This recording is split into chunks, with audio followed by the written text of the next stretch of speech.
I mean, I'm talking about the team event. That's right. Start in 10 minutes. Il nous reste 10 minutes pour commencer la compétition.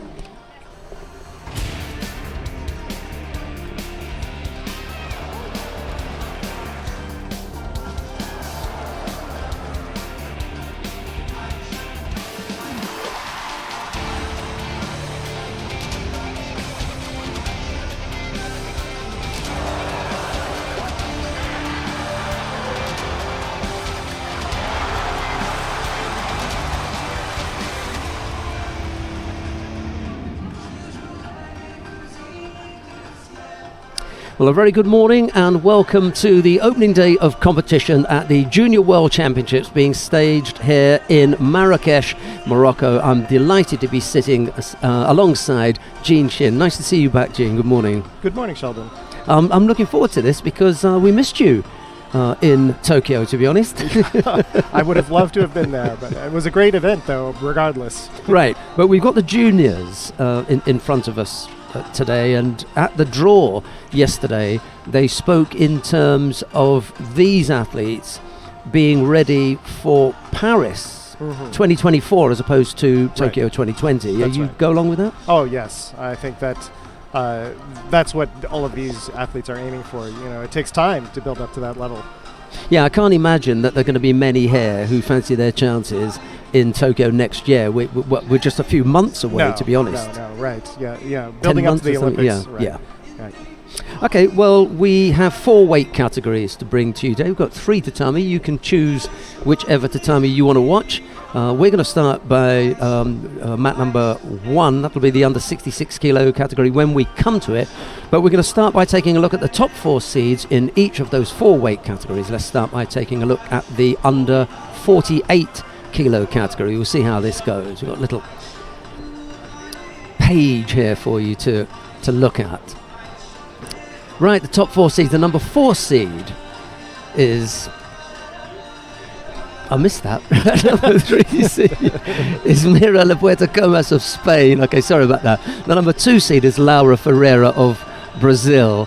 And the number 1 seed is Galia Tinbayeva of Kazakhstan. I think a teammate there is, Akmal Nautbek of Kazakhstan is the number 4 seed. Anyone in there that you want to pick out, or something else about the weight category? Well, actually, this weight class is really interesting because it was so dominated by Daria Bilidid last year that with her moving up, into the next level, it really opens up this weight class.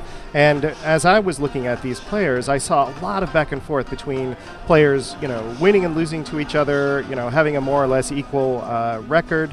For instance, Tinbayeva, has played and lost. She lost her in 2015, but she's also lost to the 7th seed, but she's defeated several of the other seeds. One of the really powerful players, Stoyanov, who was a returning bronze medalist from last year, she beat La Puerta Comas in golden score, and she's also beaten some of the other top seeds as well. But one really strong player that I have my eye on today is Watanabe Aiko from Japan, who defeated Stoyanov in Chile in 2017 at the Cadets with a very sound technical judo. So with this wide open kind of weight class where there's so much back and forth, I'm going with the person I'm interested in looking at the most is the person who I think has the cleanest, most technical judo out there. And for my money today, that's Watanabe. I'll go with that too. Okay, the under 52 kilo category. Let's have a look at the top 4 seeds in the under 52 kilo category. The number 4 seed is Martina Castinolo of Italy. The number 3 seed is Lamia Edenari of Morocco. The number 2 seed is Annika Werfel of Germany. And the number 1 seed is Nadezhda Petrovic of Serbia.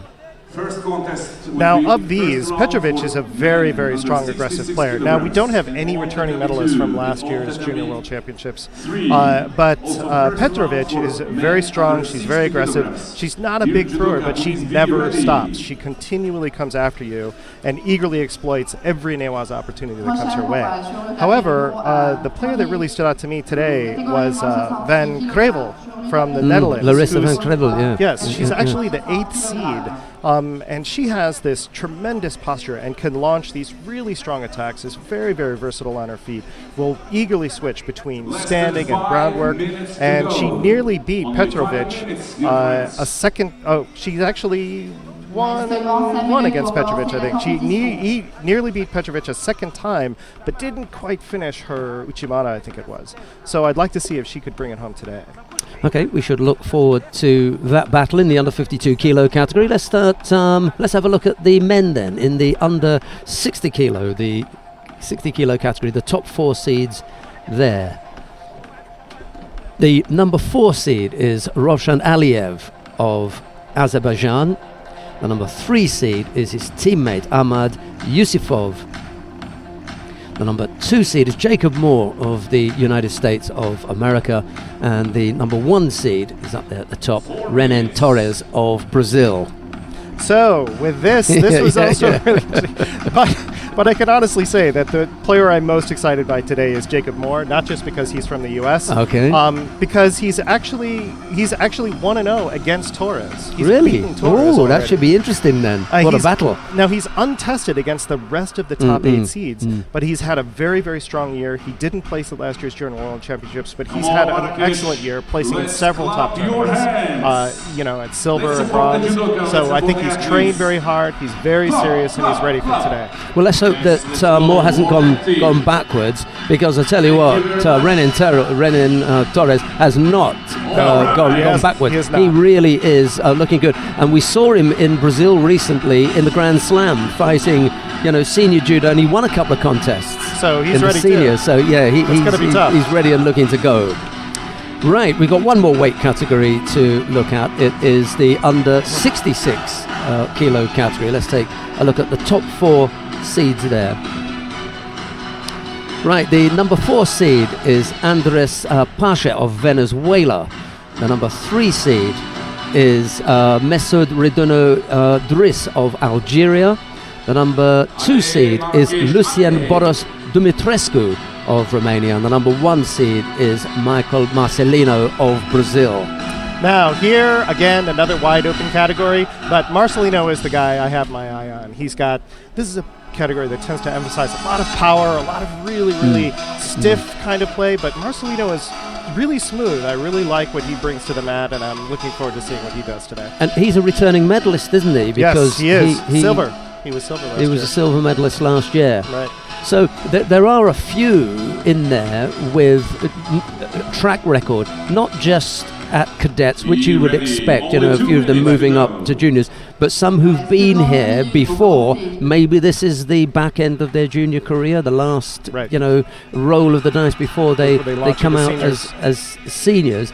But to go back to what Jean and I were saying right at the beginning, is this is really the preparation for the next Olympic cycle, as opposed to somebody trying to break in to this Olympic cycle. I can't see anybody in this group unseating those who are already in place in the seniors here. Barring injury or something unfortunate like that. I mean, Gela Zalashvili, for example, the Georgian in the plus 100 kilo category, but he is a returning gold medalist, and if he wins here, I mean, he's already won in the seniors, but look at the gap between him and Guram Dizishvili. It's not going to happen, is it? No. So even if you are a double junior world champion and a medalist on the world tour, you ain't taking that top spot. I just think that says a lot about how the whole gamut of judo competition has really matured to the point where you need to be able to spend this time in these formative tournaments. Even though they're world championships, they're really formative for the senior level. Okay, as I said at the beginning, we've got 3 tatami going here. You can click on whichever of those mats you want to watch. We're going to start by taking a look at the action on mat number 1 in in the under 66 kilo category. It is an absolute humdinger of a contest that I'm absolutely certain neither fighter wanted. It's Ri Kum-song of the People's Republic of Korea up against Katsura Ranto of Japan. It'll be Ri in the white judogi, Katsura in blue. Sit back and enjoy the action. Mat number 1. Please welcome our referees. Tempted to say sit back and enjoy the fireworks, but this really is not a contest that Ri, in particular, I think, would be looking forward to first thing in the morning. No, it would have been better in the third round or so. You want a bit of a go, don't you? But that's the luck of the draw. Yeah, and here he is, got to face Katsura. I mean, I think the same thing for Katsura. He doesn't fancy it. No, he looked a little hesitant there. Yeah. And that was something I meant to, I was thinking about earlier too. We've talked about this in the past where whenever you have the People's Republic of Korea sending in a player, they don't have the records that a lot of these other players have. They don't go to as many of these international tournaments, so they're not seeded, they're not ranked as often, but they're always wild cards. They're so powerful and they're so good that you could never count on, just because they're unseeded or unranked, that they're not somebody to be treated very, very respectfully. Pool A is really horrible because up there you've got the returning medalist Michael Marcelino, the number 1 seed from Brazil. It's then Luca Capanadze of Georgia, Ri Kum-song from the People's Republic of Korea, Katsura Ranto, the pair who are on the mat now, from Japan. Yep. And then the Mongolian in there as well, and the Russian Ismail Misrov. I mean, you don't want to be in Pool A. No, Pool A is stiff. I mean, who's going to come out on top of that? Just 1, 2, 3 rounds, a quarter-final, semi-final and final. So it's a big group as well. Both players being penalized. And the bad thing for Ri here is that he's picked up a second penalty. Ooh. Attacks their left-sided Uchimata, just troubling Katsura for a moment.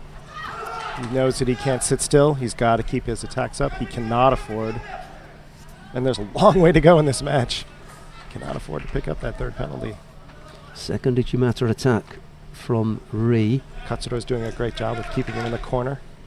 One big attack here, and I think Katsura is going to be in trouble because all he's done is to try and maneuver Ri to the edge. He hasn't attacked at all. No. He's lucky to escape here because second penalty. And for me, his whole demeanour is let's try and get Ri a third penalty.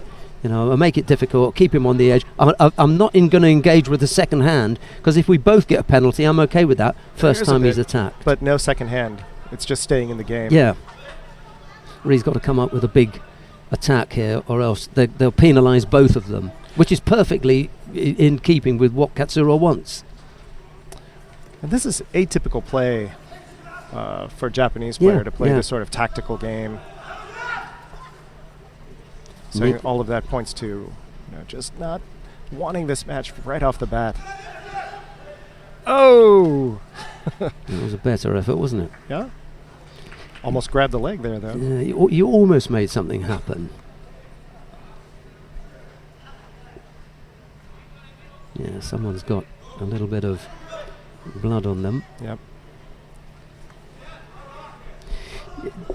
Right now, Ri has a tiny advantage, and I'll tell you why I think he has. Katsura's off the mat, he can't hear anything that his coach is telling him. Ri's still in the middle of the mat, he can hear every word that the coach should be telling him now. And if I was the coach, I said, there's a minute and a half left here. All you need to do is keep up the attacks. You have to keep up the attacks, and they have to be bigger and more than your opponents. You do that, and you level things up, and we'll see where we go from there.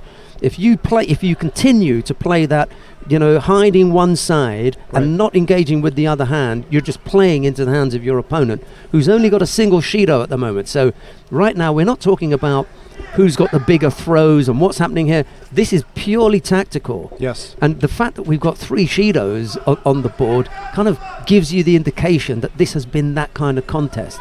There've been some attacks. Both players have come up with attacks.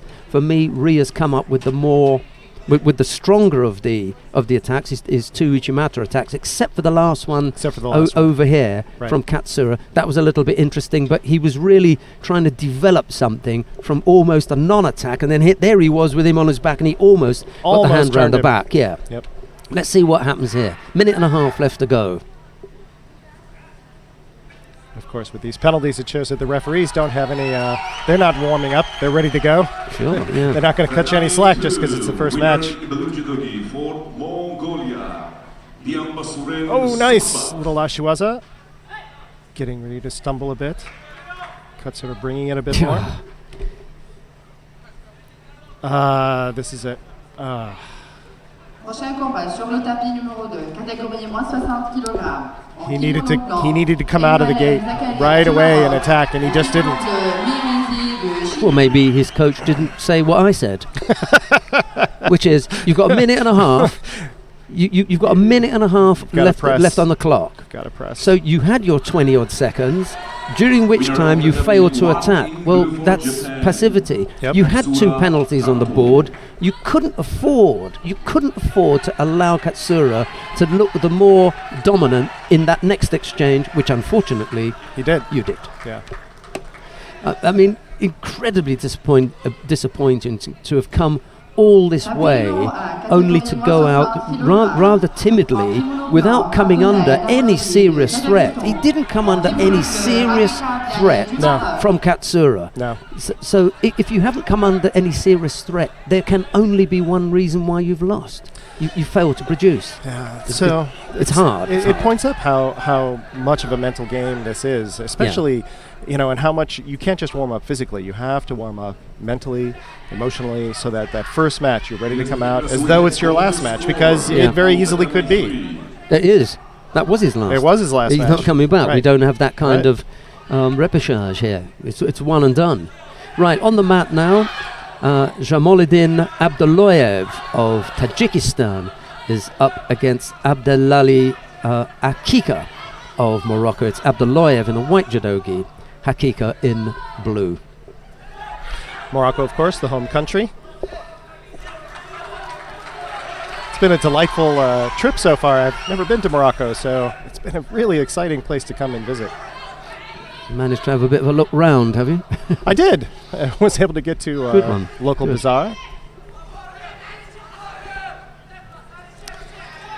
Oh, nice little Ashiwaza. Ooh. Quickly onto the attempted shimiwaza. He just slipped the head there, didn't he? Yes, he did. Very that good. was close. It was close. Abdullayev, nice and sharp there. I'm still recovering from the disappointment of that first contest. Not because I desperately wanted to see Katsura lose or wanting to see Ri win.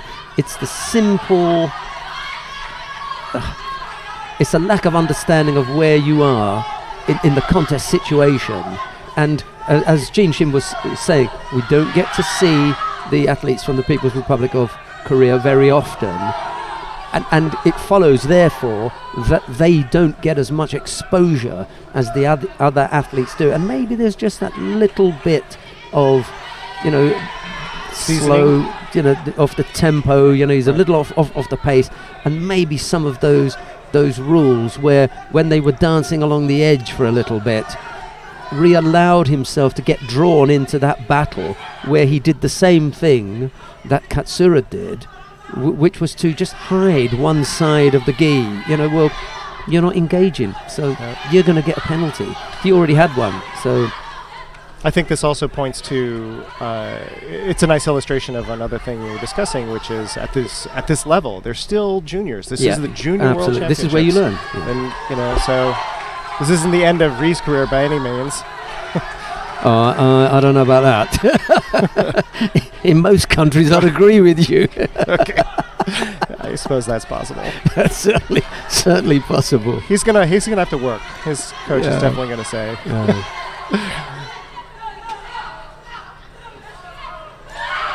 And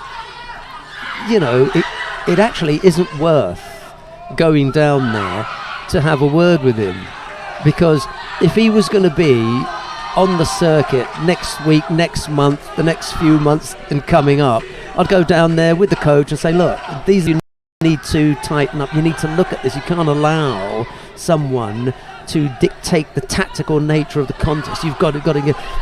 We'll be wasted because we may not see him again. That's right. If you're going to play a tactical game, you better play it.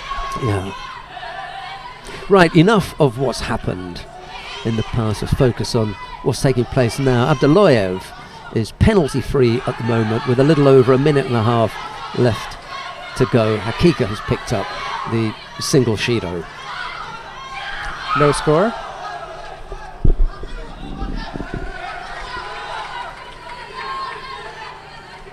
Tatami 3, winner in white. So this match is illustrating something else that I see a lot, particularly more at the juniors, but you see it at the seniors too, is this sort of bent posture. It's very, very common. And so when you see somebody coming in with a much more upright posture, it really, really stands out. And it really changes the game. Like in the match between Ri and Japan just now, you saw they were both much more upright. Yeah. And so you saw a lot more action there, even though it did penalize out early. Yeah. There was the opportunity for more things to happen. Quite right. So here see, neither one is really able. Once your hips are out like that, it's really hard to get a good attack coming because it's so obvious when it does happen. Because you have to get back up first. Yeah. And it gives the other player plenty of time to see you coming. Yeah. Winner on Tatami 2, Blue Judo, representing People's Republic of China, Liu Wenji. So we're seeing a lot of transition to groundwork here.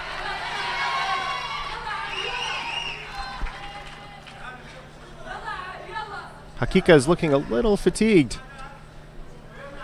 It's another thing we'll see at the junior level. So levels of conditioning. If athletes, all these athletes are in superb shape, but when you're playing other athletes who are also at the top of your game, you begin to see just that bit of difference. If a swimming competition can be decided by hundredths of a second, the difference in conditioning here can become very, very apparent. First round, Looks to me like Abdullayev definitely has a bit of an advantage. Kika looks like he's got a bit of an issue with his lip. But I think he's definitely feeling the strain here with 21 seconds left in the match.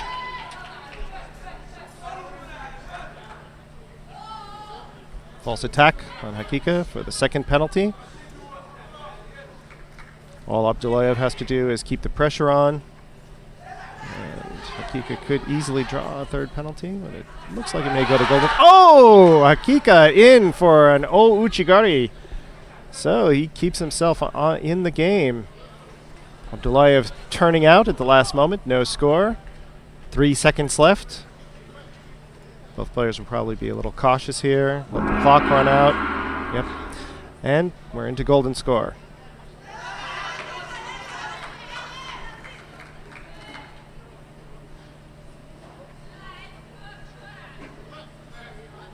Partie numéro 1, golden score.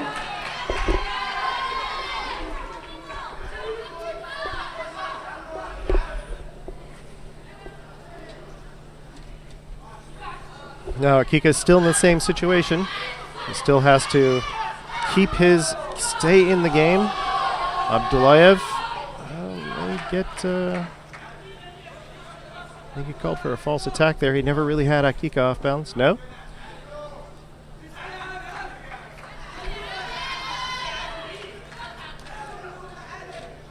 Abdullayev playing a slightly less aggressive game at the moment. Akika going down without first attempting a throw. That's a dangerous ploy. Oh, somebody's tape came off. At least it wasn't a mobile phone. No. There we go. And a false attack for going to the mat without really trying to throw. Just trying to draw your opponent down, of course, without an attempt to throw is a Shido offense. Abdullayev ended up making hard work of that, didn't he? He did. I mean, you can understand that Akika is going to fight out of his skin because he's at home. It's Junior World Championships anyway. You're going to give your best. However, I feel that, you know, if you're fighting at home in a big event, you do have that little bit of an edge. So maybe that was the best that he could give. Unfortunately, wasn't enough to get past Abdullayev, who goes into round 2. Who have we got coming up now? Henry Wakes of Great Britain. I'm going to have to open up my laptop to get that name because there isn't enough room on our screen Mongolia. for Bayan Monk Namandach. That's right. Right, Wakes in the white judogi, Bayan Monk in blue. It's not that difficult, is it, to be honest? No, it's not. Not once you get used to it. The first time I saw Mongolian names, though, I was a little intimidated. I think Wakes might be a little bit intimidated, especially with the start that Bayan Monk has launched here. Yeah, it's got that really strong reach around the back, really trying to come in for that big Koshiwaza, and he does! God, mate. For Ippon. Yeah. And Wakes. It's just so unfortunate that the poor fellow wasn't in it. No. You know, he didn't have a chance to settle at all. No. Bayan Monk from the get-go was all over him. Real command of the match. Little shout out to my fellow American there as the referee, our Bobby Donaldson. I thought that was Dave Chappelle in the middle. Looks just like Dave Chappelle. They're both bald. Nice. That nice hip elevation, and then stepping in with the left leg, to really take Wakes off. Look at this. He comes in with his left hip, and then as Wakes comes up, then he steps around with the leg to really make sure he drives him. Yeah, it's not just one thing. He follows him, doesn't he? No. He's not getting off that, unfortunately. So that's a good player that's showing he's really on the cusp of senior play. That's the kind of consistent pressure.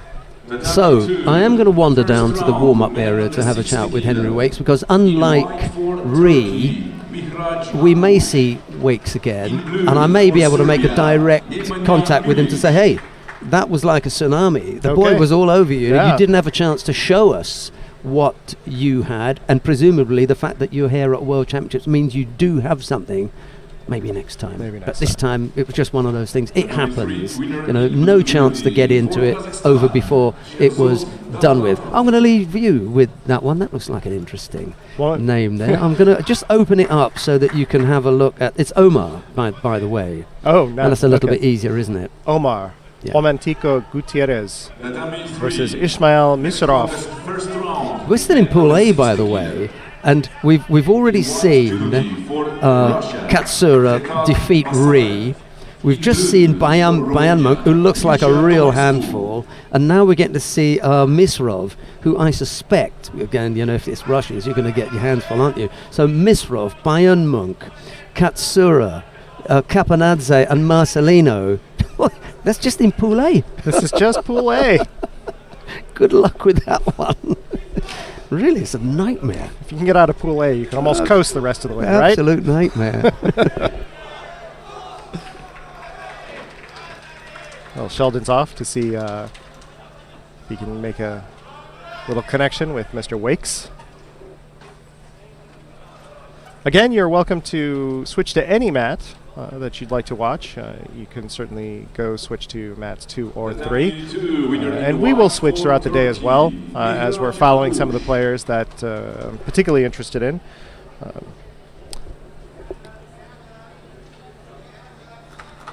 Nice trying to get that armbar, but Misrov able to extricate. Romantico Gutierrez making a very good showing against the Russian, Misrov. Next first round contest for men under 60 kilos. Here you can see a nice contrast. Romantico Gutierrez taking that sort of crouched stance, but Misrov really able to get that internal grip. He's got that strong left side right away. Really in for the Uchimata. And for at least a Wazari there, I would say. Yes, got the Wazari. Romantico Gutierrez just able to turn just enough to keep it from being a complete ippon.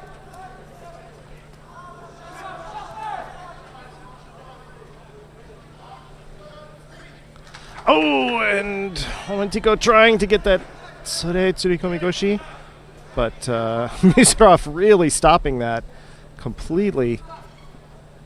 Oh, but it was enough of a turn. I thought that he had taken away. I thought there was enough of a counter that it was not going to work for Juan Tico, but the referee decided that it was.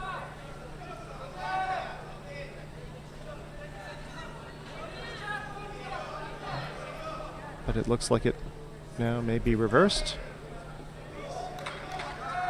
So what I saw was Juan Tico Gutierrez coming in with a strong attack, but Misarov countering enough to take control away from the throw so that it did not give Juan Tico Gutierrez the control for the landing. But they're now going through a video review. The referee thought that it was enough control had been retained, and initially had awarded him the wazari. Is going through video review.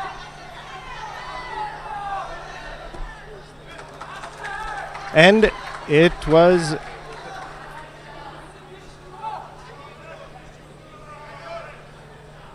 okay. No, so the score mistakenly took away Misarov's okay, so it was upheld, it was a wazari. So now it is even with 2 minutes left in the match. Peru really staying in this match with the Russian. But now Misarov turning up the temperature. Oh! And Peru just coming right back with it.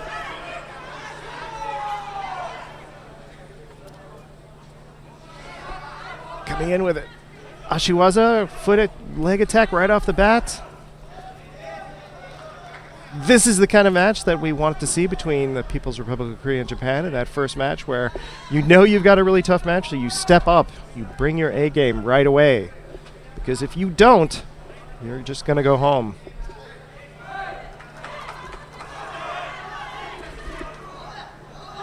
.137 left in the match. Even scoreboard, no penalties. Both players playing a good, strong game. And Misarov in for the sewanage. For a wazari, a second wazari, which of course then completes the ippon. Juan Tico Gutierrez clearly not happy with the result, but it was a really, really good match. Very strong match. Excellent showing for Peru. But Russia, Ismail Misarov will come away with the victory for this match. Round 1, 66 kilos.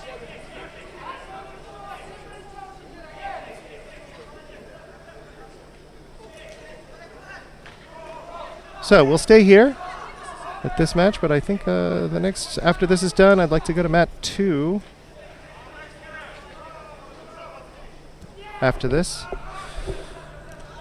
But we'll stay here for now. Get to see Richard Marin from the U.S. versus Ibrahim Aliyev from Azerbaijan. Another match where Marin has got to bring his A game. Aliyev is a strong player. Azerbaijan has got an excellent judo program. Particularly fond of lifts. Azerbaijan, Georgia. We'll be seeing a lot of that today. Tatami 3, winner in white for Russia, Khetag Masraev.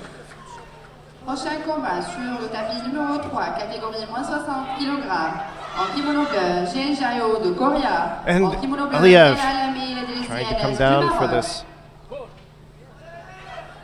Sutemi Waza Kataguruma sacrifice kind of Kataguruma that has developed over the last couple of years. Utilizing a lot of tension in the upper body, but dropping down to the hip since you can't grab the legs anymore. But Marin doing a very good job of maintaining his posture, not allowing his balance to be broken. Aliyev really, really driving. He's really got a strong grip with the left, really trying to draw Marin in, forcing Marin to hold him out. Aliyev, lots and lots of small but constant leg attacks. Marin coming in for his own attempt at that kataguruma. But he stopped in the middle, and then Aliev took the opportunity to counter. And bringing him over, getting the pin, almost has it. Has it.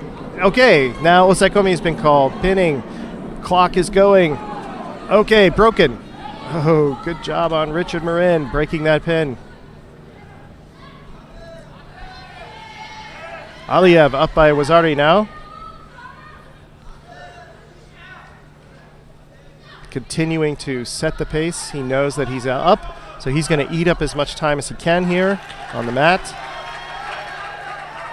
Oh, hand caught behind the Obi. Now, Marin has got to pick it up. He cannot allow Aliev to continue to dictate the pace, and he's trying to. He's coming in, but Aliev is on the inside. Oh, nice turn by Marin. But not enough continuous action to count as a throw, and Aliev turned out of it anyway. But that was good. Marin has got to keep up that exact kind of thing. But he's letting Aliev get that internal grip, that strong collar. Trying to take advantage, coming in with a Sode attack.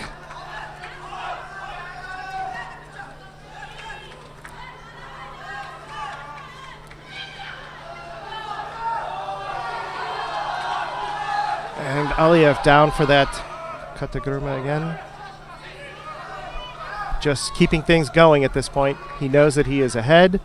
He doesn't have to take any big risks. He just has to keep up the pressure. And Marin is in an unenviable situation. He's got to take some risks. He's got to step in here. He's got to open Aliev up. Aliev willing. He has no penalties. He could easily absorb a couple of penalties and still win the match. Richard Marin has got to shake him up. Got to shake him loose. Oh, Aliev in with a big Osodagari step. And then in for Sutemiwaza. Big sacrifice. Taking Marin off his feet. Not quite enough, though. Not continuous motion, I think. Not enough for a point. But that was close. 1 minute, 4 seconds left. Richard Marin has his work cut out for him. Aliev switching up his game. No longer just taking a strong left hand. Keeping up some impressive pressure. Not a terribly serious attack there, but enough to make sure that he's not, at this point, okay, yes, that's exactly right. He's not allowing Richard Marin to really get anything going. It's not so much trying to throw him, he's just keeping Marin out of the game. And Marin trying to, I think he actually turned the wrong way there. Ooh. Aliev keeping the clock going by getting into Newaza. That was quite a turn.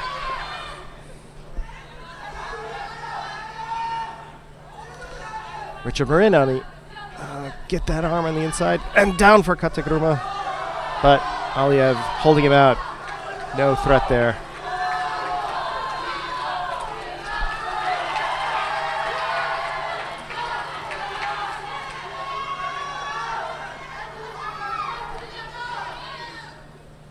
Ooh, Aliev might pick up his first penalty for that. Dodging to get away. No? Okay. 13 seconds left. And, oh, no. That was an attack just to avoid play, I would say. But no call. Aliev clearly just holding him out.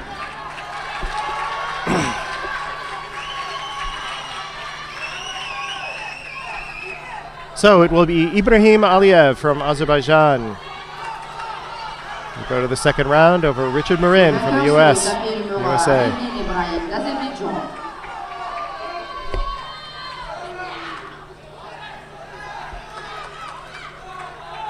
Prochain combat sur le tapis numéro 1, catégorie moins 66 kg.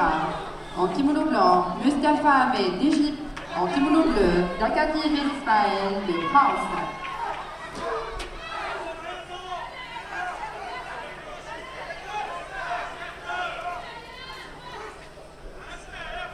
Let's go to mat 2. We switch to mat 2, where we're picking up the end of a match between Suematsu Ken from Japan versus Bobur Vadiev from Uzbekistan. This is a match that would have been really strong match. As you can see, it's gone into golden score. No points, and they're 4 minutes into golden score. Bobur Vadiev has 2 penalties. Vadiev in white, Suematsu in blue. And Suematsu coming in, oh my gosh, with a Suwanage where his arm is so far behind his own back, I'm surprised it isn't broken.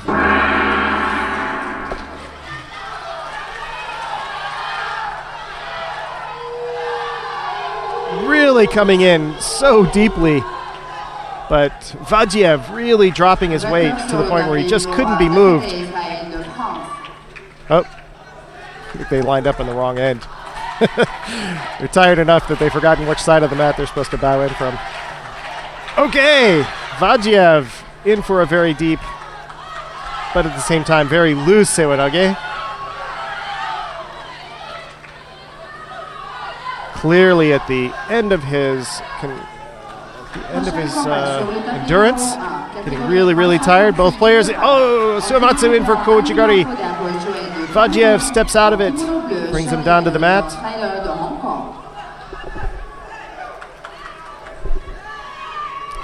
One reason why I wanted to go to mat 2 is because the next match will be at the 52 kilos, women's 52 kilos. We haven't seen any women's matches yet.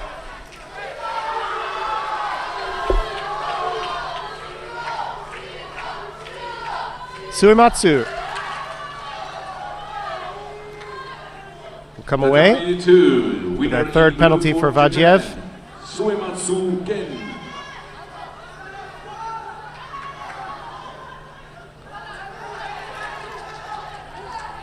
Never the way you want to see a match complete, but in this particular case, it's not because, when by that I mean when penalty decides the match instead of clean technique or a throw.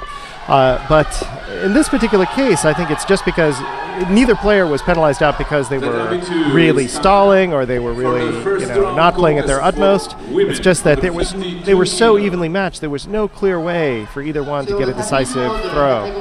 So here we have Marisol Toro from the U.S. versus Kawada Ayumi from Japan. Marisol Toro in blue for Japan. Kawada Another example where got to bring your A game right away. Marisol Toro.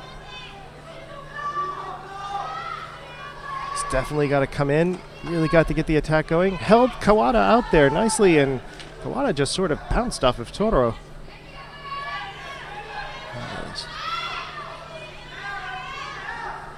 Toro deciding not to really pursue any newaza, any groundwork there. In for Sewanage.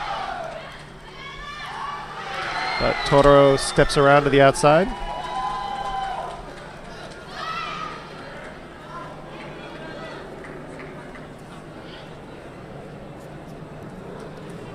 Kawada holding her out again. Toro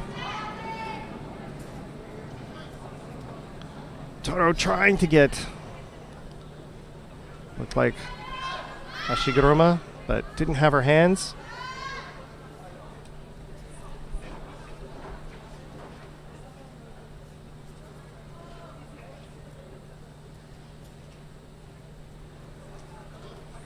Kawada really holding her out, not allowing Toro to really come in at all. Let's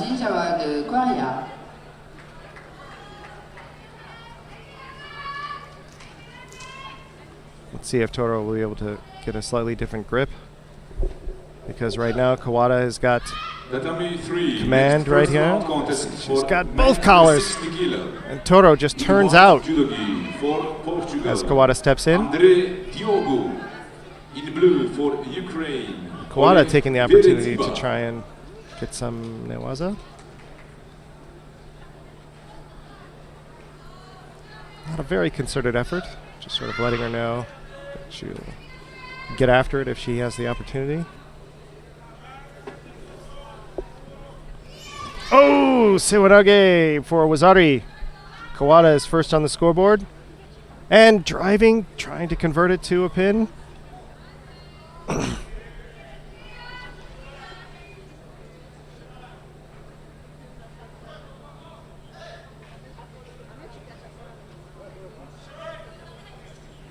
So now, Toro with under 2 minutes to go. Toro down by Wazari. Definitely has to change it up. But Kawada in for another Sewanage. Toro stepping around.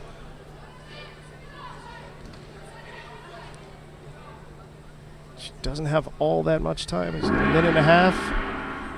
Let's see if she can get the Shimiwaza or no. Then try to switch off to Kansetsuwaza, an arm lock.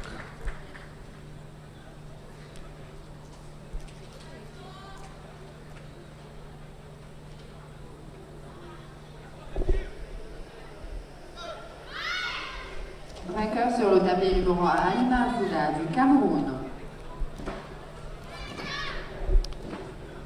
Kawada's just very, very good at getting her grip just a half second in front of Toro and then getting an attack going while Toro is still trying to get something from the outside.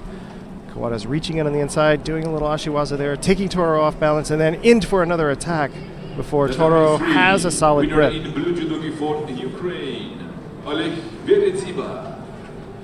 Now Toro holding onto that sleeve, Sur le tapis numéro 1, catégorie moins 66 kg. trying to keep Kawada from getting any kind of advantage.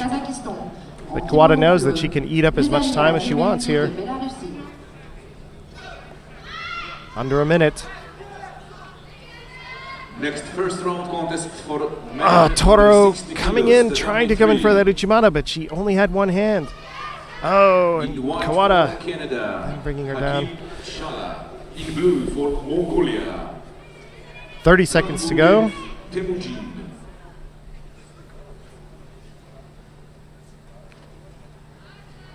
Toro locking up, really keeping Kawada from getting anything going. Tried to grab her leg there for a second, but okay, 19 seconds. Let's see if Toro is able to get one good attack. Get on the board. Okay, in with left hand. It's got it right. Kawada in. Kawada's holding her out. Toro's just making Toro stumble. Constantly making Toro stumble. Keeping her from any kind of solid foundation so she couldn't launch an attack. So it'll be Kawada Ayumi from Japan advancing to round 2 over Marisol Toro from the US.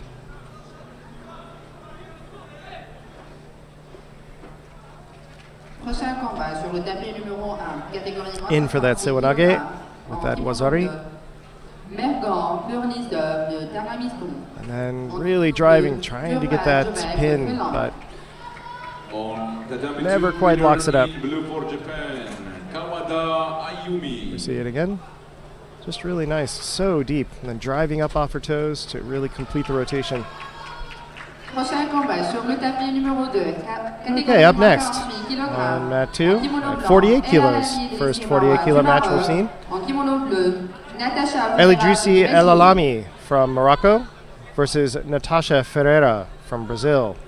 Winner on mat 3 in blue for Mongolia, Hamburget Temujin.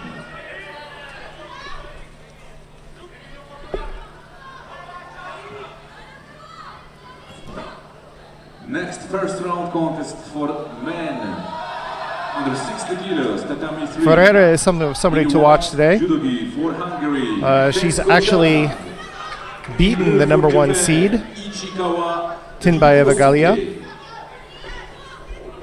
So let's see if Ferreira is able to get past Morocco first.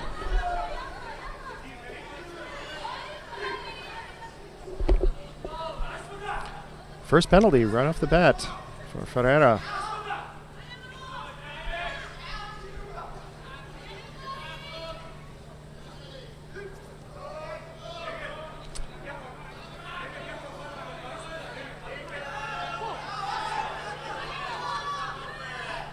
El Alami really holding those arms out, trying to do these. Not able to get, she doesn't have her right hand at all. She's got a left hand grip, whereas Ferreira has both hands. But Ferreira's not doing anything with that either. There, she's coming in for a little bit. But El Alami is so defensive and so got her hips so far back that it's very difficult to get any kind of attack going. Ferreira launching one there. I don't think she really knew, she didn't think she was going to finish, but she's actually attacking. And I'd be very surprised if El Alami doesn't pick up a penalty here. Or defensive play, yep. Actually, non-combativity.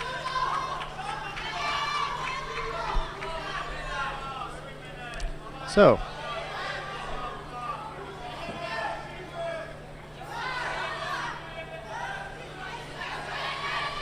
Ferreira in for the Jujigatame. And really, okay, and she's got it. We couldn't see it on this side, but El Alami probably tapped out on the other side. Looks like her elbow got a bit of a strain.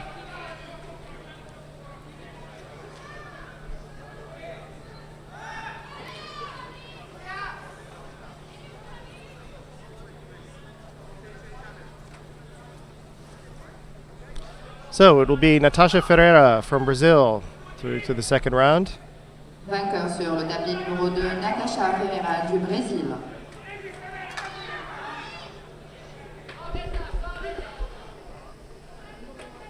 And up next, we'll stay on mat 2. A very strong match between Alina Sergieva from Russia versus Koga Wakana from Japan.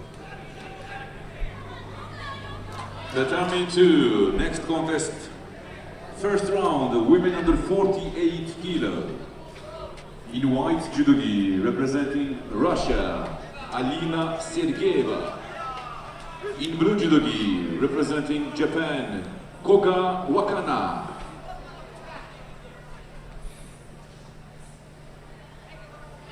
It's my friend Georgi Chaneshvili as the announcer. Doesn't just have a great voice, he's also a really, really good guy.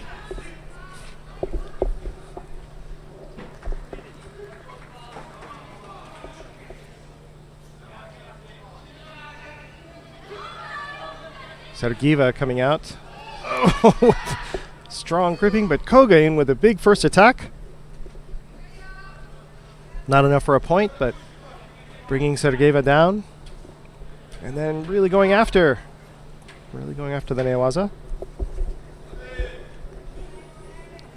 Sergieva really giving up that, almost. Koga really working from one thing to another. Had a turn going, but Sergieva was able to brace out of it, so Koga switched up to the arm lock, trying to get this Jujigatame. Really has those legs in. Oh, but the referee, not enough progress is being made. Sergieva was able to stall it enough. Winner in blue for Finland, Turpal Zhukaev.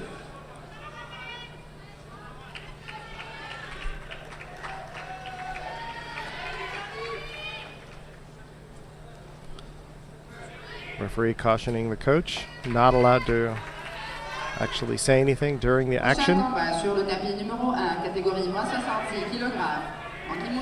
Oh! And Koga in for the Sewanage.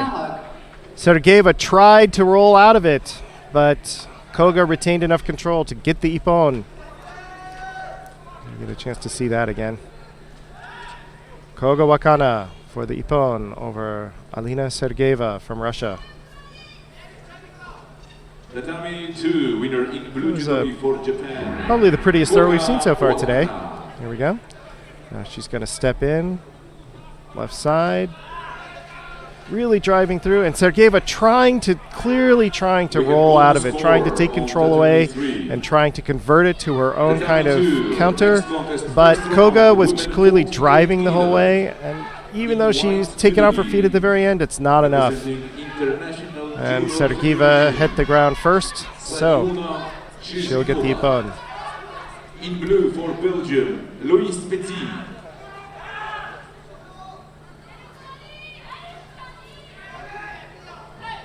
So Louise Petit from Belgium, who was in the World Championships last year,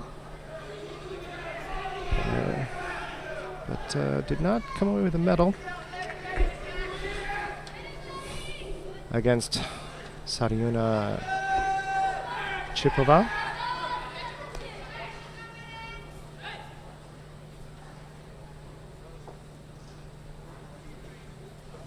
You may notice that she's wearing an IJF gi, which I think,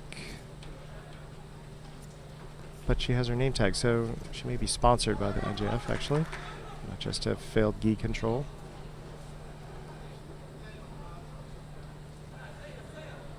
Tatami 3, winner in blue for Japan, Ichikawa Petit. Yunosuke. Really keeping up the pressure.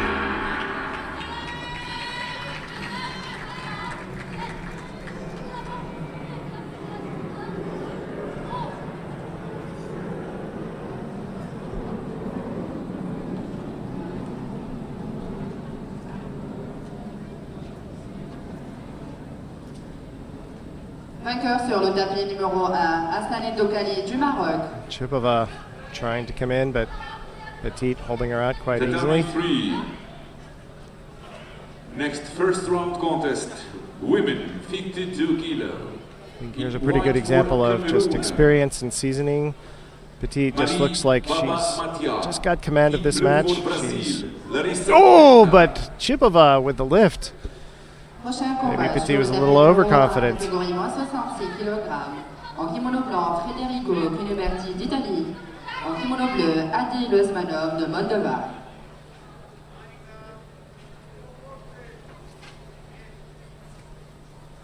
Petit being not quite so aggressive now.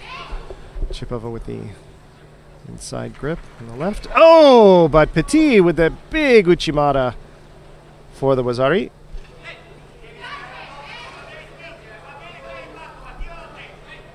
Chipova keeping it from rotating just enough to keep it from being an ippon. Now Petit coming in for a Sankaku. A lot more aggressive than she was before, even though she had pressure before. Now she's clearly driving for it, and she has the Osai Komi. The Sankaku pin. This triangle pin. And Chipova is in a very bad spot. That lock up on the upper quadrant is just so deep and so tight. Just has no chance. So Lois Petit from Belgium with the ippon over Sariuna Chipova.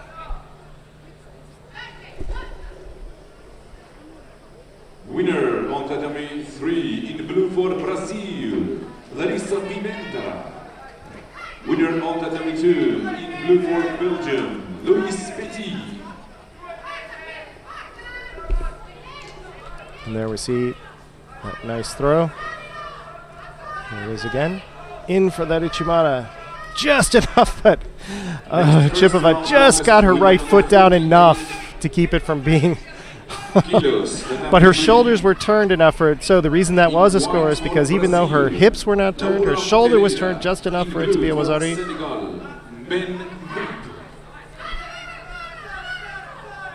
So up now we have Akmaral Nawatbek from Kazakhstan versus Jung Nara from Korea. Oh, and Akmaral in for the Shimiwaza.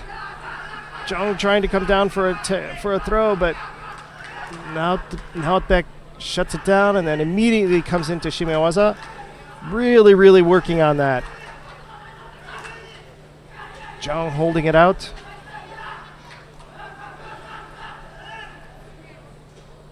Looks like she's able to freeze it out just enough. Still, that's not very comfortable on your on your chin.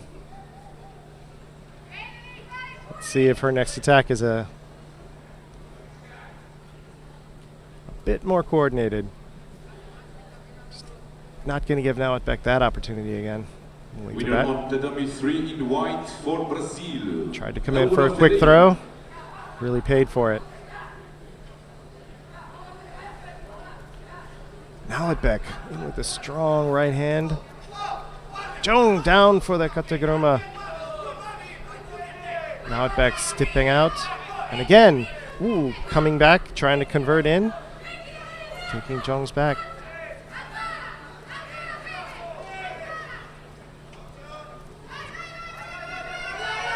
Tatami 3, next contest, first round. The So women of if the 48 this kilos. doesn't pan out, Jung has got to make sure that in their next exchange she follows up with something and does not give Naladbek that opportunity. Because Naladbek is really going to hammer her every time. Very clear. Okay, got called for a false attack.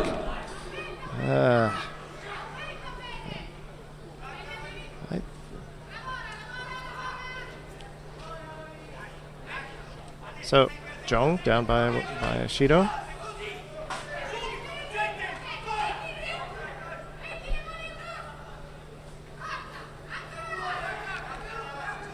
Naladbek getting a strong left. Jung having a right, but those attacks. Oh, and Naladbek in for Ouchigari. And again, Jung just going into this defensive position where Naladbek has hammered her now 3 times. In for the osaikomi. This particular pin is Tate Shihogatame. Very classical. And Jung is in a lot of trouble. 12 seconds gone already. And it looks like it. Yep. Ippon for Akmaral Naladbek from Kazakhstan. Over Jung Nara from Korea.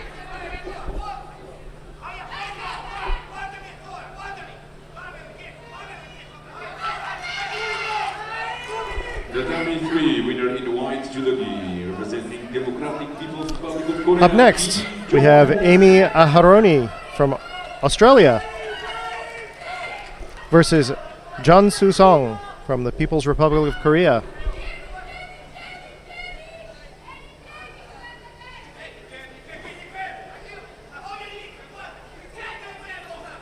Winner on Tatami 2 in white for Kazakhstan, Akmaral Naladbek. And we'll stay here for that match.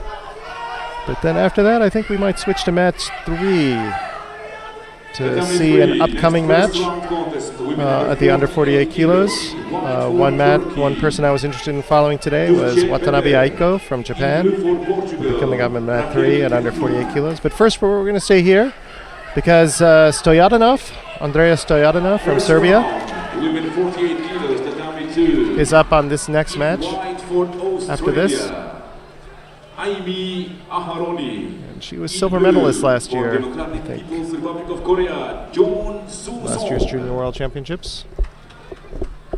Winner on mat 3 for Turkey. Bronze, not silver, bronze. Vainqueur sur le tapis numéro 1 en kimono bleu, Adi Losmov de Moldova.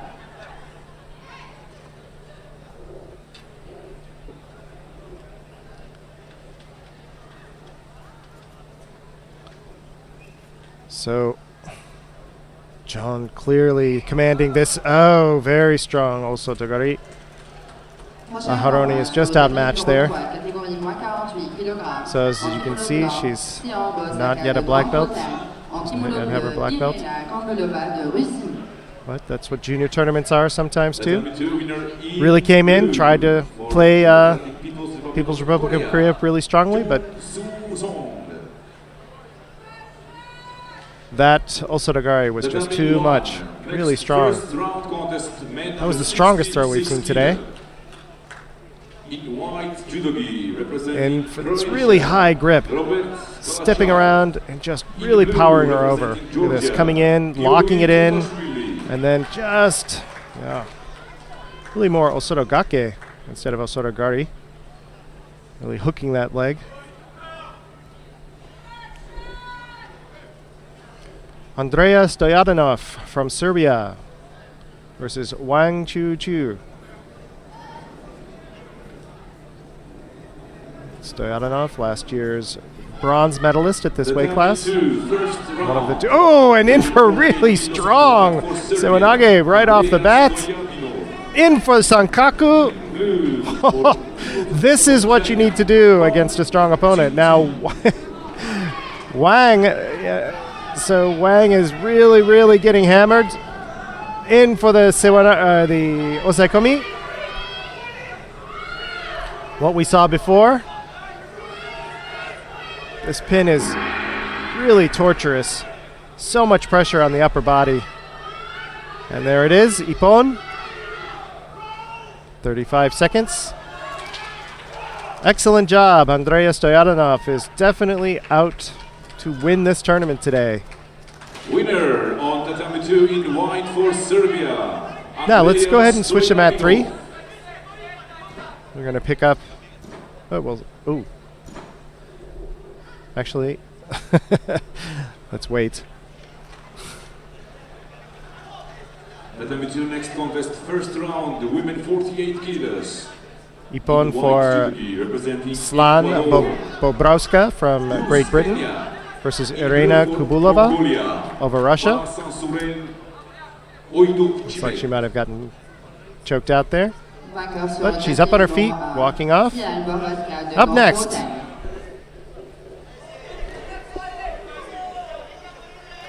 We have La Puerta Comas from Spain versus Watanabe Aiko from Japan. As again, I said that 48 kilos is wide open with absence of Daria Biladid. But Aiko Watanabe has some excellent judo, and so somebody I really wanted to watch today.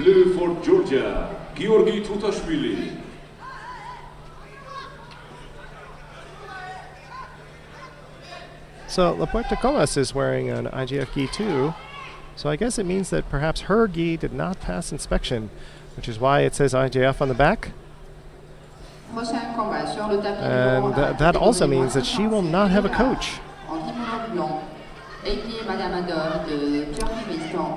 La Puerta Comas picking up the first penalty for defensive play.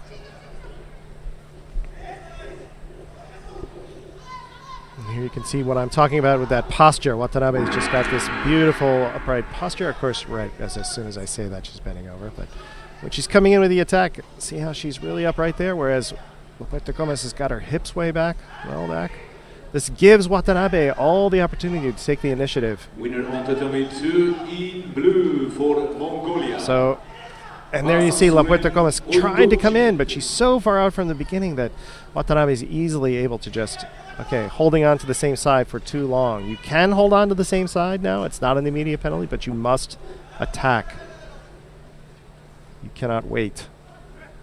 So, two different penalties for La Puerta Comas. Watanabe. Tatami 2. Now we start second Really round just for men under 60 kilogram. In white judo gi representing Brazil. Hasn't really had a chance to get any really big attack on her own going, except for that off the beginning. Miambasuren Sukhbat.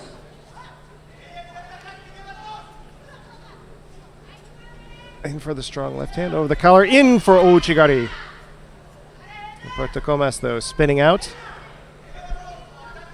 Watanabe is not interested in Newaza.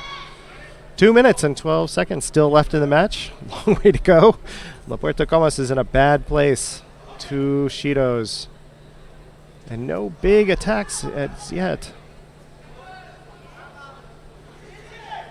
Kind of a attempt there at an Ouchigari. Oh, in for a bear hug.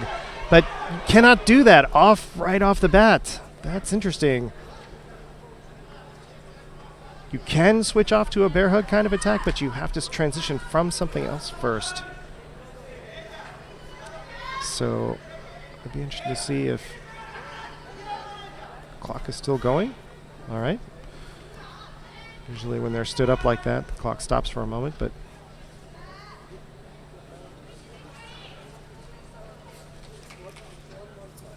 under 2 minutes now. No score on the board. Let's see if either player is able to get... Oh, La Puerta Comas in for Harai. Again, Ichimata. Watanabe has got to get something going here. she doesn't get an attack going in this next exchange, she'll pick up a penalty herself. 1 minute, 30 seconds left. La Puerta Gomez trying to come in for the lift. Watanabe dropping. Well, La Puerta Gomez bringing her down.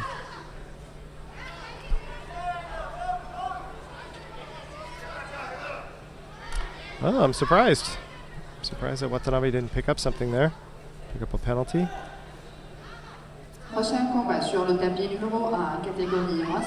And again, in for that bear hug. Trying to lift.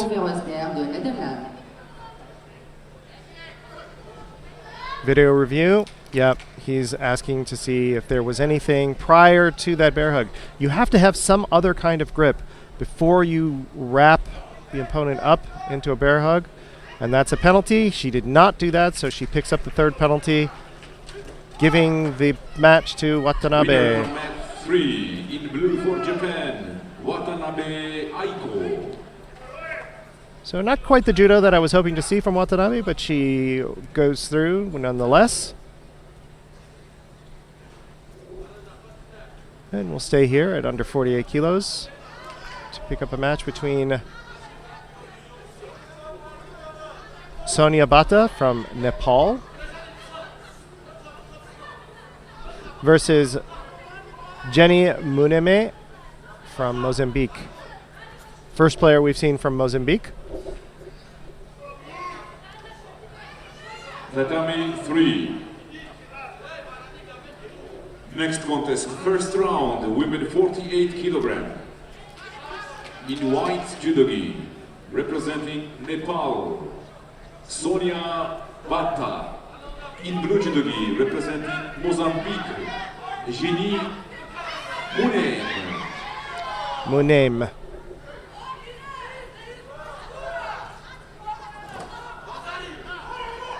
I'll go with my friend Georgi's pronunciation. He's been at this longer than me. And he speaks multiple languages, so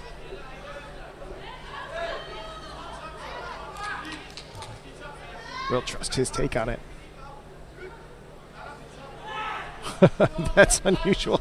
So I'm wondering, Muneme having to be told how to bow. I wonder how many matches she's been in. Bhatta in with the first attack. Also with an IJF patch.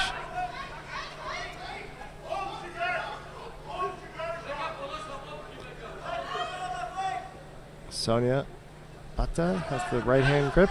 In for a Sewanage, but really far out. See if she'll pick up. Okay, Muneme picking up passivity. Not playing actively enough. And really has an odd stance. Her hands are down. Okay. Let's see if we can get the camera back on the play there. There we go. And Bhatta in for Sewanage.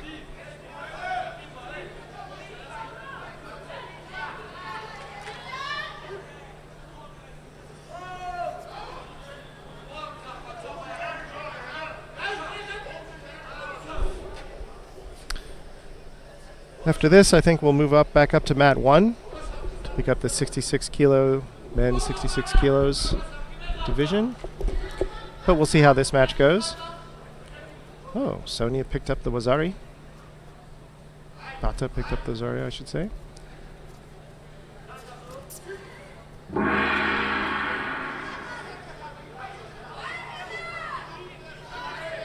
Muneme really struggling with that grip. Oh, Sonia Bhatta dropping as soon as Muneme breaks that grip. On tatami 2. I'm not sure why she didn't pick up a penalty for that. You can't just drop to avoid play. And Muneme didn't even come in with an attack, so I really wonder why didn't. And that attack was also very, very shallow. I'd be surprised if she doesn't pick up a penalty for false attack there, but no, which is why I'm here at the side and not out on the mat doing actual refereeing. Again, another very, very shallow Sewanage, not really coming in. And another Sewanage, I don't even know what that was. There's the false attack.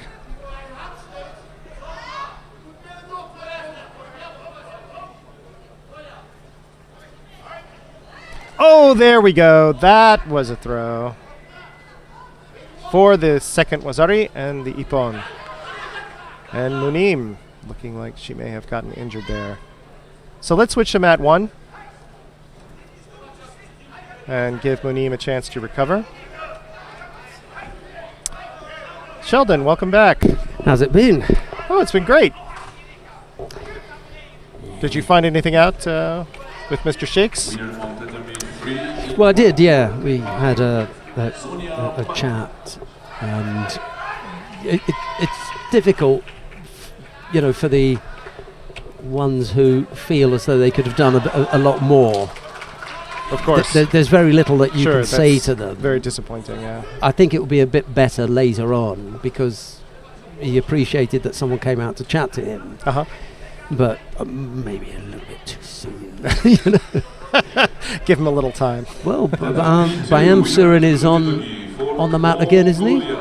Is he? Oh, no, that's a different one. Who did we have? That's a different 66. one. It was 66 that we were looking at. Right. That's the other Mongolian who's just been on with Torres.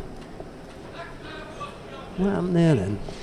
With Renin Torres. Yes. That contest has just finished. I'm just wondering who it was that won that.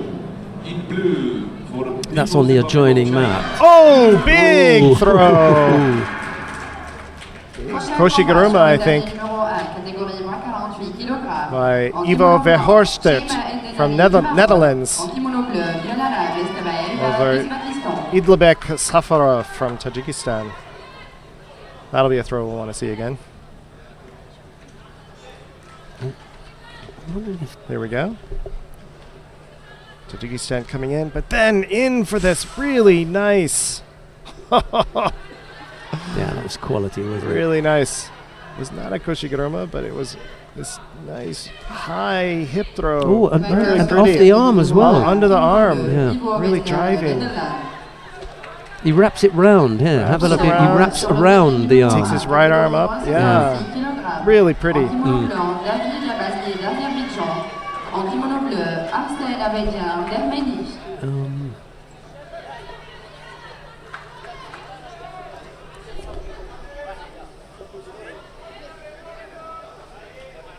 Torres lost, you know.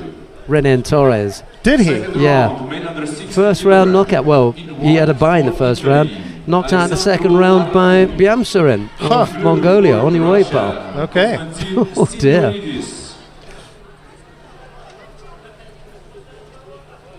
Up now we have Davud Abbasli from Azerbaijan. We're in white, playing Arsen Avedisyan from Armenia.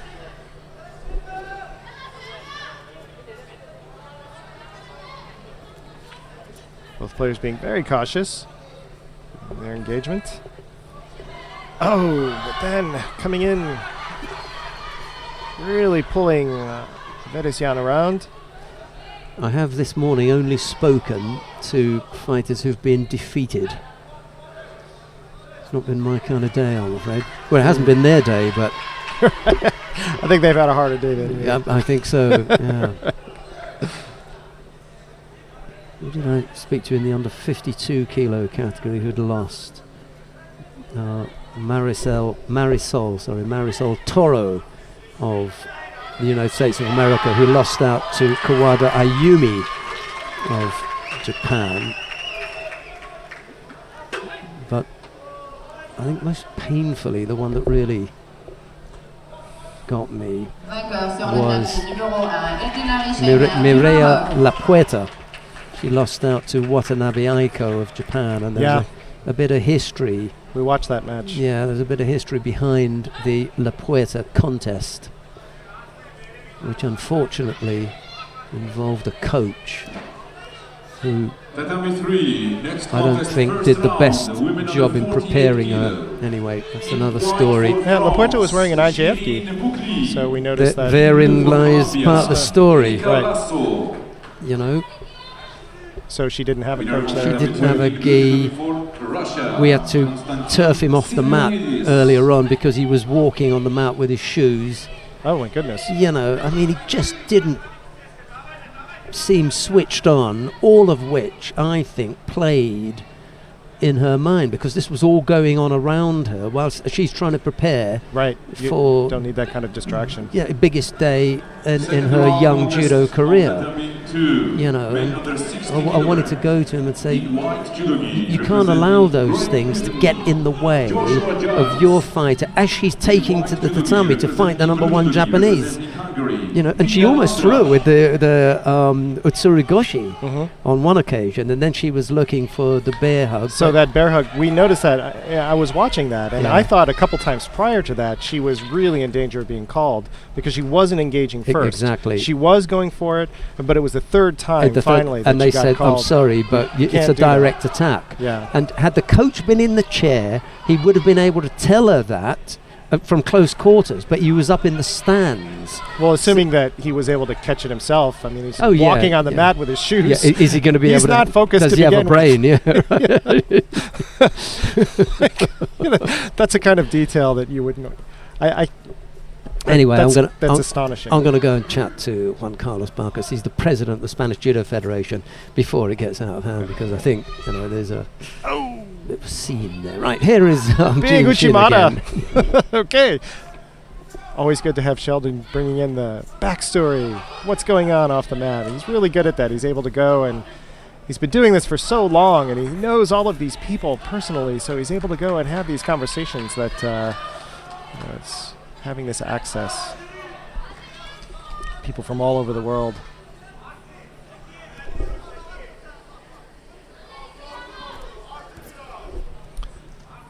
So 1 minute left, no score between Davud Abbasli from Azerbaijan and Arsen Averisyan from Armenia.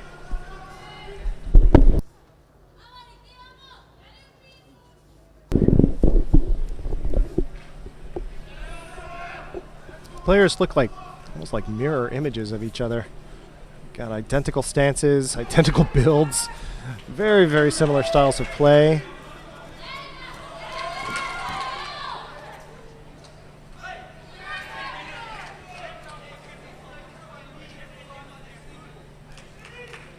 Averisyan likes the right hand grip, Abbasli likes the left.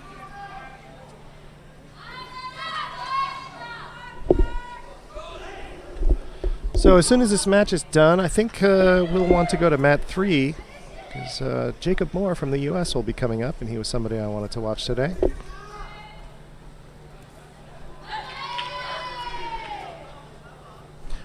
Where we can go right now. And right now we have Shireen Boukli from France versus Erica Lasso from Colombia. They have just under a minute and a half to go. Lasso has 2 penalties. Don't think she'll pick up a third one there. Nope.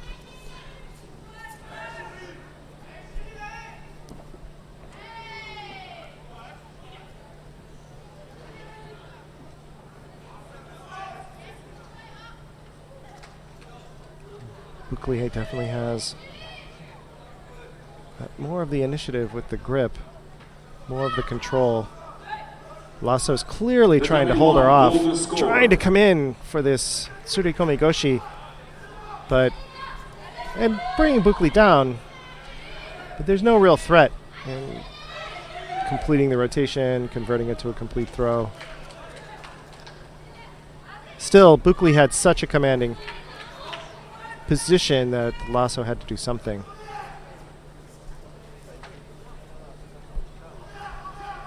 Oh, and Boukli in with the big hip, but Lasso just stepping in and getting her own hip inside and picking him up. They keep ending up in the same corner of the mat. It's interesting how these patterns develop. Let's see if it happens again. off in that upper right corner relative to the camera. Yep, they're edging up in that quadrant. Oh, but Buckley walking them over. And then in for Uchimata, and Lasso couldn't get surprised the cameraman. He was so used to them being in that corner, he stayed over there. Buckley getting the Uchimata, but not enough. And again, now she's got that right hand grip. Lasso taking a defensive stance. Lasso coming in a little bit just to keep Buckley from launching her own attack. And a false attack on Lasso's part because it was not a genuine attempt to throw. Oh, but it's being waved off.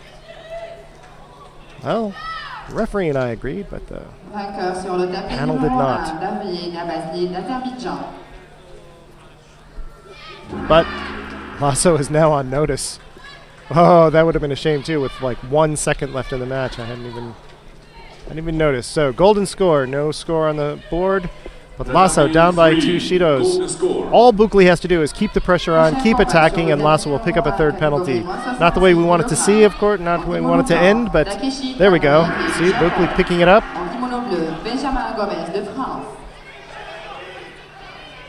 If he does that one more time, Lasso is going to be in a lot of trouble. But Lasso coming in with her own strong attack. Even though she didn't really have much of a grip, she did come in with this strong Ochigake. Oh! Buckley in for the Uchimata. That's the way we wanted to see it go. Somebody getting a nice big throw. Lasso just a little too bouncy, giving Buckley a chance to come in and get that entry. A nice Uchimata. Good elevation, nice turn.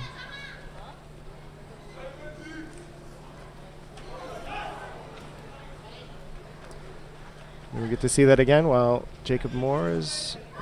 There we go. See, Lasso just moving a bit too much. Really nice entry for Uchimata. Classic entry. Buckley trying to come in with the hip. And then, yes, just over. I'm sorry, Lasso trying to come in with the hip, and then Buckley stepping through. Okay, Jacob Moore from the U.S. versus Yuri Israelian from Armenia. Moore in white, Israelian in blue.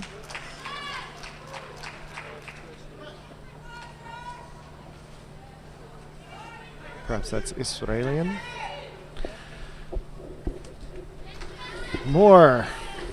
It's kind of a disappointing attack. But enough to get them down to the mat. He really likes it there. Let's see if he's able to get his leg out and get this pin going. Israelian has got his leg really locked up.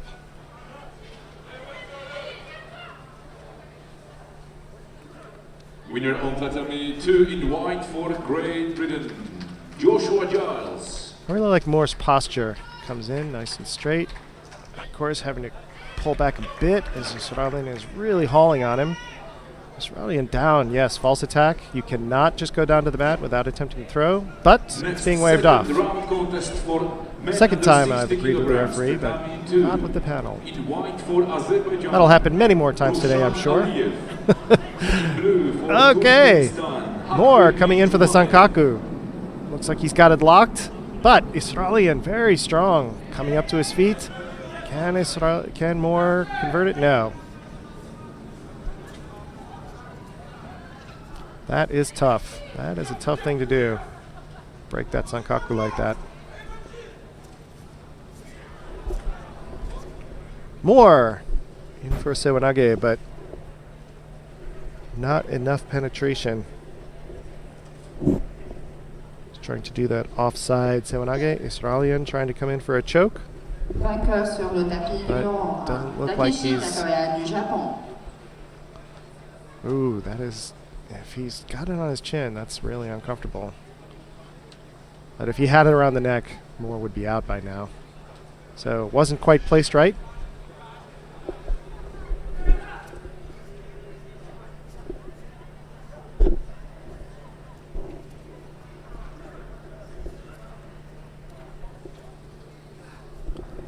I think Israelian is feeling a little unsettled, taking quite a long time to fix his gi and wander around there a bit.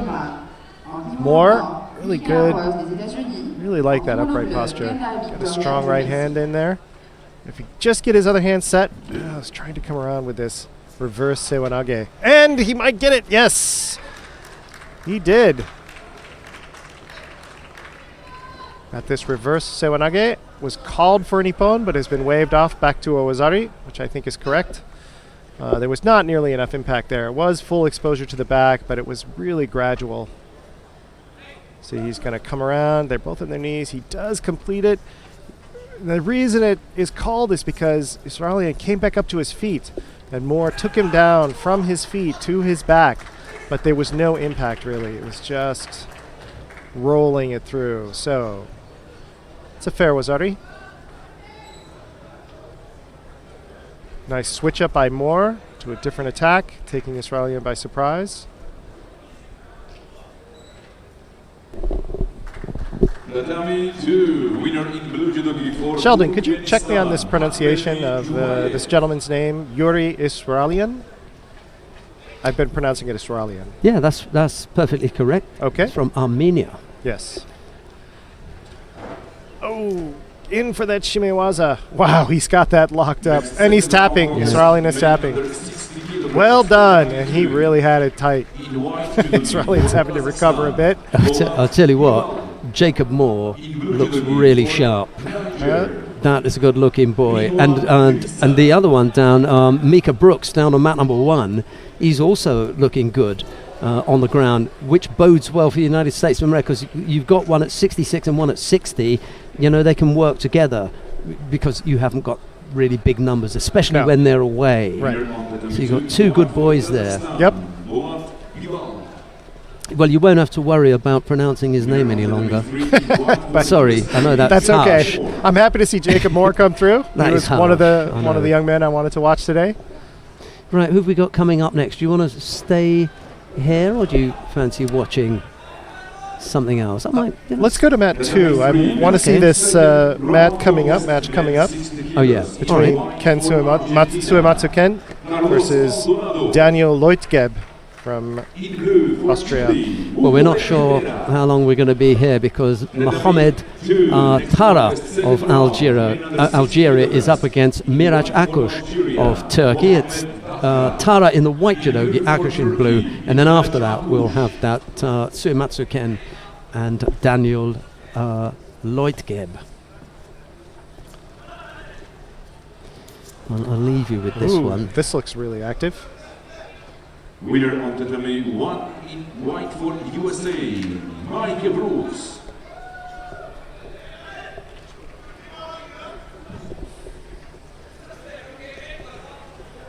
Tatami 1, next contest, first round, men under 66 kilogram.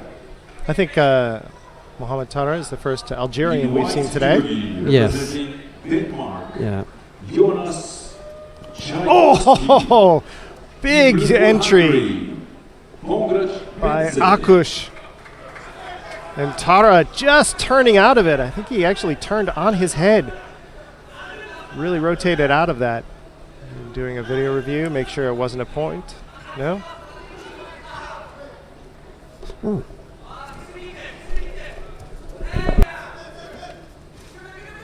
And here we go again. Okay, Tara answering with his own Tsutemiwaza. His own sacrifice technique. Really bringing Akuş up and around. Really a lot of exchanges here between Akuş from Turkey versus Tara from Algeria. Oh, Akuş going down to a knee to avoid play. It's a little dangerous. Very defensive position on Akush's part. I think Tara's got him on the run a bit. 3 minutes in the match.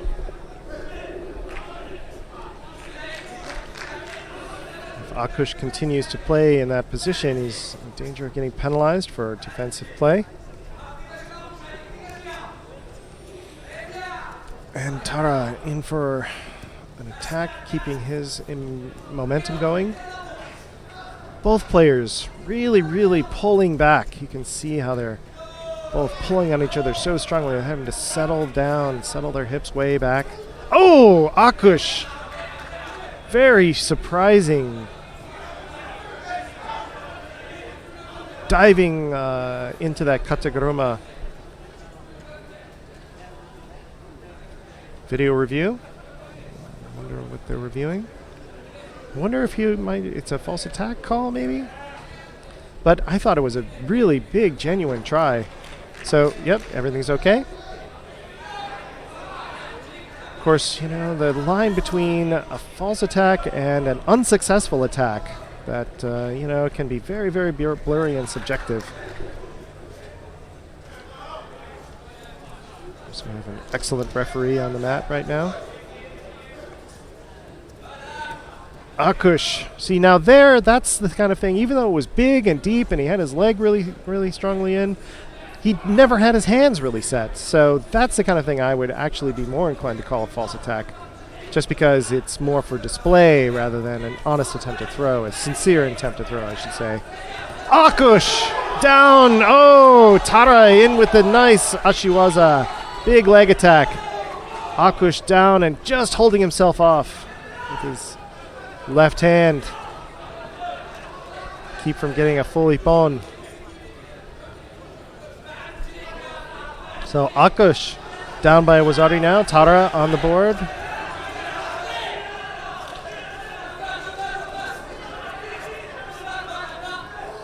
And Akush down again into that Yoko, the side kataguruma kind of attack. I'm not sure what else to call it. It's, you know, I keep calling it a kataguruma, even though it's just about as far from kataguruma as everything else. But it's using this sort of shoulder type dynamic pressure. Oh, big sewanage! Big surprise! Mirak Akush really changing it up, changing the direction of his attacks, really catching Tara flat and in for that really nice. I think it was sewanage. It might have been sore tsurikomigoshi. When we see the replay, we'll see for sure. Sometimes they end up, they finish very, very similarly, but the entry is from a different angle. So we'll get to see what it actually is. Okay, there's the first one. Down for that with that Ashiwaza, taking him down. And then in here, yes, sewanage. Totally different attack from what either one of them had been doing. Really caught him flat.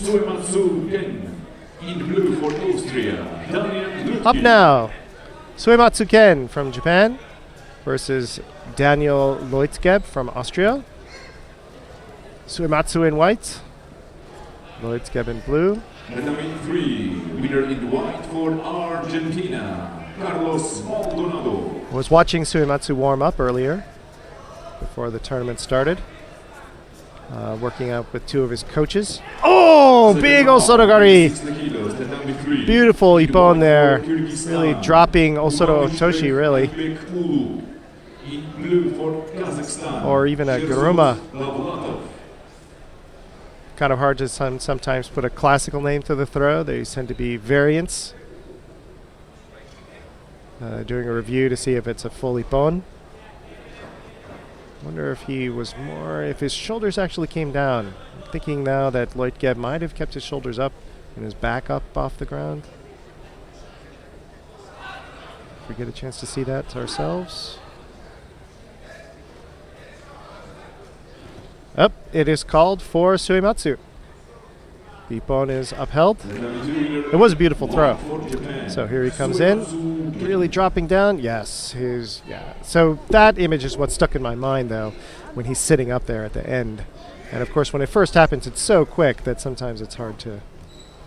Oh, some tape came off of him there too. It's so strong. Okay, beautiful throw by Suematsu. Yeah, you got what you wanted to see. That's I did. Second round, women under 52 kilo category coming up now. Round 2. Kawada Ayumi of Japan up against Paulina Martinez of Mexico. It'll be Kawada in the white judogi, Martinez in blue. And a chance to have a look at Japan's pick at under 52 kilos. Got that short, close cut hair. Yep, we saw her in the first round. It's a little bit more Korean than Japanese, that haircut, I think. The Koreans all do have very short hair, the men and the women.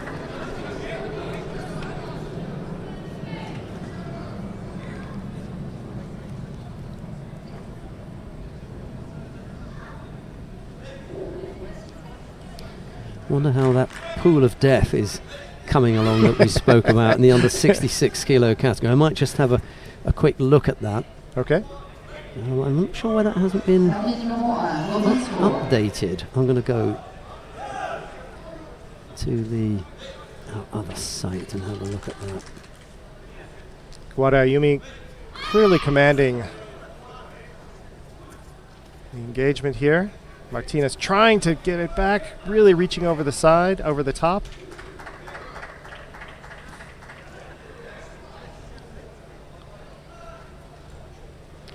I wonder what happened with Adam Batsiev and Luka Kapanadze. That was a round one contest. Didn't see that yeah, one. why hasn't that come up? I'm going to have to try and find out what happened in that one.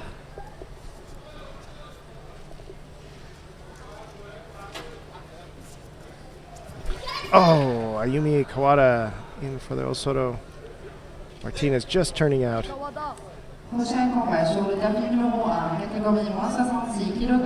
And Martinez picking up the first penalty. It's kind of a hard call. She's been coming in really strong. Right, it was Kapanadze of Georgia who won his contest. He's going to go up against Michael Marcelino of Brazil. And he's one that we'd like to watch. Yeah.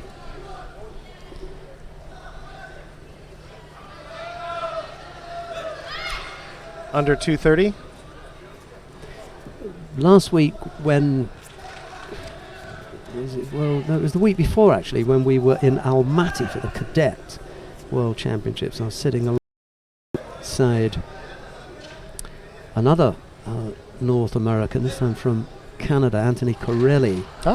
And he was talking about, well, we and I kind of agreed on what we called the Big Five. Okay. Because that's how, with the cadets, we didn't know a great deal about them, and we would pick out the ones to watch by just picking out the Big Five. And the Big Five we identified as being Japan, Republic of Korea, France, Brazil, Russia. Okay. You know, those were the, you know, I could probably go along with those. so those are your Big Five. Pretty safe. And I'm just looking at Pool A, and in Pool A we've got Brazil, Japan, Russia, and thrown three of the Big Five. Three of the Big Five, and thrown into that mix is Mongolia and Georgia. So we've only got Tajikistan and Cyprus left. So pick the fight that you want out of that lot. You know, poor old Cyprus, it comes out every time. Martinez picking up her second penalty, this time for defensive play. Giving a good go though, isn't she? Yeah, she is. I as usual, I've been having my disagreements with some of these, or not quite understanding how some of these calls go. And I don't really see that she's being defensive. I mean, they're being very active. Kawada's just really, really hard to attack, though.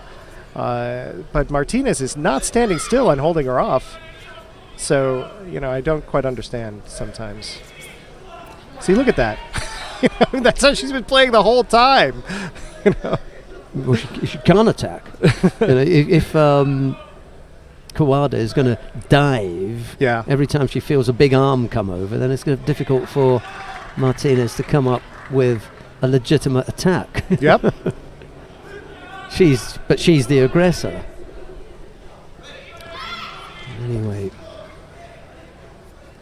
Under a minute, no score on the board, just penalties.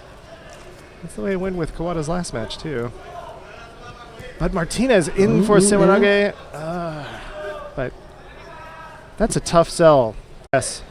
There's nothing to lose now. But you've got to make those attacks a lot more solid than that. Couldn't get any rotation there.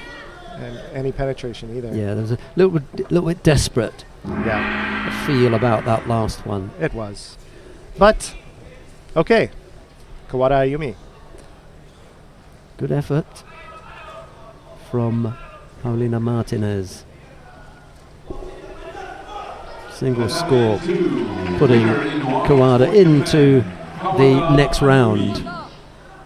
Prochain combat sur le tablier numéro 2. Well, let's head up to mat 1. I want to make sure we get Marcelino. Yeah, good idea. Getting in the middle of this match between Rodrigo Jara from Argentina and Lee Woo-jun from Korea. Oh, and Jara just came away with the ippon, Whoa, just as we switched. that's one of the big five hitting the deck. Yeah. Rodrigo Jara Winner on tatami with the one shocker. in white for Argentina, Rodrigo. And here we'll get to see it. Oh, look at that. Way outside. Just the sleeve. Beautiful, beautiful switch from his right hand. They were just palm to palm, and now he switches to the inside and gets on the inside with his right hand and switches down from this big Osoto kind of attack down to a Sewanage. All on one side. All on one He side. goes over to that far side there. He's got both hands over there now. Oh. Sleeve and almost Tatami one, lapel. second round contest And men dropping on that 60 knee, I think meters our kilo. classification, there was a classification, would put that under the heading of Seotoshi. Yes. Although maybe the sleeves were a little bit different. They're going to leave that out because the action itself. It's all a draw. Yeah, all the drop. Well done, Gene. Yeah. Right, but here he is.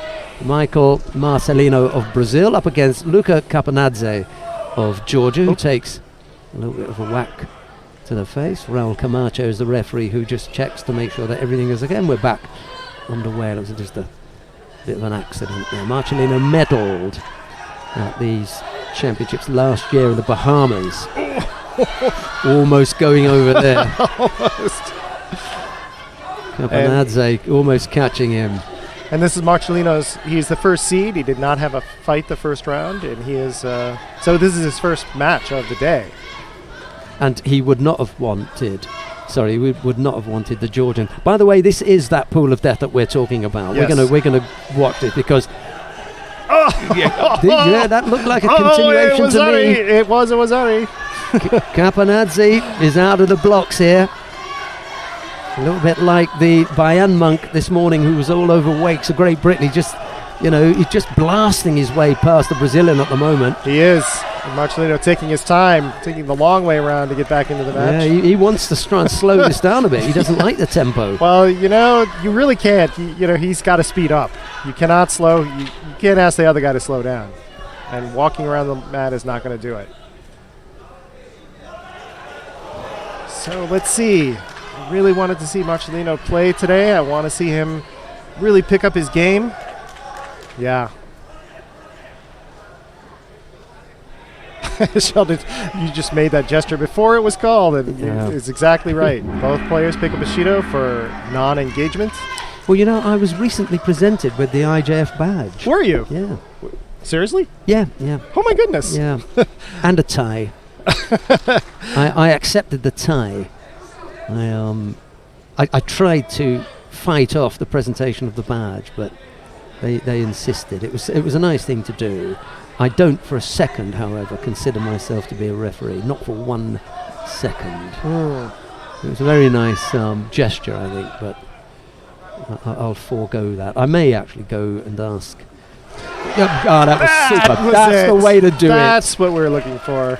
Yep. That's what you call an ambush. Yeah. He really took Capanadze's attack and just turned it. Beautiful judo right there. Capanadze was reaching in, really driving the way he has the whole time. And Marcelino, that's exactly what I was hoping to see. This kind of smoothness, not just meeting him with an equally powerful drive, but really absorbing it and turning it. Well, Marcelino didn't come in there as the number 1 seed for nothing. He was down by Wazari. I think you're going to have to go and catch your breath off the tatami, Capanadze. Yep. We appreciate that. It's a tough one to swallow, but it's best done somewhere else. I think he's just shocked. I mean, he really thought he had it all his own way, and then all of a sudden... Be nice to have a bow at some stage. Yeah. Tatami 1. All these things go to make up, the way. Yeah, he just. That's so pretty. Look at him. He reaches in with both hands, and Marcelino, he steps in actually, and then look at that. Now, it may sound harsh, what I'm saying about, come on, dig deep, pull yourself together, and everything. And people may say, you don't know what it's like, you've never been there. I don't have to go there. I don't have to stand in the middle of the mat to know what it's like to suck it up and have to take a loss. Because that's what happens in life. That's what happens. Sometimes you have to take it, Unfortunately for Caponazzi, it was very public. And I don't say that it's wrong. It's difficult to keep that out. You suffered a big loss, and it's going to be hard to take.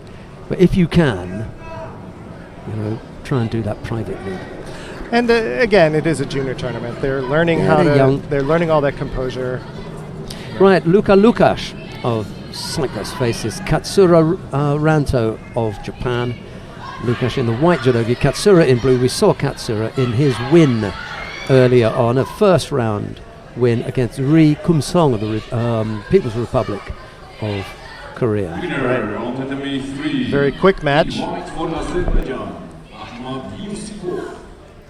Luka Lukash really coming in strong though, knowing that you cannot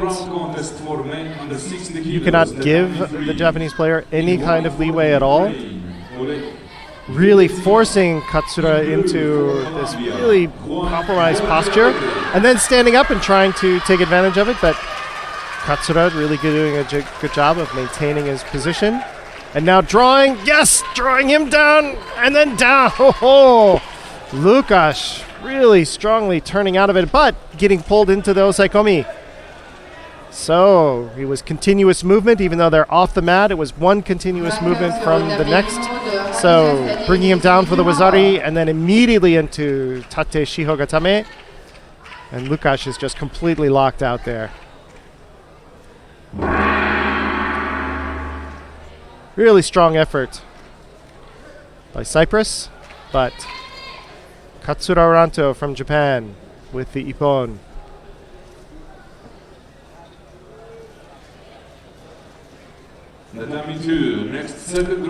Loss is always difficult, especially when you've been training so hard. This is the World Championships. You want to come out here and give the best possible showing you can, and hopefully take it all the way. Of course, that can only happen for one person, but that loss is hard.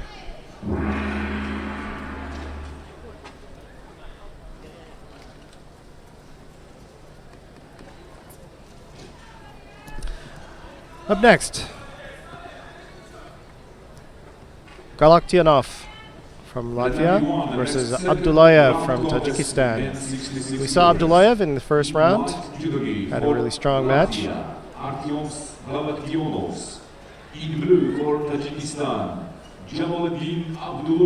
Again, if you wish, you can always change to the other mats. Mat 2, we have Korea versus Brazil, and on Mat 3, we have Turkey versus Mongolia.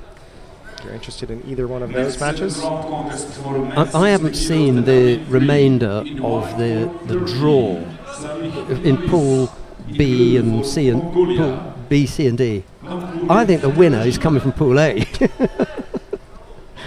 They are very strong. They're very strong. Caponazzi is gone. Katsura is through. He will face Marcelino in the next round. Abdullayev, I think, he looked pretty sharp earlier on. Yep. And then we've got Bayan Monk coming up against Mirisov of Russia. So, again, all in Pool A. Yeah, in any other tournament, you would expect this to be like the semifinals or the quarterfinals. All divided. Yeah.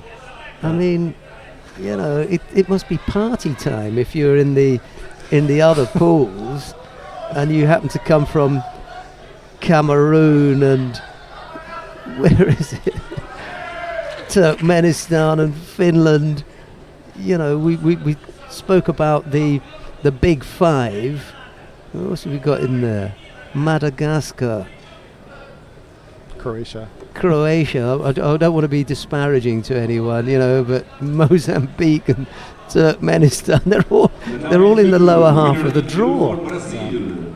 It's like this jar didn't get shaken up, and it all kind of settled into one place. It doesn't seem to be evenly distributed. I'll be surprised if the winner doesn't come for Pool A. Next second round contest for the women 52 kilograms, tatami 2. In white for Italy, Martina Castagnola. Abdullayev trying to come in for really strong Ouchigaris, but Galaktianovs really holding him out. Never really off balanced. But Abdullayev really pressing.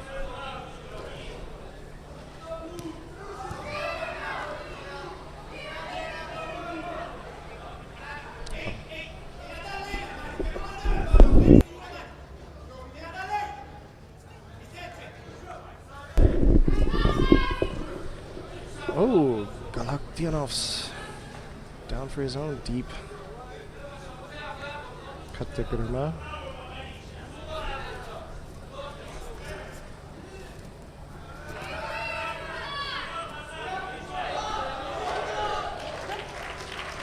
Galaktianov picking up the Shido. Not sure what for though. Okay.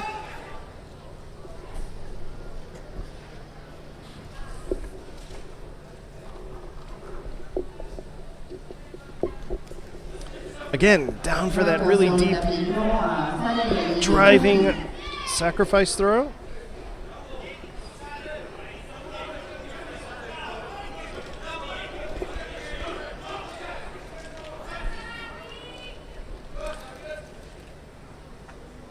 So it's interesting to me how many of these players, of course these are the lighter players, so next to the lightest weight class, so that sort of throw is going to be more popular here than in the upper weight classes. But it's interesting to me how that kind of attack has become so common.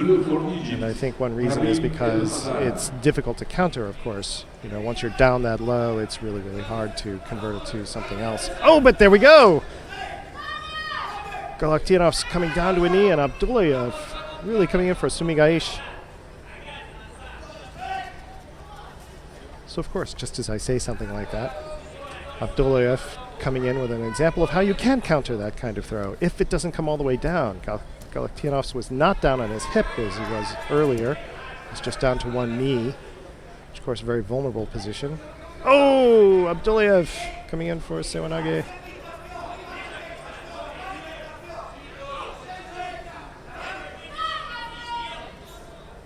Really good exchange. Back and forth going, both players really, really coming in deep. It's just no question about their commitment to these attacks. They're really, really trying to throw. Oh, Galaktianov's bad decision. Really trying to step across, and Abdullayev able to counter it and bring Galaktianov's down for the ippon. Not the most beautiful ippon, but it was a really good counter. And it was just a bad choice on Galaktianov's part. Really stepping across without having strong kuzushi, strong breaking his balance. So Abdullayev able to capitalize, take the opportunity. He is really happy with that. And we get to see it. See, stepping across, and Abdullayev really just driving him. Galaktianov. So that's interesting. So see how he's stepping across, but he never has him off balance. So Abdullayev is really just floats with him really nicely to his right and turns it and converts it. Watch how he drifts and pulls him down and just brings him right down to his back. Pretty well done. Bayan Monk from Mongolia versus Misirov from Russia. Here we go. I think this is the last match in this pool. Oh! Misirov trying to get the Haraigoshi, and Bayan Monk posting on his head and rotating out. Well, we saw how busy Bayan Monk was in his opening contest, remember? Oh, yes. Really drove through. And Misirov really matching it. not letting Bayern Monk take the driver's seat at all.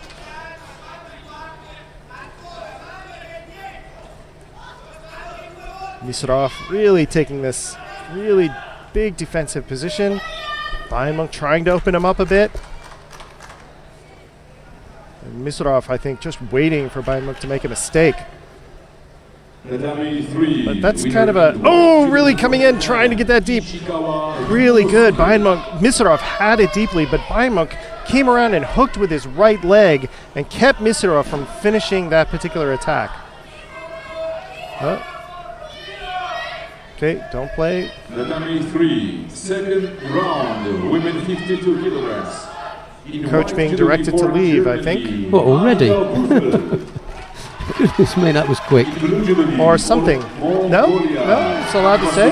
Oh. I don't know. But Maybe it was they told to do something. threw something back and it fell and she had to go and pick it up. Maybe. That's my guess.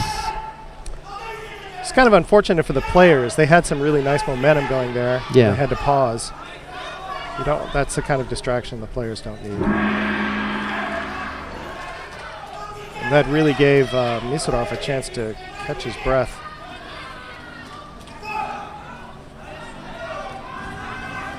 Okay, again. It's interesting. Bayern Monk. Okay. Misrov picking up a penalty. Holding on to a grip on the same side for too long. Okay, now they both have very equal, even grips. Oh! Bayern Monk in for a big Uchimata, and Misrov just able to scramble out of it. And Misrov allowing the same kind of equal grip, but taking a very deep stance. Misrov in for Sore Tsurukomigoshi, but Bayern Monk riding it out.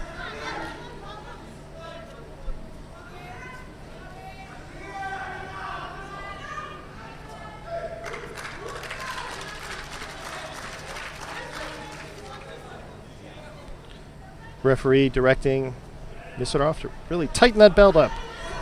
The winner of Tatami 2, Martina Castagnola from Italia. Okay, Misrov changing. He was a bit different. Now he's back down. Oh! Bayern Monk trying to come through with that big Uchimata. Misrov cartwheeling out of it. Tatami 2, next second round contest for the women 52 kilograms.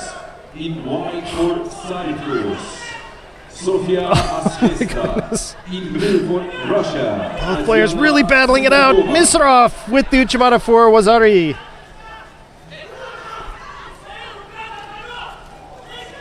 .127, long time, lots of time left in this match.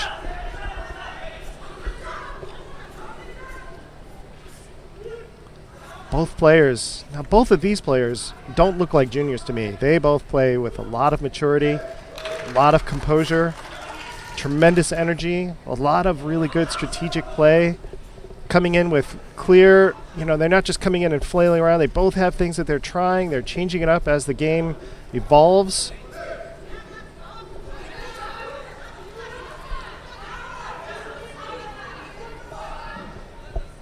Good variety of attacks.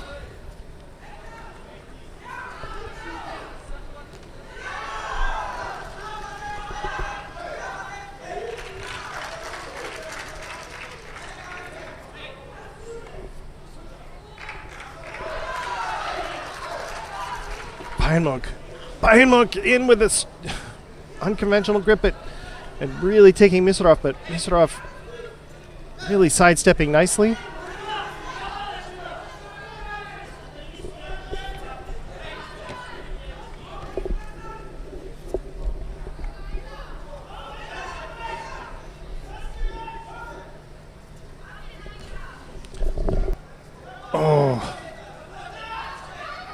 Several times now, Misrov has tried this really strong left-sided, really deep left-sided Osoto, and Bayern Monk has been able to ride it out. Misrov again being told to fix his gi. Sometimes an ominous sign.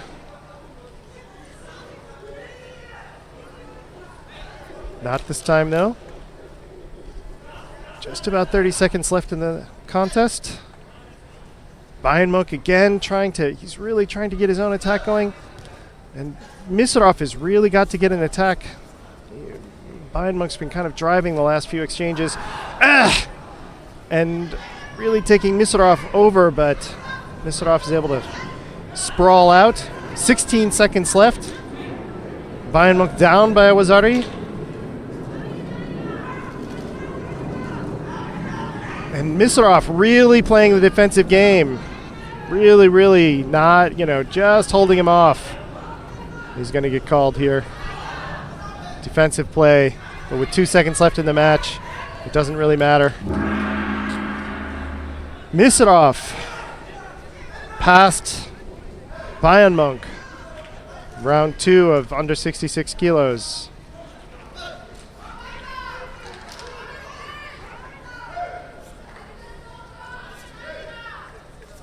Vainqueur sur le tablier numéro 1 en kimono bleu, Ismail Messiro, couleur d'équipe. Both guys, I think, just glad to get off the match after after that one.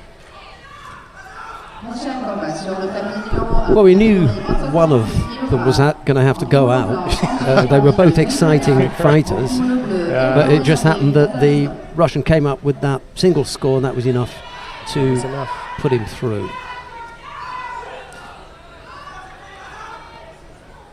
I think mercifully we're out of Pool A now. This is Pool B. Take a little bit of a breath. Yeah, the carnage was going to stop for a while. Well, let's see. Let's see what Pool B looks like. Venezuela. Andres Pariche from Venezuela versus Ibrahim Aliyev from Azerbaijan. I think we actually saw Aliyev earlier today.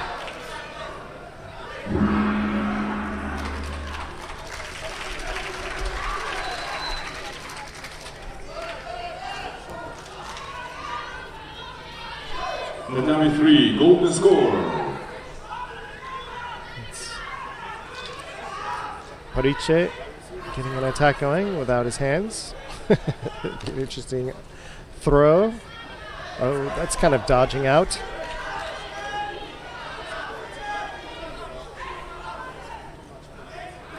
You can't just drop in order to avoid play. I think he was really skirting the edge there. Ibrahim Aliyev really kind of driving. Oh, that's one of these low attacks. Very, very shallow, though. I think Andres Pariche is really riding the edge of penalty territory with his play. There's a difference between the appearance of play and actual. Aliyev coming in for a long kind of Shiguruma.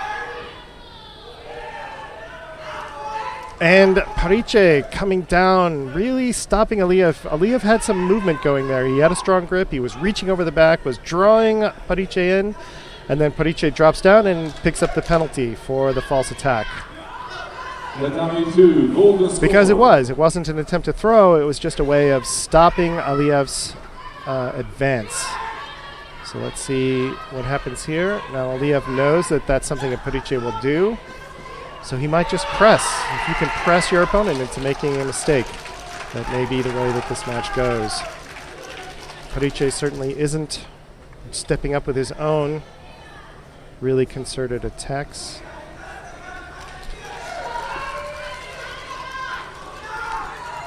Here we have, dropping down. Look at that. He just dropped right out of that. Yeah, this is going to be another penalty. No, okay.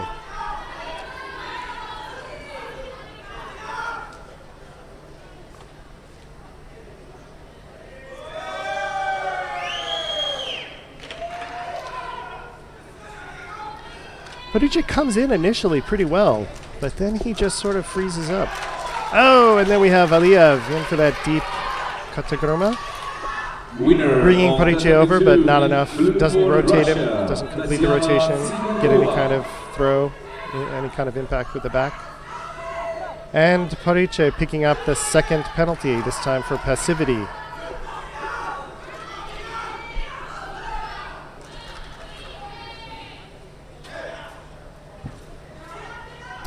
So it's interesting, you know. I look at this particular match and the officiating here, and I think about that very first match we saw between the People's Republic of Korea and Japan, where those penalties, you know, were immediate, whereas this one has just a very different pace. And you would think that, you know, this would have been, Parige would have been penalized out by now if it had been that first match, you know, called quite the same way.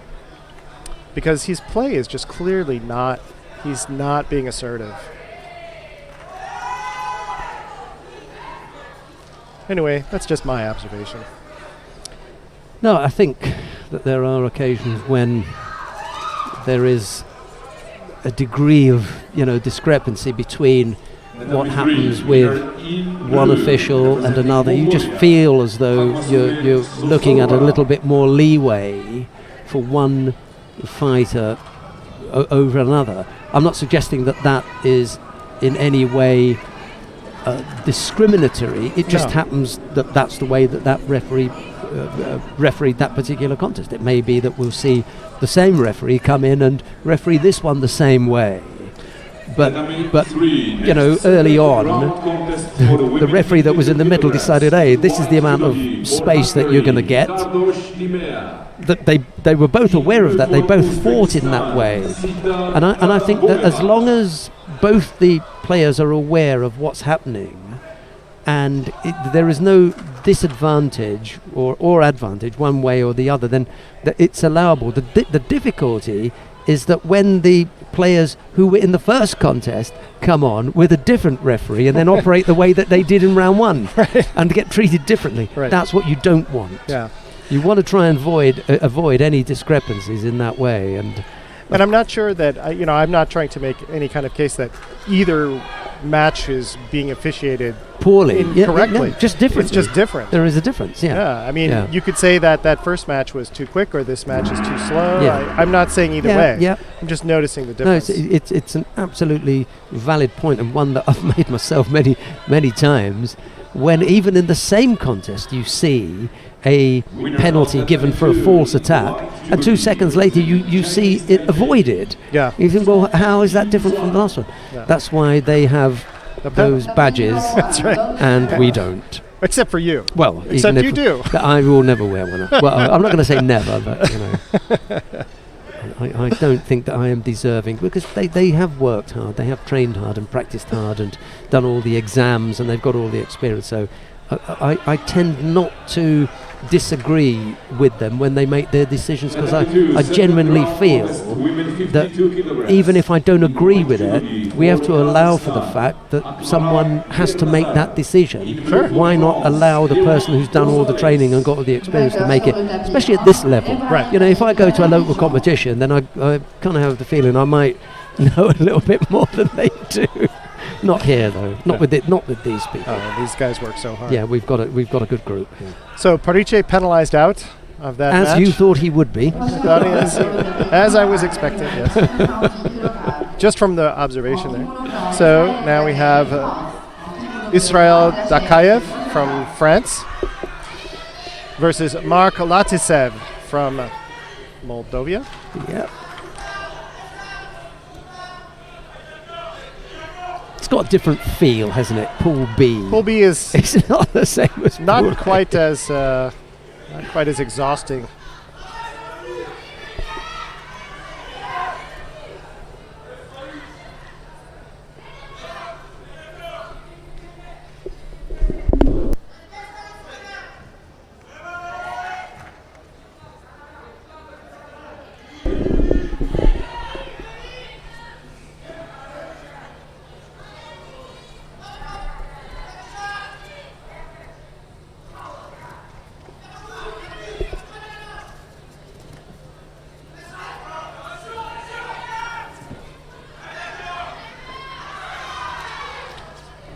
Yeah, so it really makes you wonder just, how the Mongolian would be doing if he were in Pool B right now.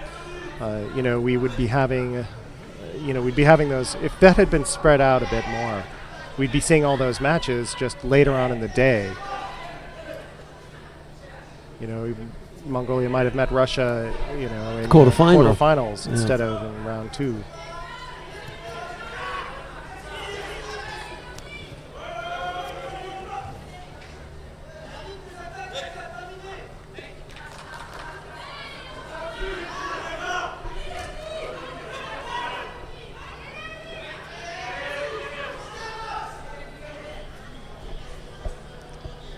So I'm trying to think.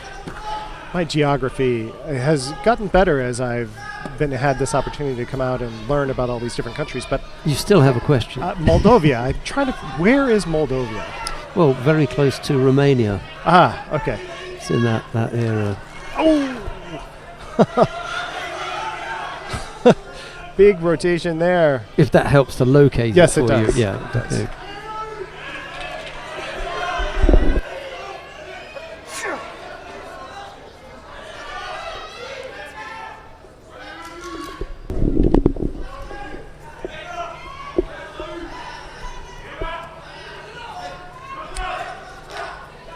Quite a few countries here at the tournament today. I think, was it 88 countries? It's a good number. Over 500, something like, or not quite 500 players, athletes. It's good number as well. Yeah. Oh, again! Ladisev, that's the second time he's taken Dakayev over like that.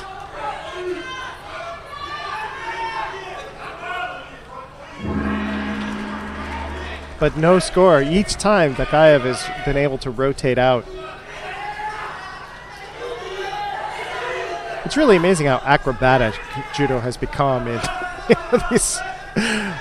the way these players are able to avoid ukemi, avoid taking a big fall. Working in this power half. Chance for the shimiwaza. Want to get out of there as quickly as possible, Latsiev. Don't want to be hanging around and giving him the opportunity to work. Dakayev has really got to hammer him.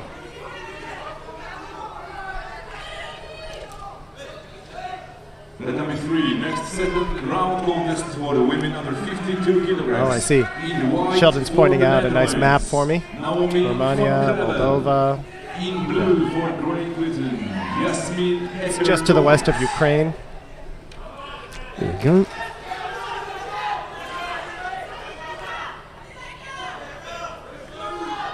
So it's Moldova. Wasn't quite pronouncing it correctly.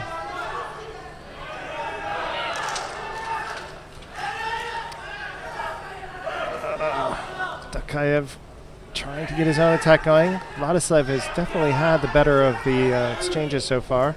But no score yet with just a minute left. Oh! And Vladislav posting off on his head to stop Dakayev's with like Sumigaish.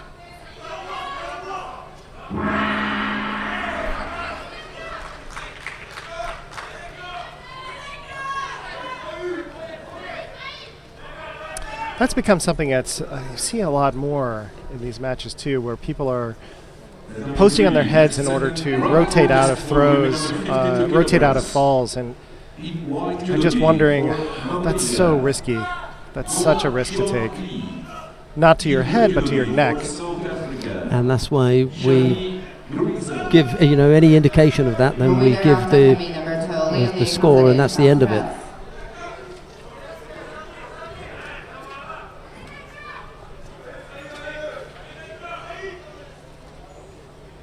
But it seems like there's some discretion here because these guys have done it a couple of times and nobody's been warned or penalized.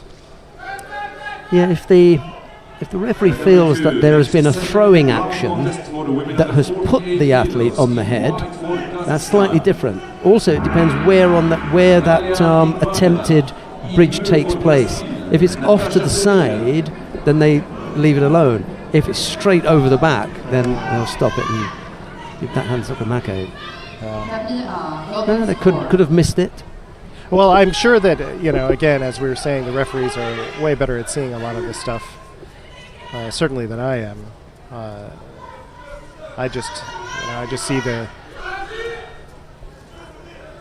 big motion. See, so there's one where he was brought down and he just posted right on his forehead. Face plant almost. And he couldn't do anything else. I mean, he could either take the fall or post on his head. Both his hands were tied up. His hands were completely tied up, and he just was not going to go over onto his back. But he kept his feet down, too. His legs never really went up in the air. So there's no question of him coming over his own head. Oh, nice Ochi. Down for Sewanage. Are his trousers split? They are! I think that could be time for a change of gi here. It's going to mess things up a bit, isn't it? Yeah.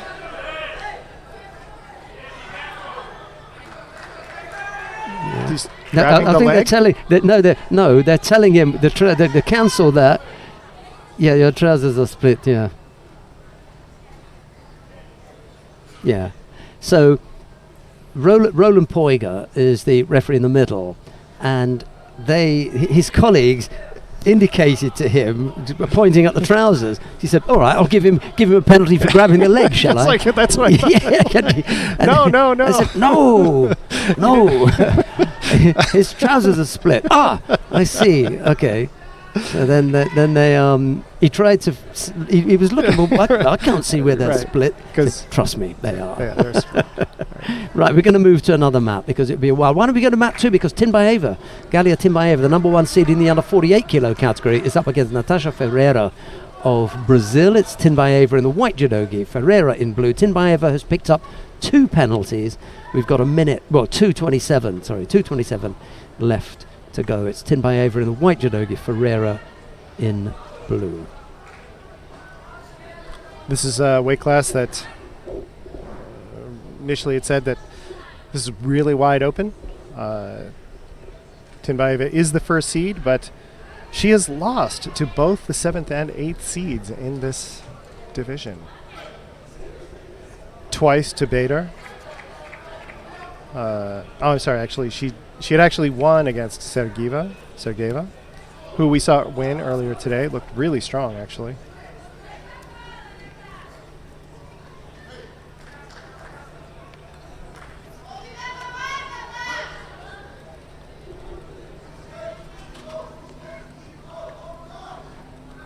See if Timbaeva is able to get past Ferreira.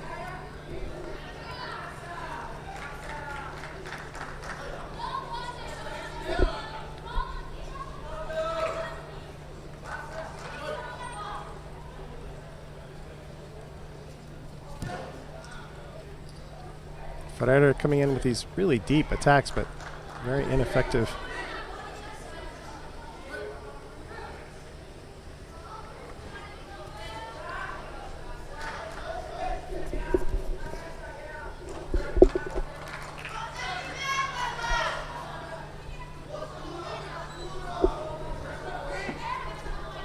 .140 left in the match. Timbaeva with 2 Shidos.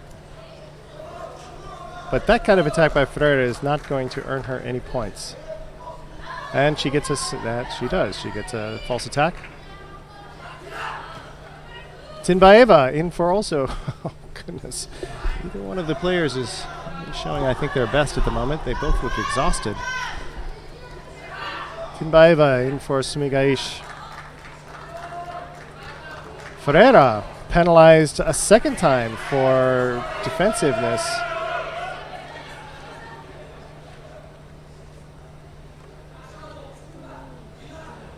So not sure I understand what she was supposed to do. I mean, if somebody's coming in and throwing you, you're allowed to push them away.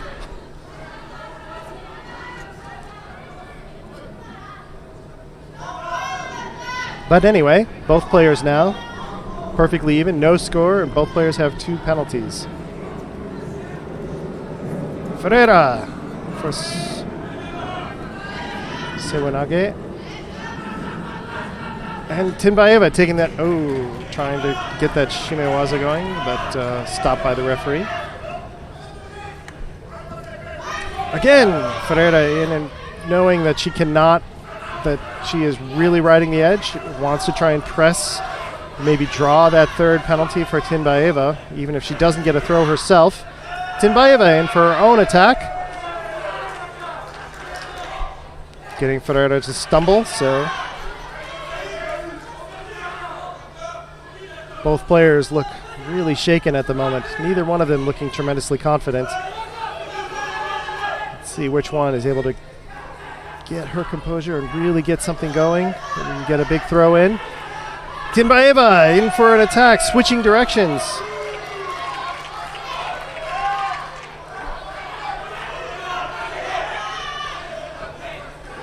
Uh-oh. Okay. Tinbaeva again trying the same kind of Sutemiwaza attack.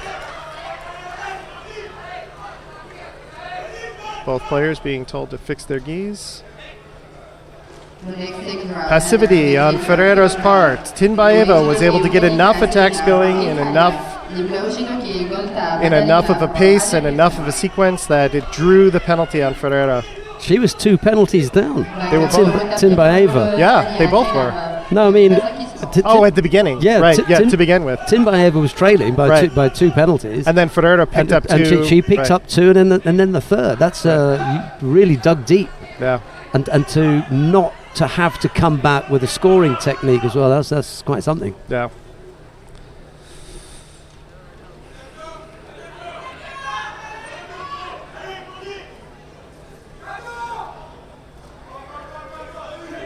Up next, we have Israel Dakayev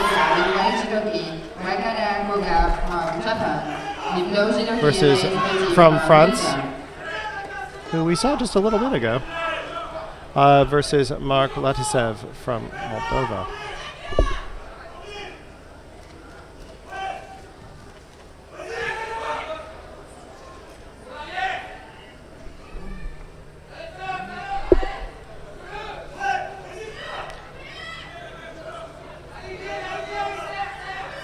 Okay, that's the. I don't think that's the correct. Those are not the correct players listed there on the board. Yes, right now because we're on mat 2. That was confusing me. This should be Koga Wakana from Japan versus Lois Petit from France, but we have the different players listed here. Yeah, we're sorting out the top part because down on mat number, that's what you've got in the top left-hand corner there is mat 1. Okay. We'll and that's who is on mat 1, Israel Dakayev and Mark Latsiev. We were watching that one. Yes. Weren't we? But we are on mat 2 awaiting the board will turn round. I think it's generated by what's on here. So now those 2 scoreboards must have been linked. Because they're turning round now, Tinbaeva, and now we've got Koga Wakana of Japan. It's a technical and difficulty. Lois Petit of Belgium. Here we go.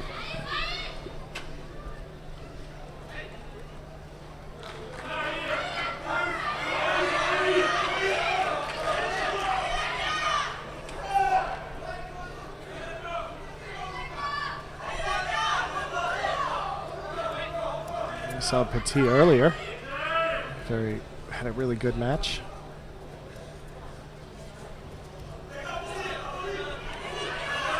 Now, I think we saw. So, Sheldon, can you believe it was already been a year? It was last year that we were at the Junior Nationals together in Bahamas. Yeah. Junior World Championships. Junior World Championships. Yeah. And I think we saw. Didn't we talk about Koga? She's related to the Koga. I don't know. I thought it could have been Koga Genki. Okay, I'm just trying to. Yeah. So I'm wondering. How many Kogas are there in Japan? Yeah. Plenty. Yeah, plenty. I'll have a look on the list. That's right. It was Koga Genki. Yeah. Right. Yes.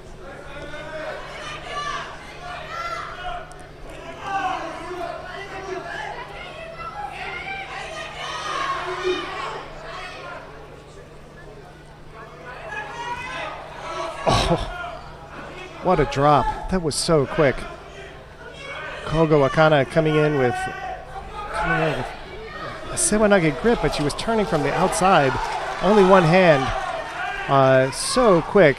Lois Petit didn't really have a chance to react, but because she didn't have that second hand, it wasn't really going to throw either. But it does draw the penalty on Lois Petit for the passivity. The winner of tatami 3, Federica Zebra from Italy. And now Koga's getting both hands. A bit more of a serious attack. Bringing Petit around, reaching through. Going to try and turn her over into Newaza and trying to get the pin. Petit locks up the leg though. She could feel herself getting turned, but Koga's getting that foot out. If she gets that, oh, she re-engages, has that leg locked. Koga gets the pin. There we go. You can't just play a defensive game when Koga clearly likes her newaza. Oh, and I think she actually had the armbar. She had locked it up she had the pin, and then she had locked the armbar with her right leg, pulled it over. That would be actually good to see. Anthony Corelli pointed out during the Cadet World Championships that there was not an instance that he could remember where a Japanese lightweight fighter, more often than not female, he said, so 63 kilos down, that he could remember where they had initiated a turnover and failed to secure the Osaikomi. Always work to convert.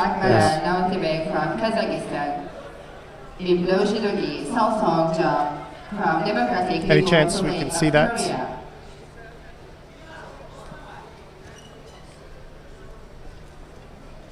Well, so up now we've got Akhmaral Nautbek from Kazakhstan versus Jeon Soo-song from the People's Republic of Korea.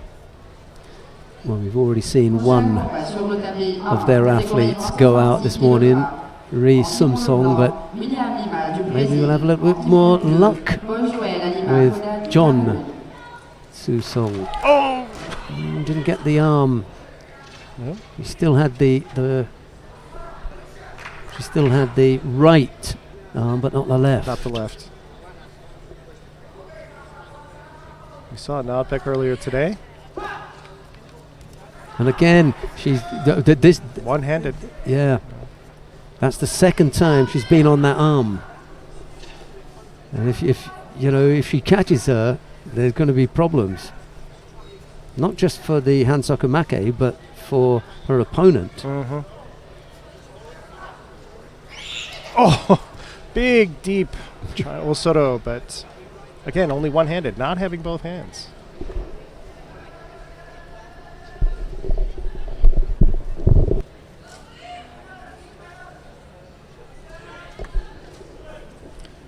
Okay, this is an interesting newaza engagement. You don't see that very often. Complete locked up like that.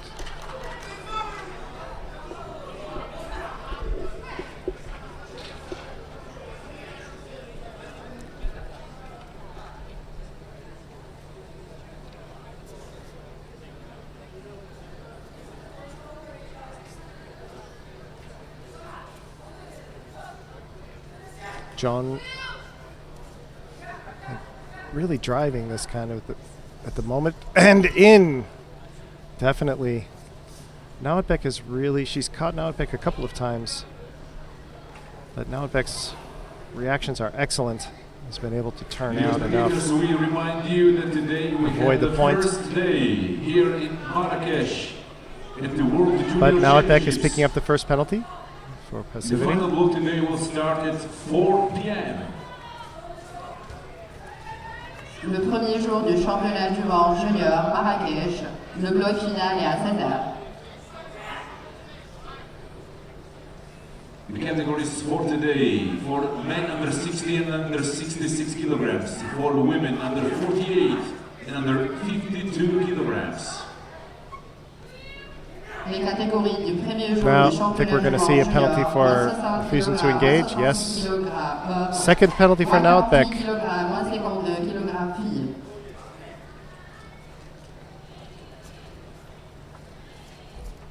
But she's in a tough spot. Every time Jeon has gotten both hands, she's really taken Nautbek around.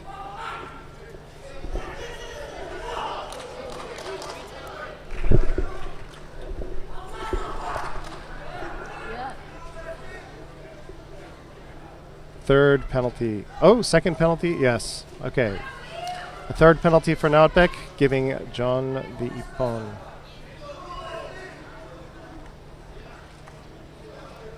Clearly not happy. Nobody would be, but Nautbek really, can't blame the referee for that. If you give, in any sport, if you give the referee if you give the referee the responsibility for deciding the contest, then you really are, you only have yourself. to blame for that. Nawatbek really needed to step it up and really take more of an opportunity to get a good grip and really drive the attack, and she just never did. So that's an example of good refereeing, but an unfortunate match. So here's a match we also wanted to see. Andrea Stoyatinov from Serbia versus Basansuren from Mongolia. Stoyatinov took a bronze medal at last year's, I think, took bronze at last year's Junior World Championships.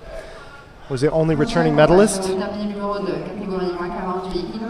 we saw her do quite well in the first round. So we'll see how she does against Mongolia. Mongolia has become quite, definitely one of those big five. At least, you know.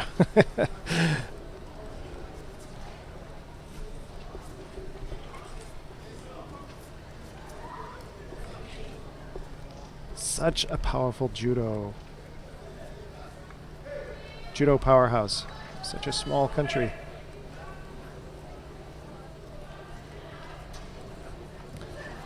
But Stoyatinov recognizes the importance of this match and is really, really working. But Basansuren is just very tough. Stoyatinov, even though she's had the attack, has not been able to really get Basansuren moving. Basansuren.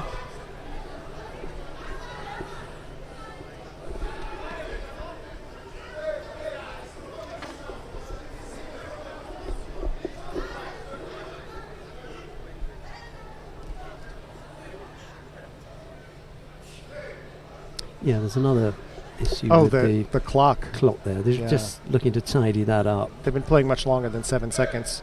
Yeah. And Vladimir Nutsabidze is their referee, who's spotted that one, and he just pointed at his watch. Right. He just pointed at his watch, and they asked him, I think they said, it's too early for lunch. It's only 11:30, mate. You know, what are you talking about? No, he's at the clock. Oh, right, okay. They had a similar thing down on mat 1 when they asked the referee about the trousers. He said, give him a slight miscommunication there. I'm sure they'll tidy that up shortly. Meanwhile... So I'd say they've been playing for at least 40 seconds. Yeah, they'll have to decide just how much time they're going to take it down. There you go. Getting done now. Okay, a minute. Okay, yes, a whole minute.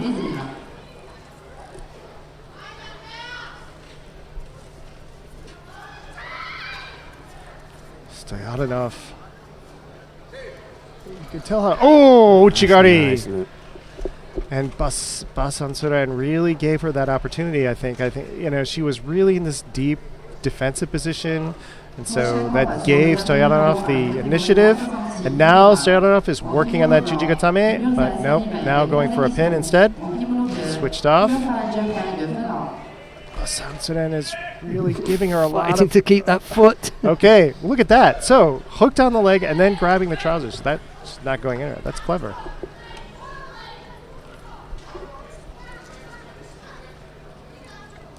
Okay, Stoyatinov has the Wazari. For that, I think it was Ochigari. Slow inner cut.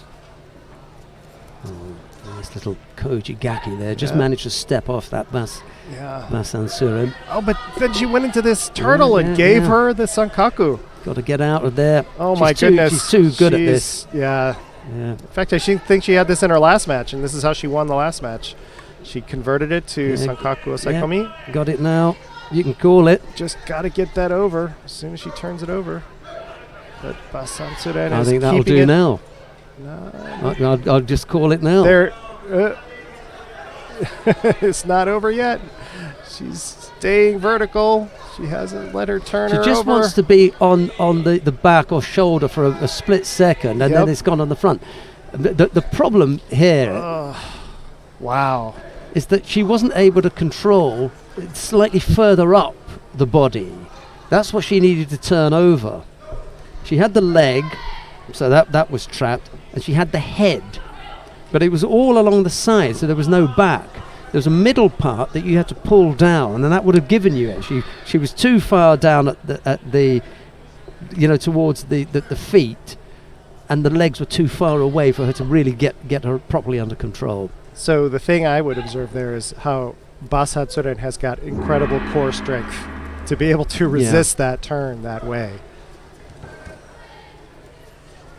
To keep her body arced enough so that she couldn't turn her. See, that the classic Sangaku position is from that side. Yes. Whereas she was down at this end, a la Billardid.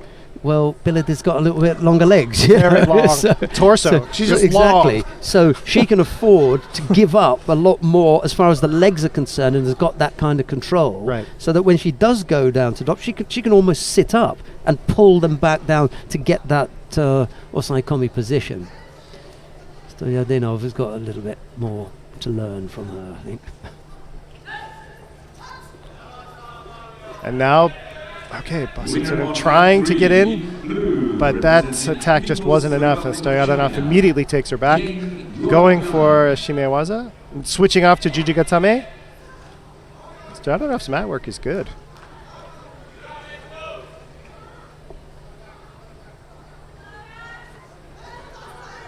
Second round for women under 48 kilos, tatami 3. In white for Brazil, Laura Ferreira. In blue, representing Democratic People's Republic of Korea. Oh, interesting. Stoyanov is kind of taking a little break here. Just sort of. Oh, that's because the clock was almost up. And she knew that time was just about up.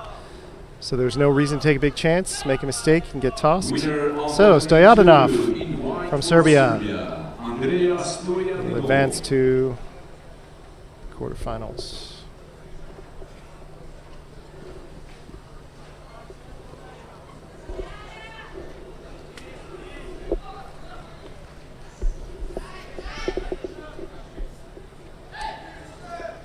So I think we'll stay here. See another match with Bayam Basuren from Mongolia versus Ruslan Halavachu from Belarus. Am I mistaken, or is that the smell of coffee? I think I can detect some coffee. Yeah, I think I may wander down to our coffee station and pick one up. Would you like one? Actually, why don't you go for it. You go for it, because you need to take a break anyway. Right. I am Basuren of Mongolia and Halavachu of, I think that might be Halavachov, Ruslan Halavachov of Belarus. Under 60 kilo category.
Nice effort there, left-sided. Halavachov picked up Uznari. They've both got a penalty apiece. But I think that's going to come into it now. The Belarusian looks as though he's Winner on mat 3. getting underway here.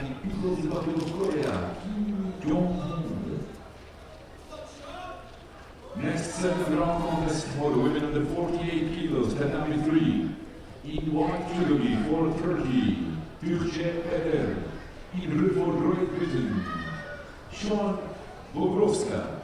Vainqueur sur le tapis numéro 1, Nurza Salemi de Kazakhstan.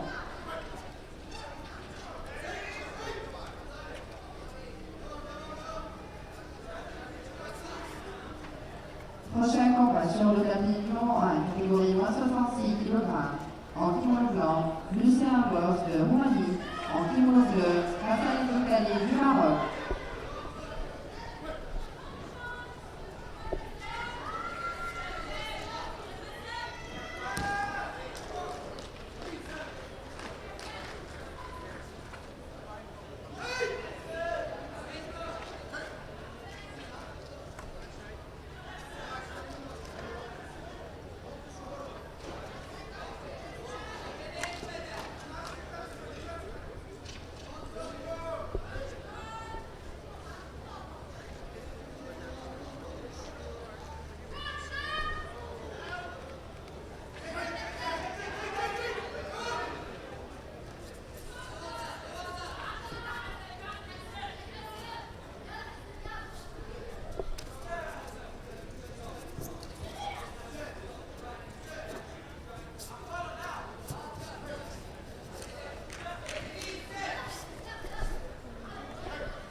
Surin not going to give this one up.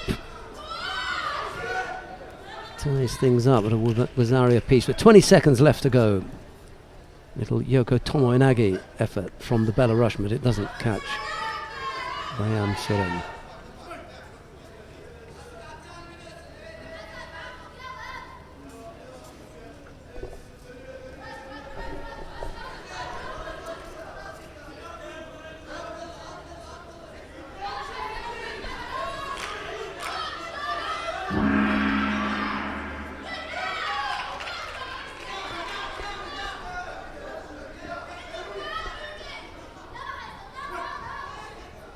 Tatami 2, hold the score.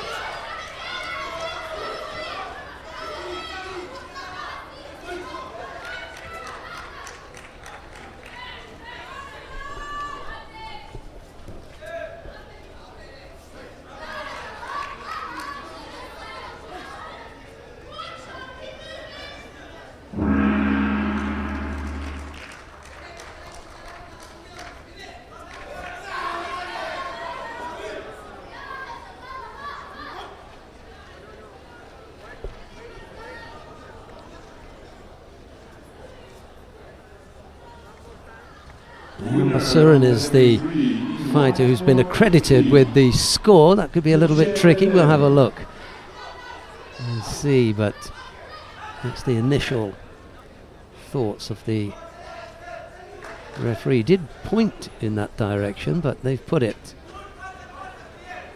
on the other side and they thought better of it, so no score. That's probably the best thing. In white judogi for Japan, Watanabe Aiko. In blue judogi for Nepal, Sophia Patna.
winner on tatami 3 in white for Japan, Watanabe Aiko.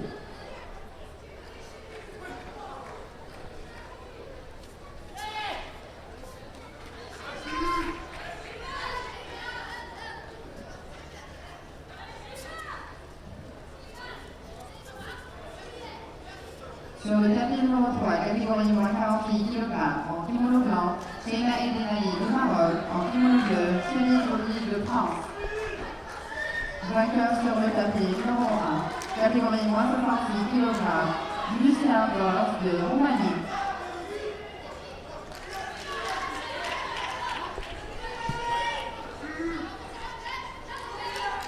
Bayam Basuran slightly bewildered at the fact that the contest is still going on. He thought perhaps that he'd done enough to take it, but not quite yet.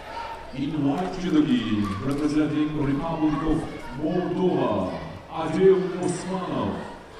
In blue judogi, representing Georgia, Georgi Tutashvili.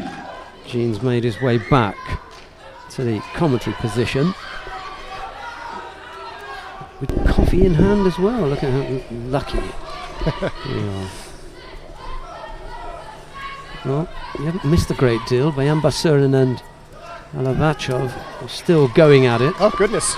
Okay. 1-1.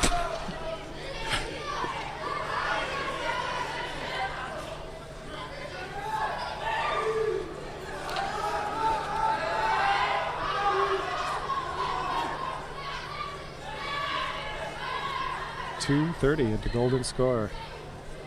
Completely even.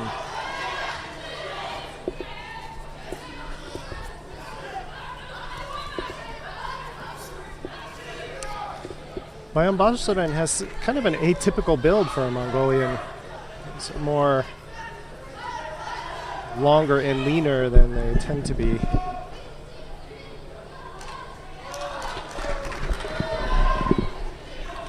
Halvashu getting the penalty for false attack. Penalty. Oh, was it false attack? I thought maybe crushing. But he went like this. Oh, right. So, I didn't see that, the first part. Winner on tatami 2 in white for Mongolia, Bayam Basurin. Unfortunate end, but very, very evenly matched. Sometimes it just happens. Tatami 2, next third round contest for Right, go for it, Gene. Here you are. Okay, so who do we have? Where are we? We're on map 2. In blue judogi for Great Britain, Joshua Giles. I think, how is that match on map 3? Well, we can stay here for a moment, but I do want to check in on Jacob Moore on map 3 when that comes up. That'll be coming up in a couple minutes. Ooh, that was a big attempt. Simeonitis from Russia. But we'll want to see how Jacob Moore does in his third round match against Carlos Maldonado from Argentina.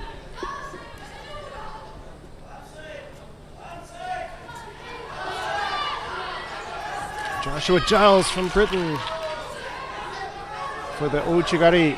But Simeonitis stepping over it, coming in with his own attack. Nice exchange.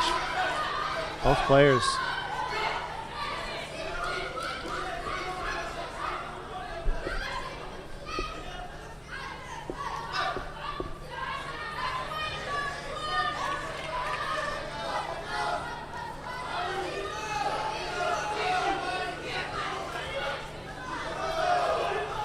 Joshua Giles got a really good, strong right hand grip. He's got both hands. Simeonitis kind of holding him out there. Giles trying to draw him in. Oh, with Simeonitis coming in for his own Sewanage.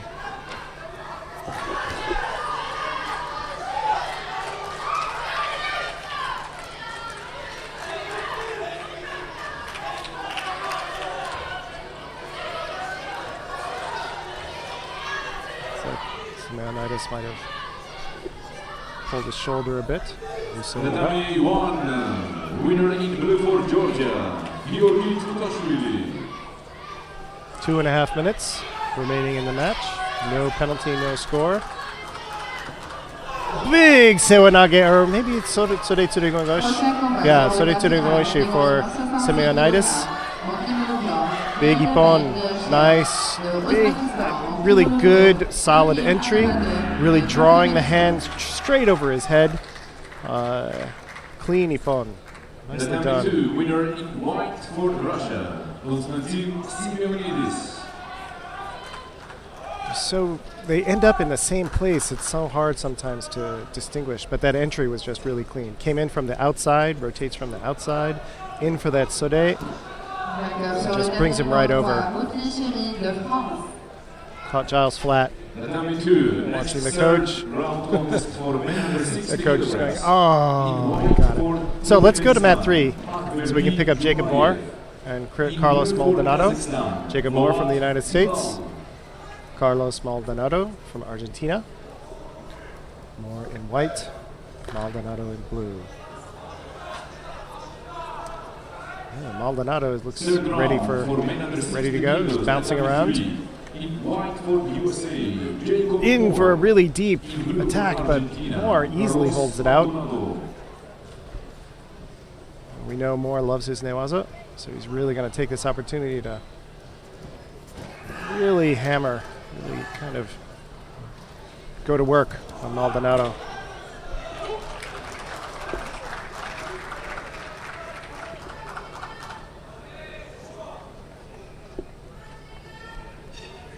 Working on that newaza.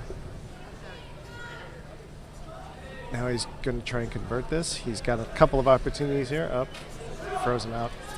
Could have either gone for Juji Gatame or a pin, but Maldonado was able to catch that leg, really lock things up enough.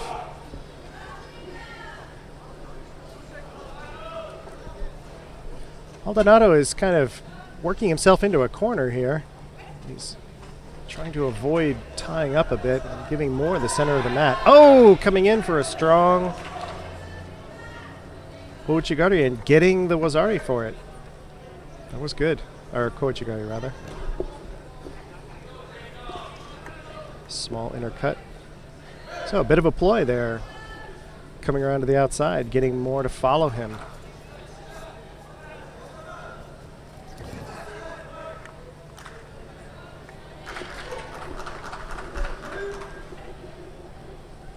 So now Moore being a bit more cautious, not committing so much. And Maldonado in with a really deep Sode Tsurikomigoshi. Bringing Moore around. Moore sprawling out enough so that he didn't get turned.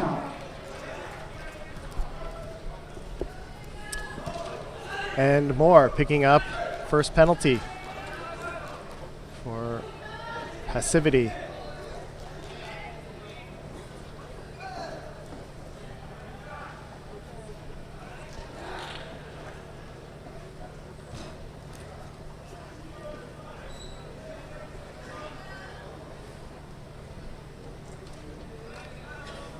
Two minutes left in the contest. Oh, that was interesting. Maldonado coming in for a Tomonage.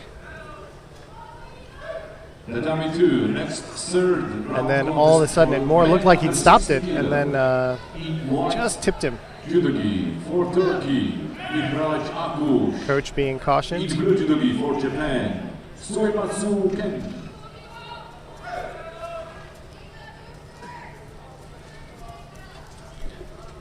So Moore's in a tough spot. He's down by a penalty and a Wazari. And he's coming in for his own Sode Tsurikomigoshi, but not enough. Carlos Maldonado able to drop. And now Maldonado has the opportunity to work on a little newaza and burn up some time. He's not really so much going for it as he is just running the clock down. The dummy 1 winner in blue for the Netherlands, Ivo Verhorsten. Maldonado now not moving around nearly as much, just sort of backing off, making Moore come after him again. Oh, and Moore trying to attack, but Maldonado is, oh man, yelling for more to be looking for that Kochigari. Ochigari. Look, he's on his heels. Get those low Ashiwaza going. Get him to move his feet. But Maldonado is giving Maldonado a chance to come in for his own Tomonage. Not a big serious attack. I think he's in danger of getting penalized here. Yep, false attack. You can see round 3 looming large across the tatami. Just 1 or 2 more contests down on mat number 1 in round 2. And then after that, we should really be looking towards the quarter-final. Won't be that long. Just want to check something on that one, by the way. Okay. 37 seconds. Moore really having to go after it. Really having to press. Which gives Maldonado opportunity, of course, to take that and turn any kind of big press into his own attack.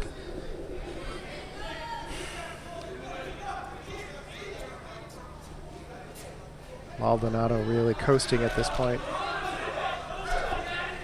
because he knows he's in a really good position.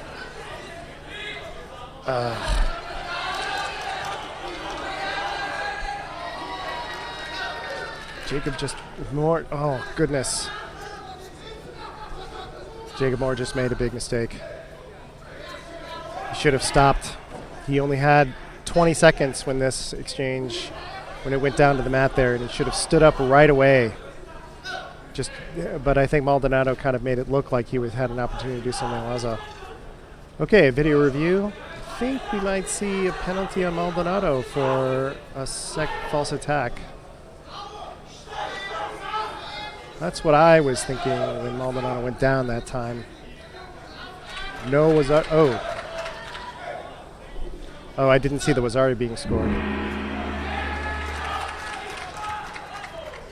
And it was waved off. So, sorry, I really missed. Of course, I think the referee was off camera. And I didn't see something that looked like a score.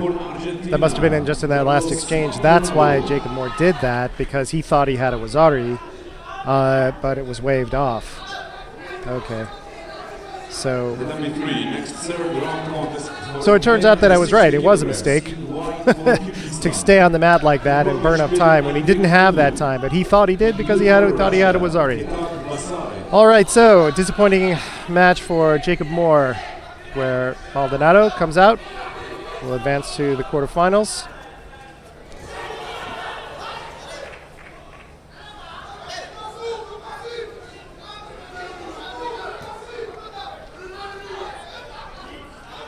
And up now we have Aybek Ulu from Kyrgyzstan versus Kitag Basayev from Russia.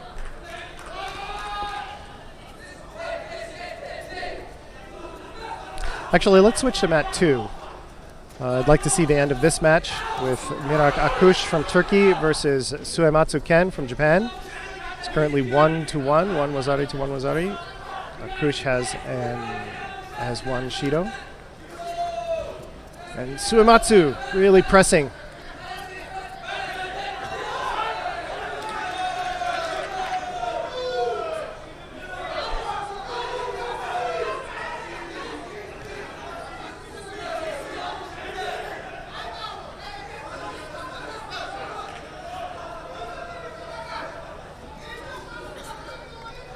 .30s 35 seconds left.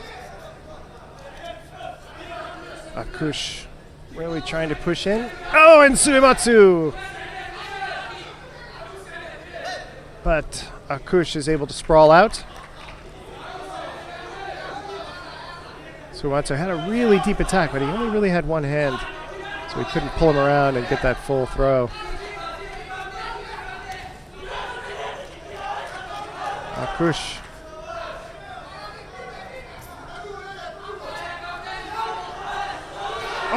Okay, Wazari.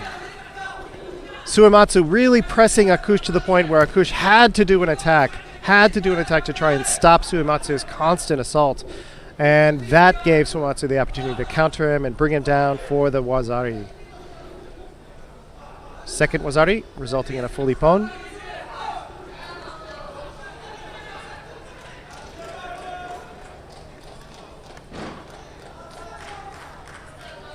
glad we saw that. That was really good. That was an interesting thing to watch right there at the end,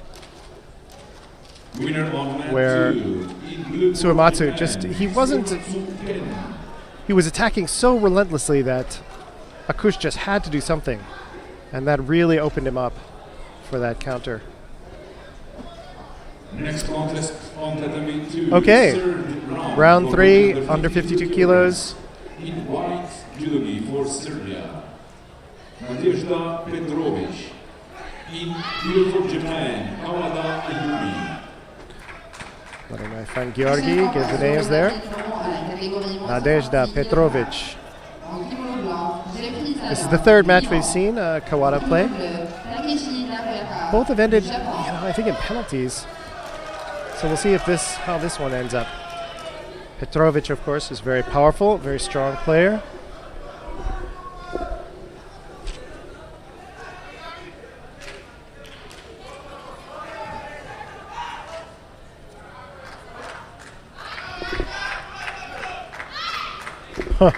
One player we haven't seen at all today.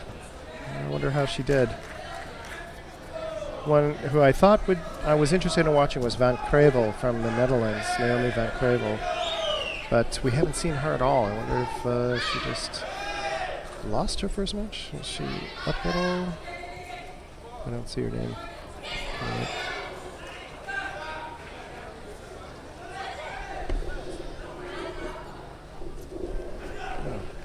Right here. Please.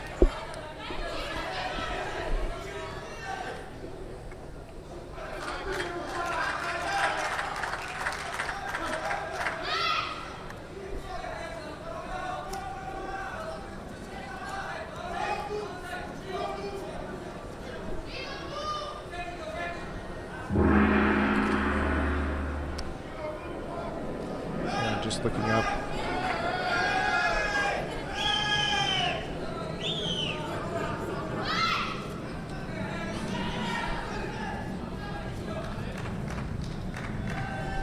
Vainqueur sur le tapis numéro 1, Takeshi Takeoka du Japon.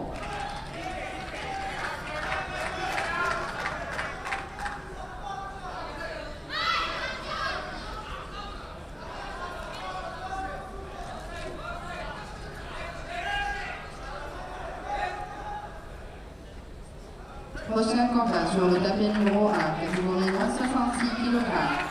En kimono blanc, Yerme Kamarjeli de Kazakhstan. En kimono bleu, Mekaj Brock des États-Unis. Oh, I'm looking at the wrong weight class. That's why I'm not finding a name.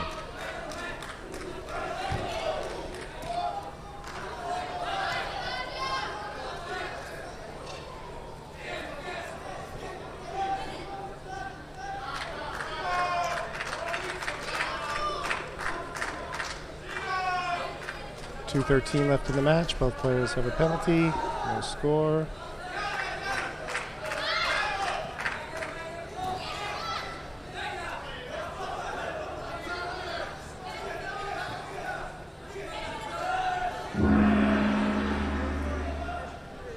So Van Krevel made it through to the second round,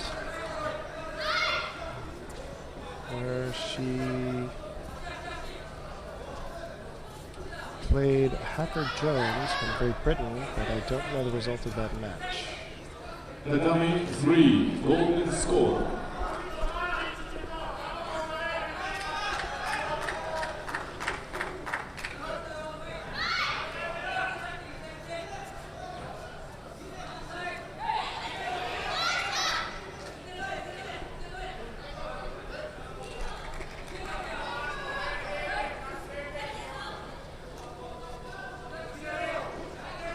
Here we go.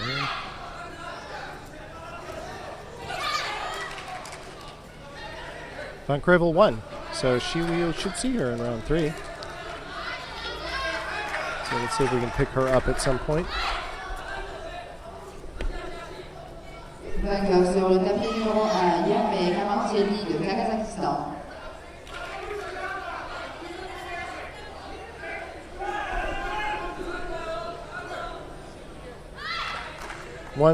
Under 130 left in this match between Petrovic and Kawada.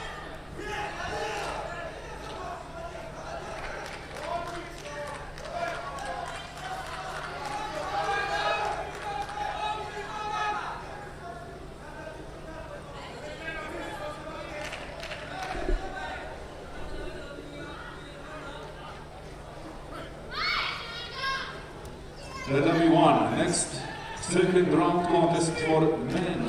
66 kilograms. One of the reasons I wanted to watch Van Krevel is because in my review of her matches, I just thought that she had excellent posture. She can launch extremely strong attacks and is very versatile, switching between standing and groundwork really readily.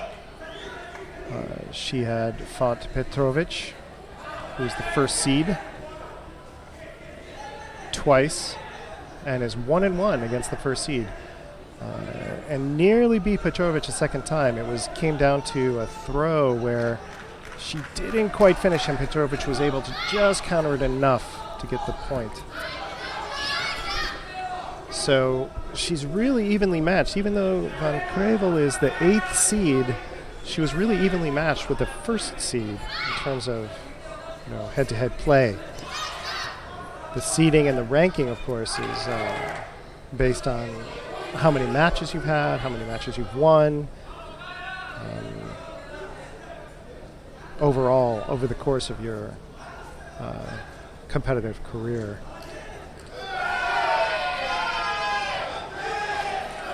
Okay. Referee thought about awarding a penalty or penalizing a player, but did not. Decided that halfway through, it's like, no, I'm not going to do that. Which is good because both players have two Shidos, so somebody would have been very unhappy. Okay, now we're stopping in the middle. Bear hug. That's just unfortunate. Again, you cannot go straight into a bear hug attack. You must engage with a much more conventional grip first. So that's the third match I think we've watched Kawada Ayumi win through penalties. She's just had that kind of day. Kawada Ayumi of Japan is the winner on Tatami 2. Prochain combat sur le tapis numéro 2, catégorie moins 52 kg. En kimono blanc, Khadija Seni Idrissi du Maroc. En kimono bleu, Maria Tabal du Brésil.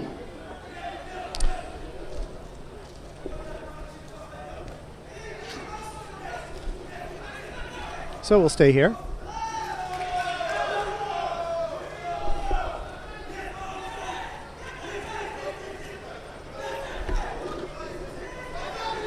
The under 52 kilo match.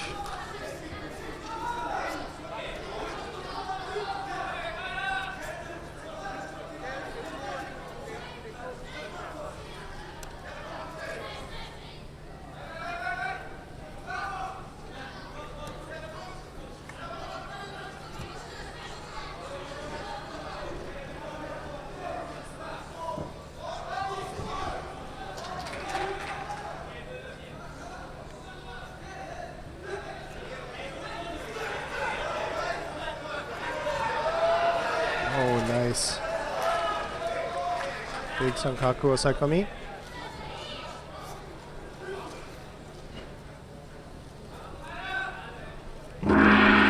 Okay, and that's the Ippon for Maria Taba from Brazil. Sorry, I was looking at the pool to see where we are. So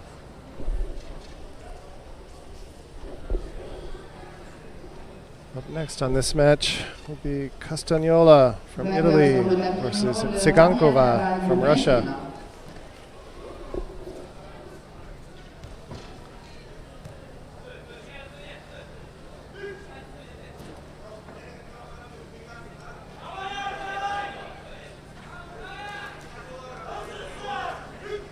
So these are very large weight classes. There are actually, EBCD, there are 4 pools in under 52 kilos. So there's just a lot to cover. As we've been moving around, we've only been able to see snapshots of each one of these weight classes. Martina Castagnola in blue for Russia, Tatiana Tsigankova.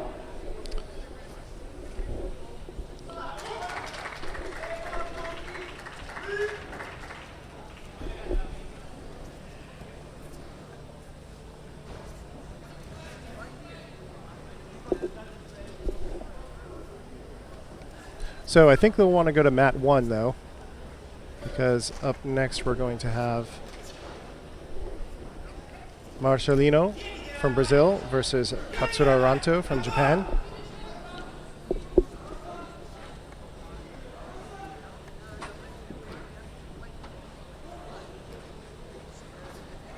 Back up in that 66 kilo category. Right now, actually, it's Pongrac from Hungary, Benche Pongrac, versus Rodrigo Jara from Argentina.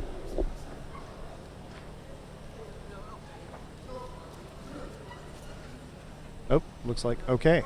Pongrac. Winner on Tatami 1 the in Ippon. white for Hungary, Pongrac Bence. So now we have the match I just mentioned. Somebody we've been following today, actually a couple people, Michael Marcelino from Michael Marcelino from Brazil versus Katsura Ranto from Prochain Japan. combat sur le tapis numéro 1, catégorie moins 66 kg. En kimono blanc, Michael Marcelino du Brésil. En kimono bleu, Rantan Katsura du Japon.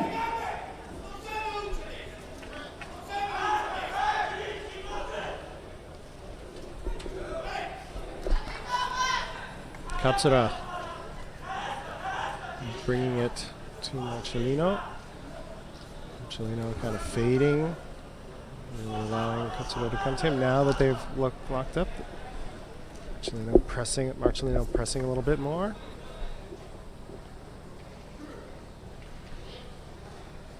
So both players, I think, going to be called for. Yep. Both players, when you don't engage fully, you get penalized. You're kind of holding away. You're holding your lapel away. That's what that signal is. Keeping that opposite shoulder out of reach. Obviously, because if your opponent gets the grip, they have the opportunity to throw. So they're both being super cautious. And Katsura in for the first big attack. And Uchimata. No real hope to throw, but establishing that he's got the momentum at the moment.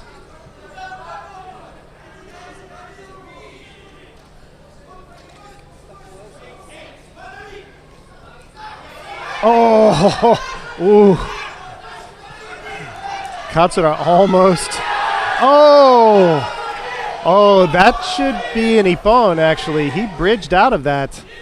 Marcelino really doing a nice job of sumigaishi. And you could see Katsura Ranto, as he was coming over, straight over his back, he really arched and bridged with his feet. And that should be, as far as the way I understand it, that should be an Ippon. When you bridge out, see, look at that. See how he's reaching with his feet to avoid the contact with the back? That's an automatic Ippon. Sheldon is not with me at the moment. I'll have to get his take on it. Kind of turned to the side, too. I think they're probably reviewing the video. But that was a brilliant bit of play on Marcelino's part. No Wazari? Ippon, yes, because of that bridge. Because bridging out means that you would have fallen on your back anyway. So avoiding the point like that, when, it obviously would have been a point, you get the Ippon, or you get penalized anyway. So in for that sumigaishi, really nicely done. He actually had his foot to the outside. It's not inside the way it usually is, but really coming up. He's actually sitting on his head, comes around, brings his leg across, and you can see how Kanto was just bridging out. There's a nice shot of the referee's feet. Okay, so nice play on Marcelino's part. So, really pleased with the way that he is living up to my hopes for him today. Prochain combat sur le tapis numéro 1, catégorie moins 66 kg. Okay, I'm trying to keep a really close eye on that 52 kilo weight class because I want to make sure that we see Van Krevel. But it looks like they're switching to 48. I'm not sure why they're not going right to that.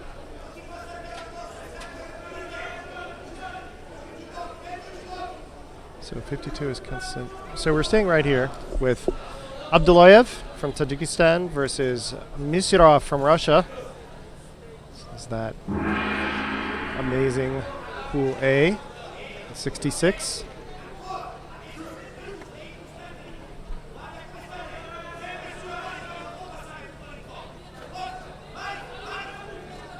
And now we took golden score.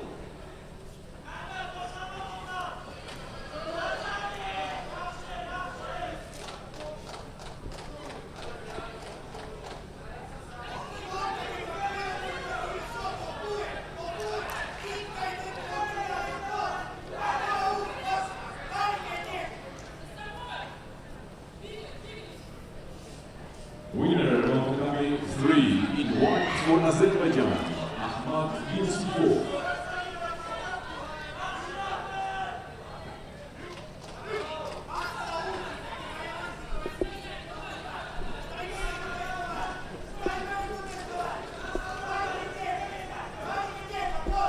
Tatami 3, next third round contest for men under 60 kilograms.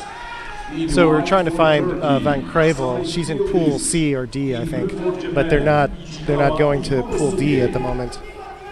Pool C, right? So, but oh, here it is on mat 3. It'll be coming up on mat 3.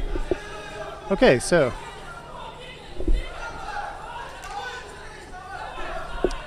we'll finish up this match and then we'll switch to mat 3. Abdullayev and Misirov. Okay. Misirov picking up the second penalty for defensive play.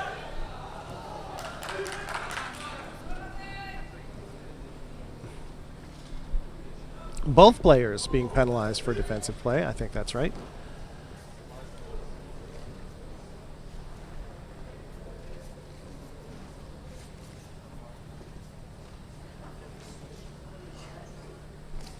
Okay, Abdullayev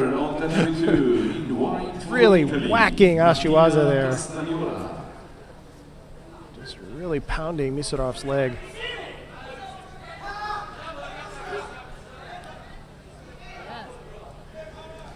Again, here's a startling just... It's really amazing sometimes how you get players who are so matched physically, stylistically, technically. Again, these two guys look like mirror images of each other. I think it's an accident that they, coming from similar regions of the world. The third round, women 52 kilograms. In white judo representing James Taipei, Sue Lin Swan. In blue for France, Leonie Gonzalez. Misirov's got really beautiful posture though, really coming in. Big, deep sewanage, but Abdullayev doing a good job of swiveling out of the line of attack.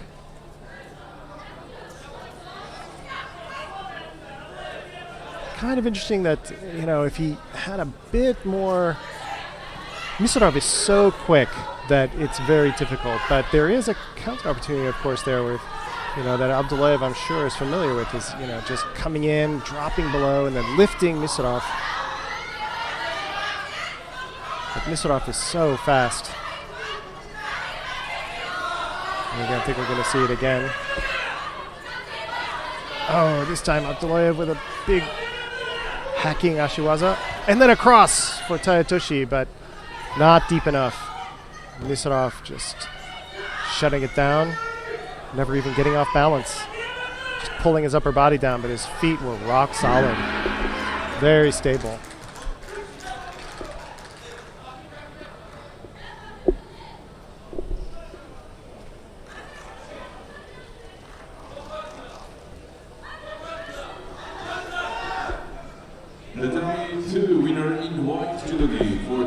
Misirov launching an attack, but again, Abdullayev similarly just never really off balance, just shutting it down, riding it, but his feet were never really, just never off balance. Ladies and gentlemen, on Tatami 2, first quarter final, women number 48 kilo. Sur le tapis numéro 2, quart de finale, catégorie moins 48 So you're welcome to switch him at 2 if you want. Somebody we've been following today, Koga Wakana, is up against Ooh! Abdullayev! Koga Wakana. Big Sode Tsurukomigoshi. Getting some nice elevation there, but Misrov's turning out of it. Anyway, Koga Wakana from Japan is facing Galia Tinbaeva from Kazakhstan. We've seen them both earlier in the day. In blue for Uzbekistan. On that too, you're welcome to switch. But now we're going into golden score, so we're going to stay right here. I want to see how this ends up. Tapis numéro 1, golden score.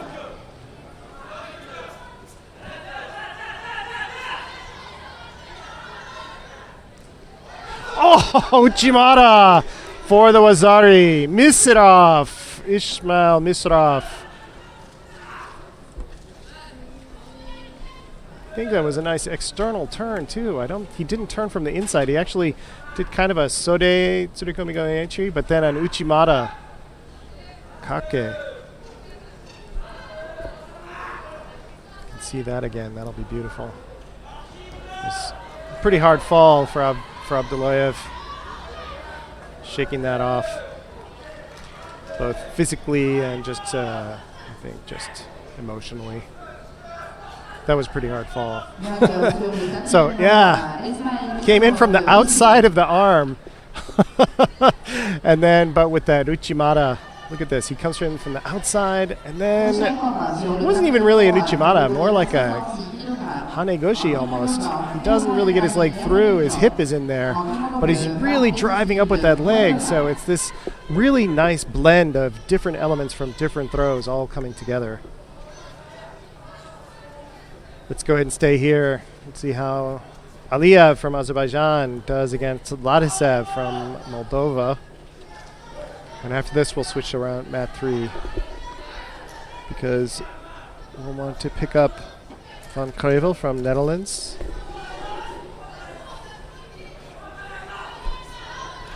Oh, Aliyev. Nice entry. Big hand throw. But Ladisev sprawls out.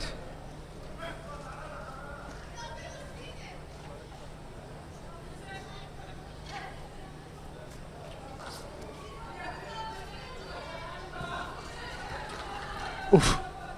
Aliyev gets this amazing penetration on his throws, so deep that he actually went right between Ladisev's legs, and Ladisev just stepped right over it. He's lucky that Aliyev didn't have both hands. That would have been an unbelievably deep Sewanage. But because he only had one, Ladisev was able to keep his posture and just step right through it, step over it and around Aliyev. But if Ladisev isn't careful, if Ibrahim Aliyev gets both hands and Ladisev picks up the first penalty for passivity, not attacking enough. You've got to be very active. And Aliyev had all the attacks so far, just like this. Look at that. I'm just going to hound you from behind. And going in for Newaza. I'm going to sit on you. Aliyev isn't really, he's just sort of punishing Ladisev at the moment. Ladisev's got to step it up. Can't allow Aliyev to have it all his own way. But Aliyev, strong over shoulder grip, really dragging him down. Ladisev having to hold him out, which is where you want to be. Ladisev is in a reactionary position at the moment. .224 in the match. Ladisev may pick up another penalty. Yeah, coming around. He brought Aliyev's arm around his head. Second penalty. So when he didn't like that over the shoulder grip, so he, ducked his head under Aliyev's arm, and that is a penalty. You're not allowed to do that. Okay, we couldn't quite see that, but Aliyev came in for what looked like Sumigaish. Aliyev really is commanding this match. Okay.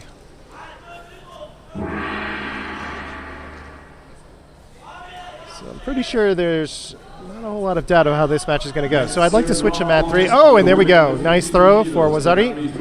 Aliyev gets the Wazari. Let's go ahead and switch to mat 3. We pick up Naomi Van Krevel. Charlie Grizel. Shane Grizel. Oh, and there we go. Van Krevel. Nice Uchimata for the Wazari. That's exactly what I was hoping to see today from her. First quarterfinal contest in blue for Japan. Koga Wakana. Koga goes to the semi-final. Kimbaeva of Kazakhstan will be in the repechage. Next quarterfinal, women under 48 kilos, tatami 2. See, Van Krevel just has this, so many players just get really, really crouched in their posture, and Van Krevel just consistently plays this beautiful upright judo. And look at that. So Charlotte Grizel had all the opportunity in the world to come in, and because Van Krevel's just got really good posture, there was no opportunity, Grizel just could not off-balance her and just bounced off her like a tree. So that's the kind of really good, solid, what really good solid judo posture can do when you know how to use it.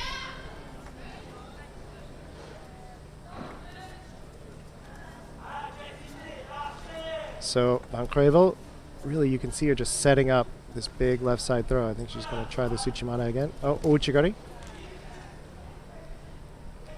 And you can see how China Grizel is really fighting, just fighting as hard as she can, but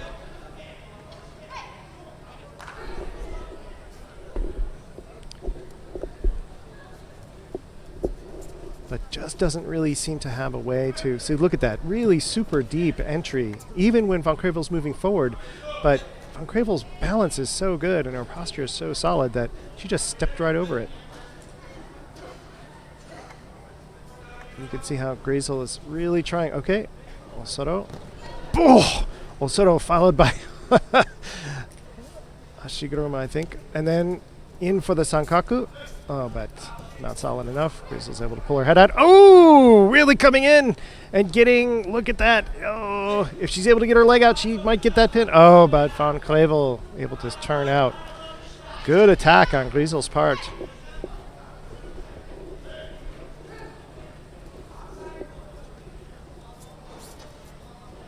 Back on mat 1, Ibrahim Aliyev still ahead by Wazari, 5 seconds left.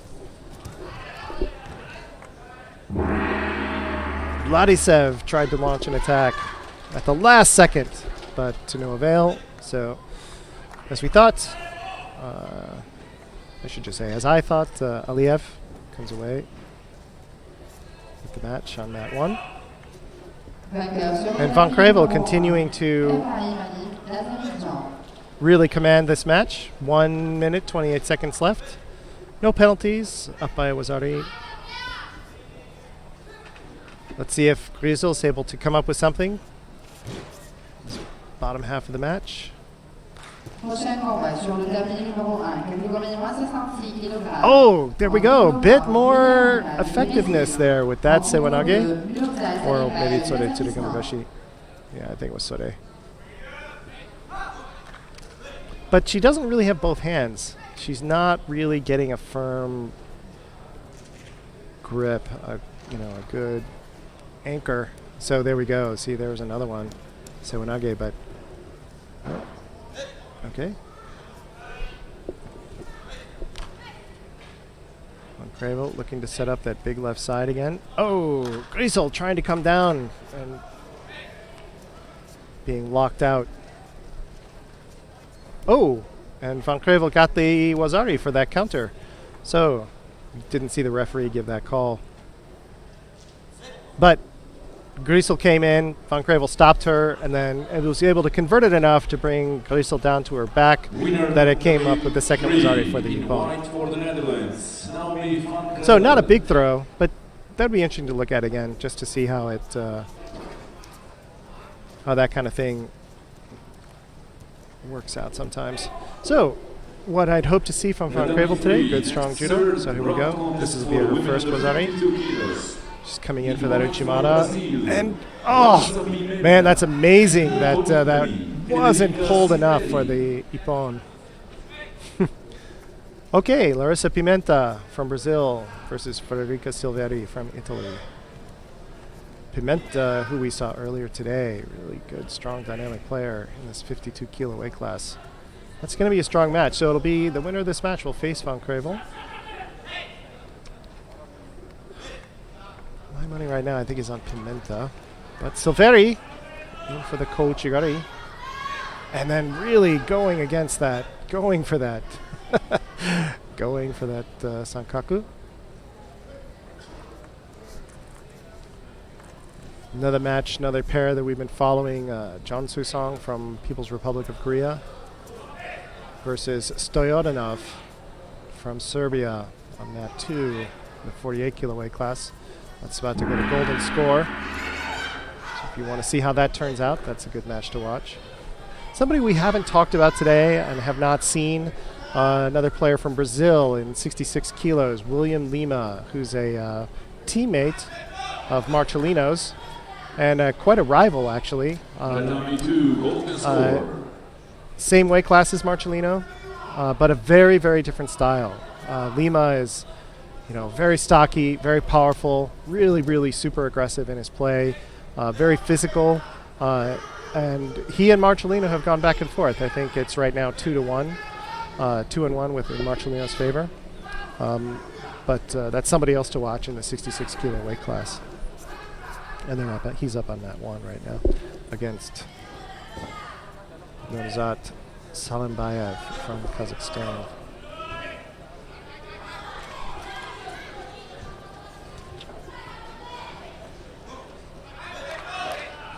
Actually, Lima's beaten Marcelino twice. So if they meet in the finals, if it's an all-Brazil final in the 66 kilo weight class, that'll be interesting.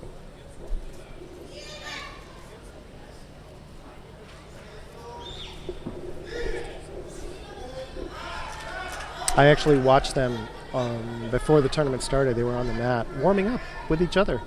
Of course you warm up with your teammates, but it's so unusual, I think.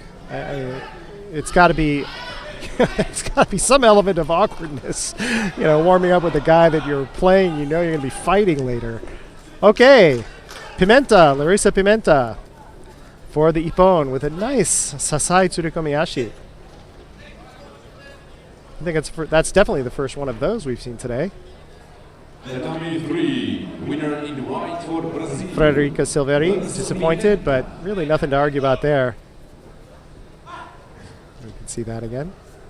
Here she is. Beautiful Sasai. Just really coming in. Frederica Silveri was just really bent. See how she's bent over. Perfect time to do it. Coming down on her solid. Didn't have the throw. She was going to get the pin. Look at this. Just, even though she slipped it a little bit, it was enough rotation with upper body to completely bring it over and finish it. Well done. Tatami 2, winner in blue for Serbia, Andrea Stoyanov. So we haven't talked about her today either, but Aksol Kaipkan from Kazakhstan is somebody I'd also thought about looking at today. She's an interesting player to watch. She's up against Zheng Wanwan from China. But let's see. Let's get in my notes here. 52 kilos. Kaipkan from Kazakhstan, she really likes the lift. If somebody gives her the opportunity, she's going to lift them. And she's a very strong counter player. She's very difficult off balance. She's done pretty well against some of the other seeded players. Würfel from Germany, for example, she's 1-1. So she was somebody looked at as well. It's good to get our first chance to see her today. Golden score. Ooh! There she goes, driving Zheng. And then in for the shimiwaza. Let's see, does she have it? She certainly thinks she does. But Zheng is giving a great battle here. Oh, and she's tapping. There we go. Kaipkan with the Ippon by shimiwaza over Zheng Wanwan from China. So Kaipkan is going to be somebody to watch. Winner on tatami 3 in white for Kazakhstan. So that's in Pool D. Kutkan will face Pimenta Ladies and gentlemen, tatami 3. It's time for the quarterfinals. Finals. Women under 48 kilo. Here we go. Judo representing Democratic People's Republic of See too many of those today. John Hong. In blue for Turkey, Türkçe Beder.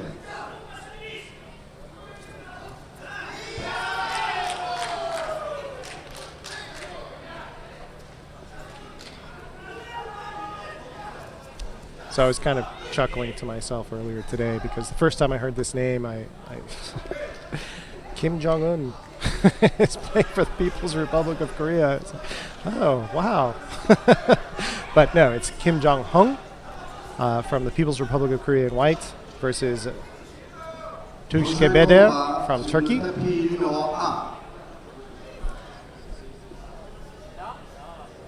Beder is another player. Tatami 1, winner in white for Brazil. Reckoned with in this weight class. 48 is actually pretty strong. It's really strong weight class. Like I said, it's wide open just because we don't have that, overpowering dominance as Daria Bilal did in here right now. Tatami 1, next third round contest, men under 66 kilograms. Turkish coach being cautioned. In white for Romania, Lucian Borș Dumitrescu. Another example of just incredible consonance or similarity in players. Even their haircuts are the same height, same build. Very similar styles of play. It's a little unusual. Well, I shouldn't say style of play so far, just sort of posture. Okay. Kim picking up the first penalty for passivity. Beder has had most of the attack so far. So let's see what Kim does. Knowing that she's already been penalized for not attacking enough. But Beder is doing, quite an aggressive. See how she's got that really low sleeve grip and really holding Kim's arm out, keeping her from launching any kind of significant attack from the right.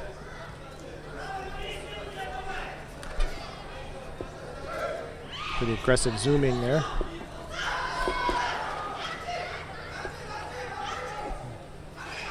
Oh, Kim! Oh! Kim coming in for a deep Ojigari and Beder countering it.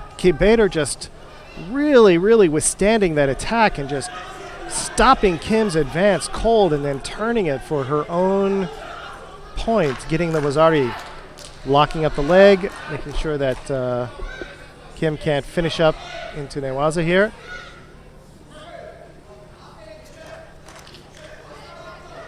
Kim not doing a very good job of freeing that leg up though. She stayed so locked up on Beder's upper body that it allowed Beder's lock to stay solid. It's kind of a mistake on Kim's part. Maybe a little lack of training, something. Looks like Beder got maybe rubbed in the eye a bit. Well, minute 30 odd left to go. She's penalty free, so that's good for the Turkish fighter. And she had a beautiful counter just now. Silionidis goes to the semi-final. Kim came in with a really aggressive, deep Ouchigari, and Beder stopped it cold. Countered it beautifully. Doesn't really want to be down there. No. Kim, just time just ticking off the clock, needs every second now to try and pull this back.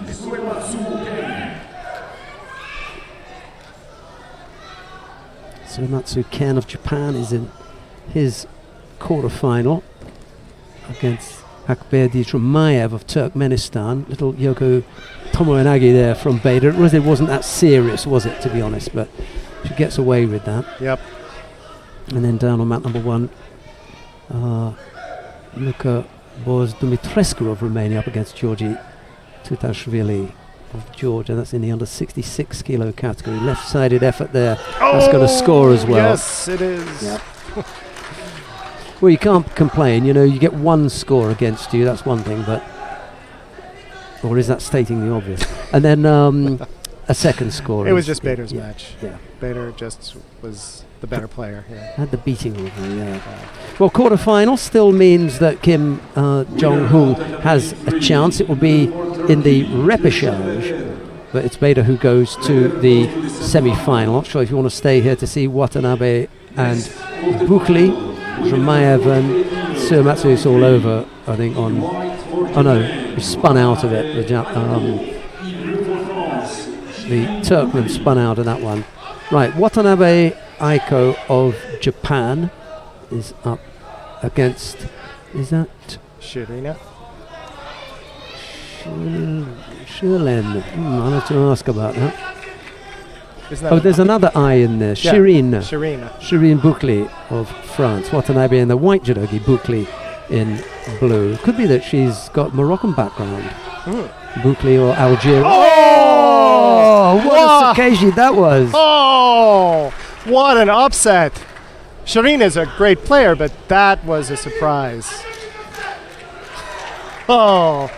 Spanking of the tournament, that one. Whoa! Wow! That was a big throw. Look at that, hands, all hands. Oh, beautiful, Uchimata Sukash. Just, there's a hint of the right foot going in there, but it doesn't really do anything. It's as Jean says, this is all about the hands here. She's already going over. Watanabe, She doesn't get herself into a good position, Watanabe. You can see how far the support leg is from where the target area is. Nowhere near it. And just Bukli did a beautiful job of sidestepping that that attacking Uchimata. Making it even further. It was just beautiful. Read it perfectly. That's one of the best examples of Uchimata Sukashi I've seen in a while. Yeah, that was a bit of a spanking there. Right, well, we may want to go and have a look at a possible upset on mat 2. Yeah, let's go to mat 2. Hakberdi Zhemaev of Turkmenistan leads Suematsu Ken of Japan by Wazari with just a little over a minute and a half left to go. He's picked up a single sheet. Oh, nice turn. I think he's going to get a second score there. I think so. Yeah. I like that for a second score. Nothing yet. Oh, sorry. That was a good one. We came in there a little bit late, but that looked good to me. Whoa. Suematsu dodged the bullet. Suematsu's lucky there. Yeah. Uh-oh. Got a bit of a bloody nose. So, just one last little observation about that match with Watanabe. Even though, I'm disappointed that, she lost. She was one of the people I was really interested in watching today. Mm-hmm. And she will, I think that was a quarterfinal, so she could still come back for bronze. But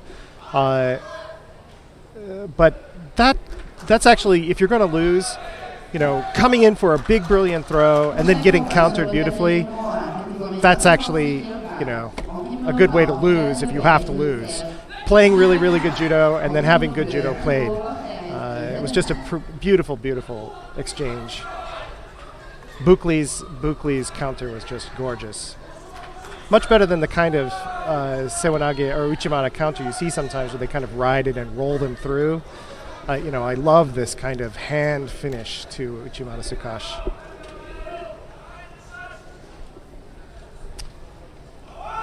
So, under a minute now. Well, let's see how he deals with it. He's got single Shido against him at the moment. Suematsu without any doubt. He's definitely turned him this time. Yeah. Now, that wasn't dissimilar to the last action, was it? This was really obvious, though, and the ref was in exactly the right position to see it. Yeah, maybe I kind of misread the one the first time round, but not then. So, really good, decisive win for Jumaev. Into the semi-final. Yeah.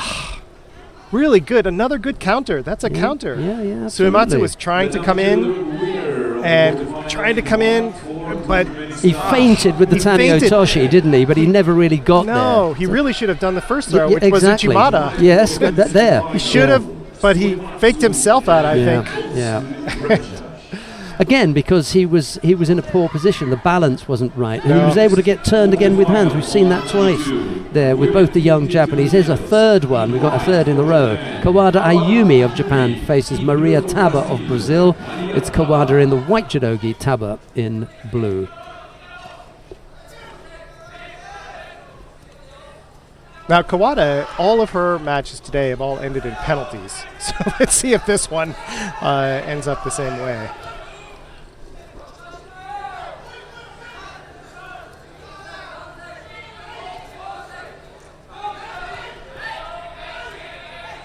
Looking really unattractive there. Yeah. Sure, she'll pick up a penalty for an overly defensive posture. She does. Yep. Gotta get me one of those badges.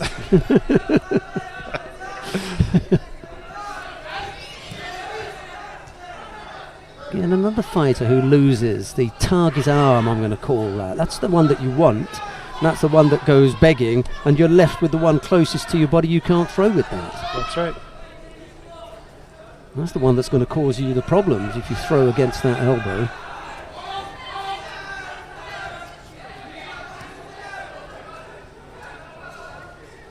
Kawada has really an atypical style for a Japanese player. She just is much more bent than Japanese players tend to be. And now Taba picks up the Judo for reaching over and not attacking.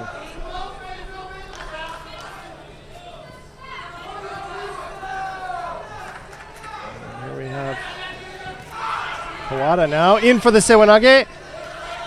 But Taba then taking the opportunity to get that. Oh, does she get it? The Jujigotame. She's certainly deep enough with the hips and the legs. It's just a matter of getting that arm straight. No. Okay, Kawada's able to pull it out.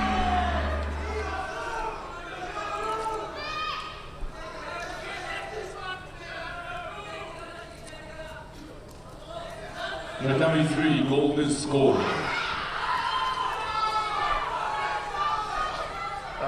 Taba trying to get Surrey Goshi, but not nearly deep enough.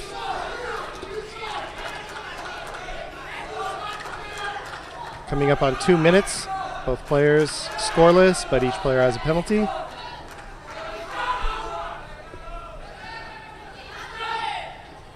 Okay, the camera needs to settle a little bit.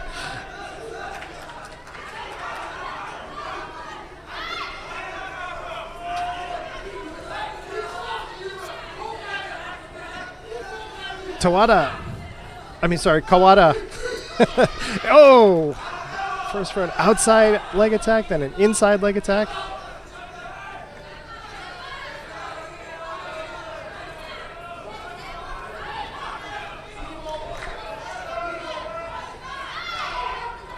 Really bringing the match, really trying to set a harder pace. Oh, dragging a bit. Taba trying to haul her around. And Kawada really dropping into that defensive posture again. Oh, and Taba in deep for that Kochigari. Kawada in for Sewanage. Neither one of these players able to get anything like a really decisive attack going. It's more about, again, Taba picking up a second penalty for holding that grip too long without attacking. Ooh, not the best of attacks no. there. Going to the mat without trying to throw. That was a mistake, especially right after that second penalty. I think that... Got away with it. Yeah. She won't get away with it a second time, I don't think. Kawada. Sewanage. Oh, Kochi! Lovely. Yeah, nice. Switching it up a little bit. And that's what it takes. You know, that's a bit of nice mature play where, you know, you've established a certain way to attack and then you switch it up. Catch them off guard. Taba was lucky that she was able to turn out enough to keep from getting scored on there. But she's in a really bad spot now. Kawada's definitely got momentum. She's got several attacks going. Taba really hasn't had anything in the last 40 seconds or so.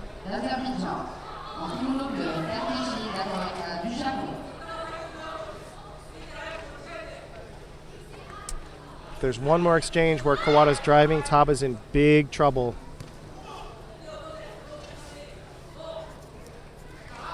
She's reaching. She's already been called twice for that.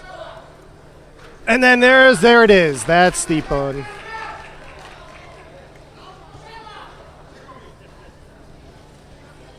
Kawada just had it. Finally had it. Really driving the way she wanted to get it. Finally got a nice entry. Taba was just, she caught it. Taba reaching. Taba was just stuck, I think, mentally into one type of attack. Kawada's able to take advantage of that and get the ippon. Kawada goes to the semi-final. Very clean. Not a huge throw, but very clean. That'll do, won't it? That'll do.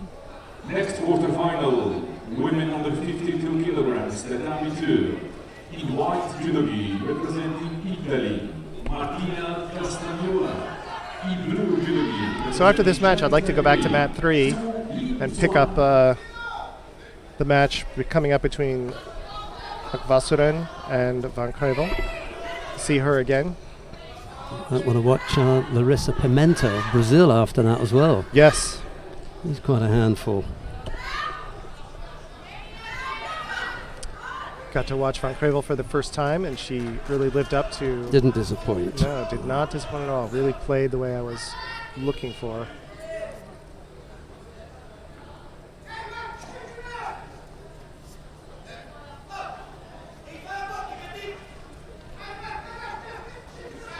.66 is still in round 3. 66 kilos.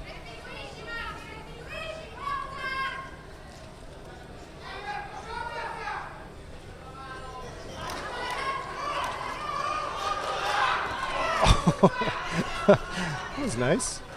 Shu from Taipei. Really getting the first big attack against Castagnola from Italy.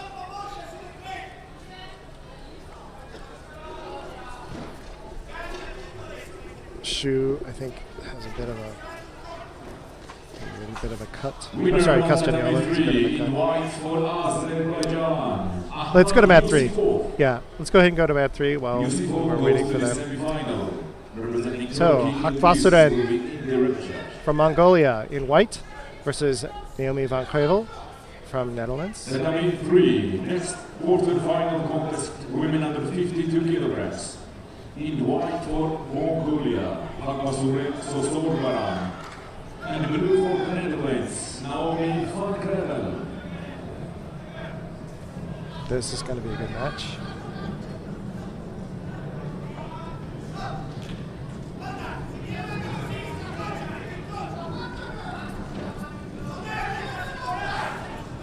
Okay. Oh!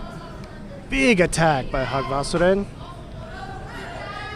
Really taking Van Krevel through. But Van Krevel was able to step out and avoid the throw. Both taking a strong left side grip. Hagvasuren just doing a great job of making that first initial attack.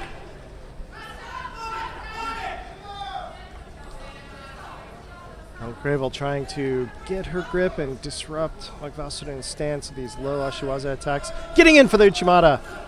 And another Ashiwaza really trying to get, making sure that Hagvasuren doesn't get that big launching attack that she had the first time. Left to left grip, Kinkayotsu, fighting grip. Oh, and Hagvasuren coming through again, but not nearly as effectively as that first time. On Krevel, really locking up. Really trying to keep Hagvasuren. Okay, she freed up her hand. Both players now really trying to get that second grip. Hagvasuren trying to work Van Krevel into the corner, get her to step off the mat. I think we might get a penalty there for stepping off. Although, Hagvasaren's clearly driving her. You know, you're not allowed to do that either. But okay, Van Krevel gets the penalty for stepping off. Which puts a little bit more pressure. But I'm not sure that kind of tactical game is really going to make a difference. Van Krevel's a very solid player. Hagvasaren again trying to get Van Krevel to step out, but Van Krevel's immediately pivoting. Of course, that's also an opportunity. If you can get somebody to pivot and step out of line.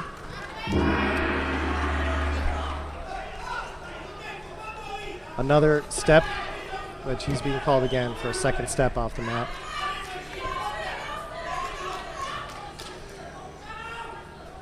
So let's see if Hagvasaren again with a third attempt now, but that didn't shake Van Krevel at all. So if Van Krevel can get a good attack in here, that's what she needs. Okay. Now will Hagvasaren be called? Yes, now. A little bit of karma. Same penalty for Hagvasaren. Oh, such a deep Sewanage coming completely through. But Van Krevel's able to maintain her posture enough so that she never came down. Trying to get that Sankaku, but Hagvasaren standing up.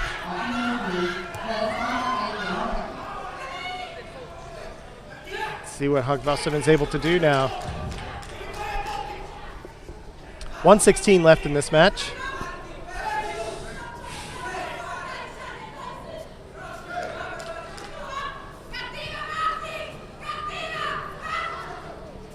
Van Krevel still coming in very consistently with this strong left side. She's very, very committed to that left. Oh, they're switching a little bit to the right.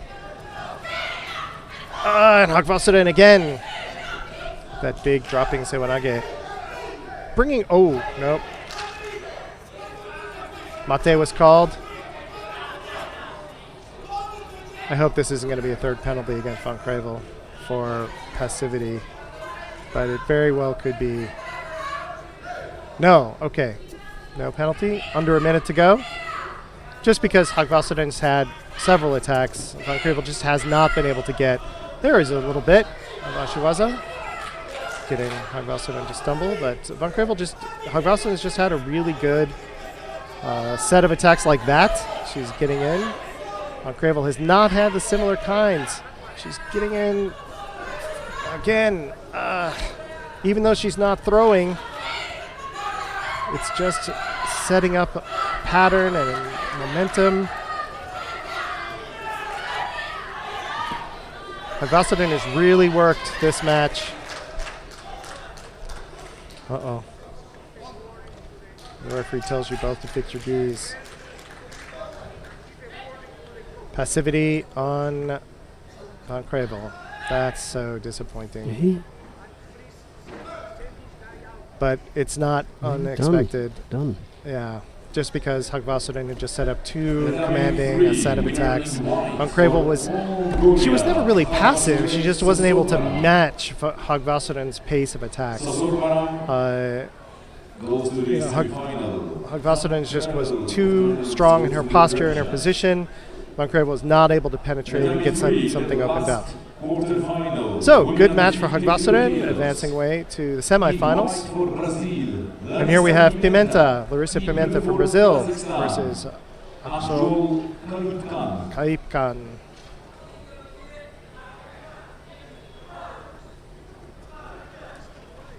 Of course, Pimenta is somebody we've been watching. Kaipkan, as mentioned the last time we saw her, she's a strong player too.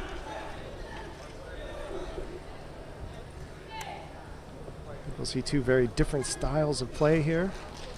Brazil and Kazakhstan have very, very different approaches to judo. As I've noted, Kaipkan really, as many Kazakhstan players do, she really likes the lift. If you come in and you give her the hip, she's going to take advantage of it.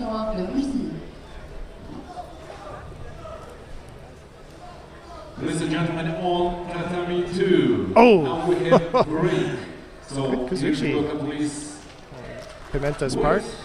Kaipkan being called for passivity, which is right. Pretty bent and not really doing a lot. On mat 1, we have Marcelino versus Misrov. So we have break on tatami 2. I'll keep an eye on that one and let you know what happens. Yeah. The Brazilian and the Russian. If we say that they're from the big five. Yeah. Larissa Pimenta, however, is a young fighter I think that you should look at. Yeah. She is going to do things, you know. She's almost a finished article and ready to go up. She's certainly been overwhelming today. Nobody's really stayed with her at all. She's quite a little toughie. Yeah.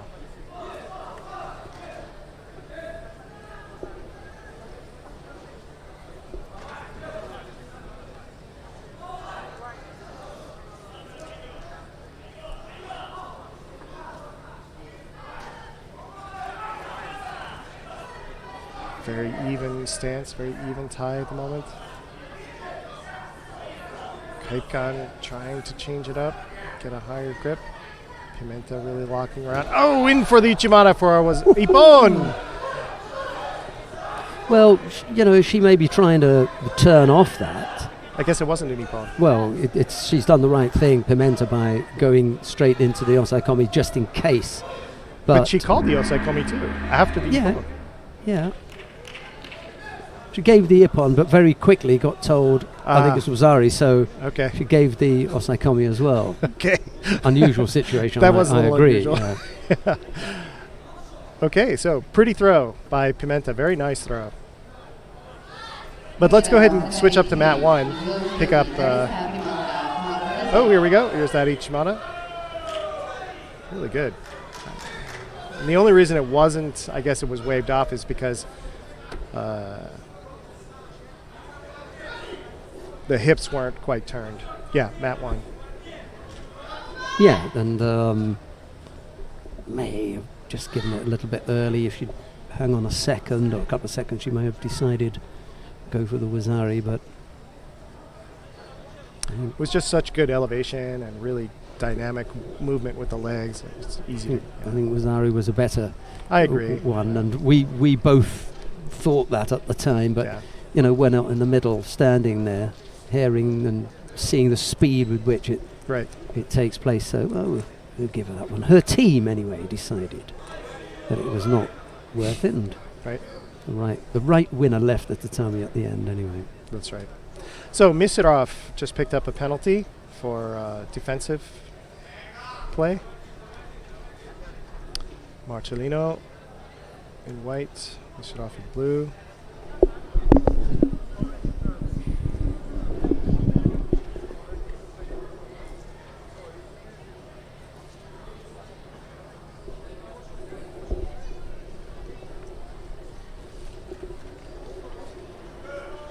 Both locked into identical stances at the moment, having these low grips on the sleeves, and they might both get called. Yeah, passivity, both sides.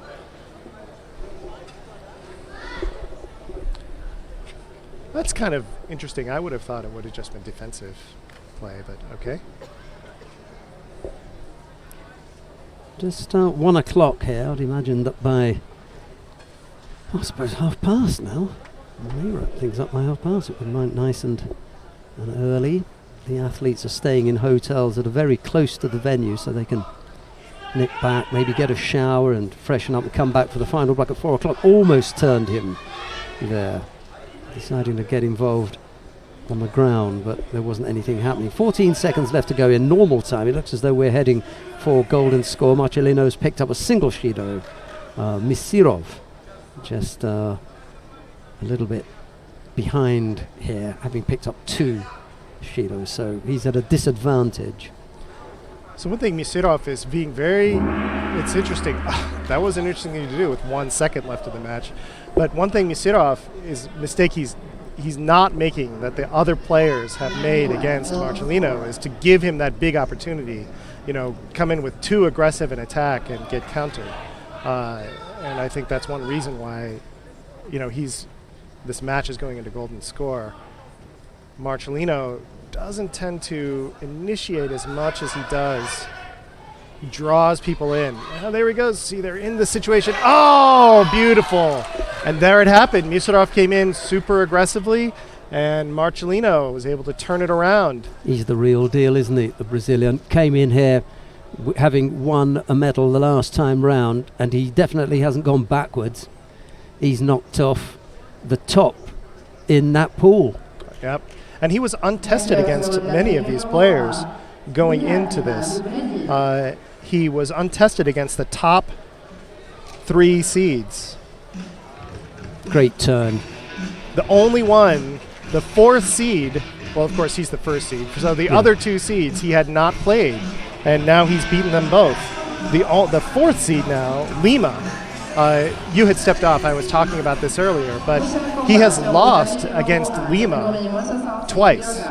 Where's Lima from? Brazil. And we talked about that. I watched them warming up together earlier, and it was amazing. I mean, they're clearly good friends, outside of the competition. And here is the aforementioned William Lima. He's up against Ibrahim Aliyev of Azerbaijan. It'll be Aliyev in the white judogi, Lima in blue. I think, is this the last of the quarterfinals, or have we got one more after that? I'll just check. Yeah, where 2 more. We are. 2 more. 2 more, beg your pardon. Okay, both players being penalized for non-engagement. Now, Lima and Marcellino couldn't be more different in their styles. Lima is like pugnacious in his judo. He's really aggressive. And yet and that is exactly the thing that Marcellino loves to use. But Lima has successfully beaten him, twice. And so it'll be interesting to see if they end up, quarterfinals.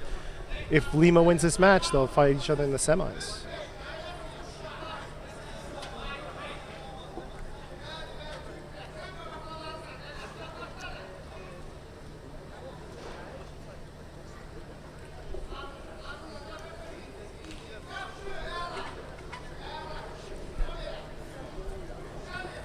Oh, trying for that reverse Sewanage.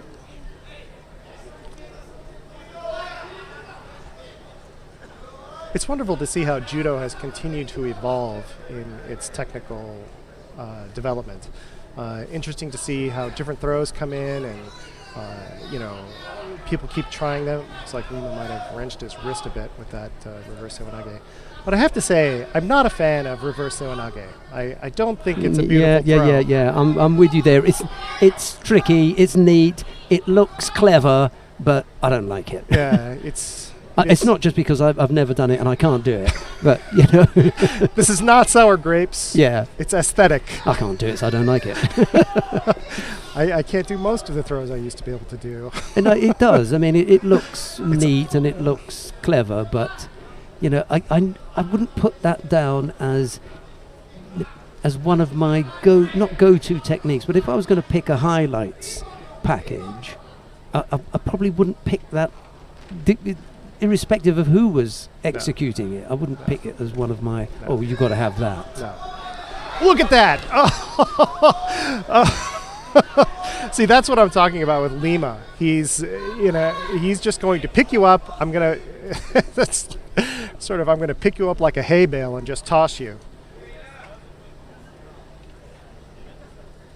Yeah. So I think the word I would use to describe that reverse Sewanage is just kind of grinding. It's like you're just grinding something. It's not graceful. It's not.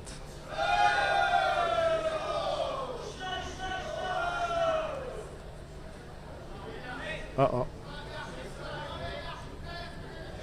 Nice little moment there. Aliyev had a false attack. Aliyev had Lima's wrist kind of caught up, and instead of continuing to drive it, he let go and then patted Lima on the back, saying, "Are you okay?" Really just terrific sportsmanship. And he said, yeah, fine. There we go again with that reverse Sewanage.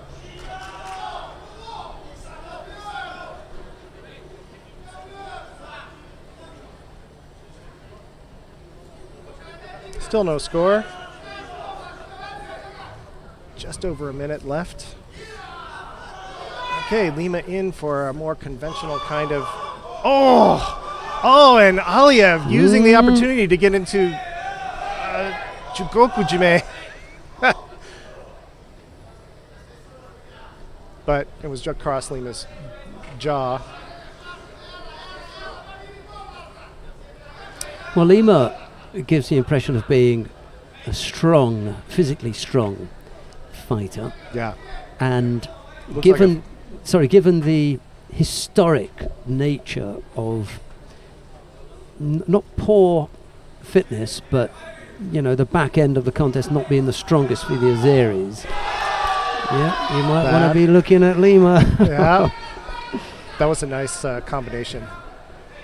Lima on cue there. Yeah. From that reverse Sewanage and then immediately in for Kouchigari. Saying, my lip is coming off.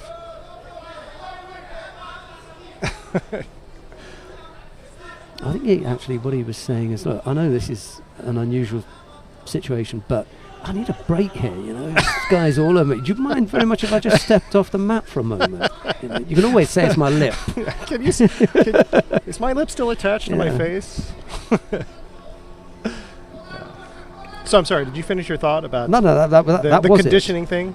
No, the conditioning thing just happened to come up when I said Aliev's going to have to look out here because the Azeris don't have the reputation for having the best condition at the back end of the contest, and bang, then over he went. Well, he's getting a nice little breather here. Of course, he's now down by Wazari with 33 seconds left.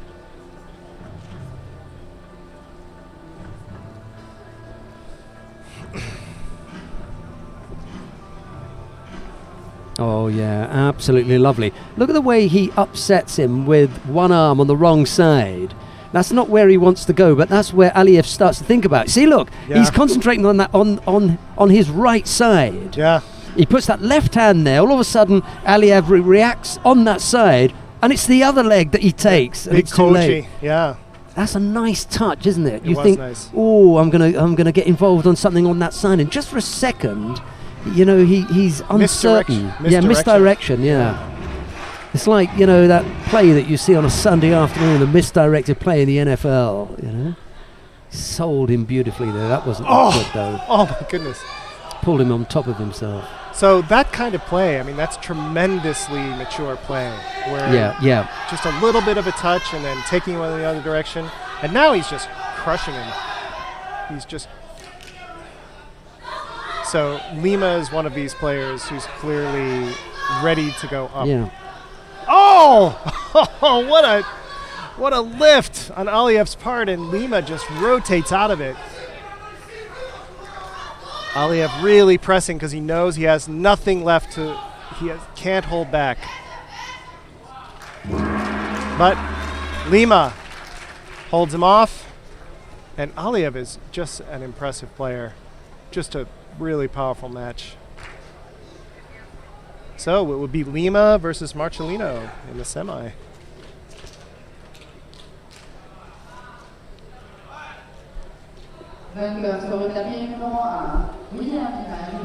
Up next, we have Borz Dumitrescu from Romania versus Yuldoshev from Uzbekistan. We haven't seen either one of these players, so this will be our first look at them. A bit of drumming to get things going from our stadium announcer, Georgie. He's good fun, isn't he? Oh, he's great. Good guy.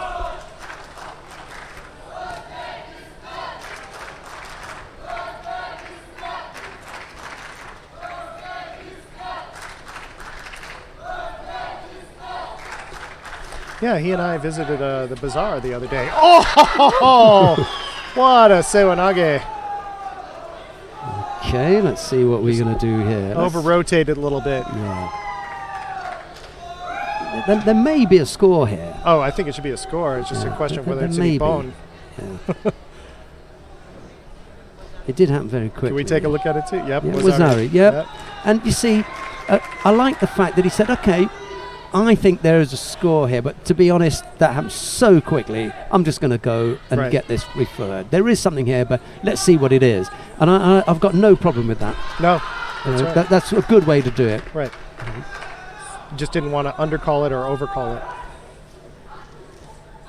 Oh, wow. Boris Dimitrescu in for the Ashiwaze, and Yuldoshev just countering it. Yeah, Boris Dimitrescu's leg got caught up a little bit there.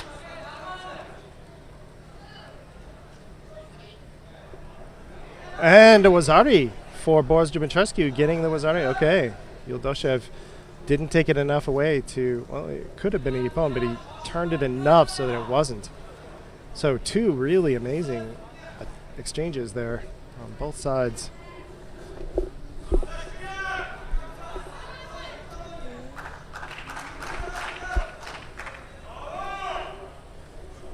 And are these guys in Pool A or B? I think these are probably B. These are out of it, yeah. They're also Rands. no, wait a second. They're doing pretty well. Yeah, wait until they come up against Pool A. Mind you, by the time they come up against Pool A may not have anything left. They'll have all knocked themselves senseless and getting to the semi-final.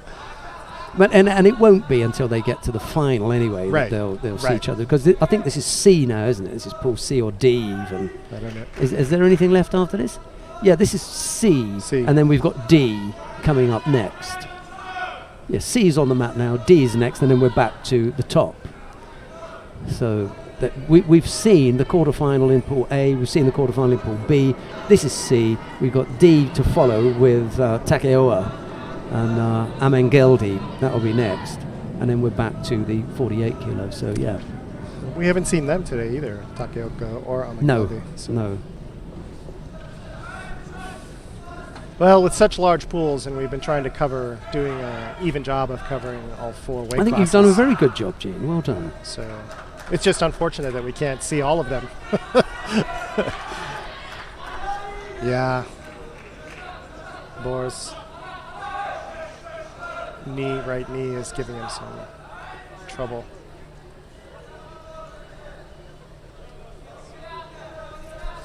But still good enough with it to do a nice, sharp Kouchigari there. Oh. Yuldoshev.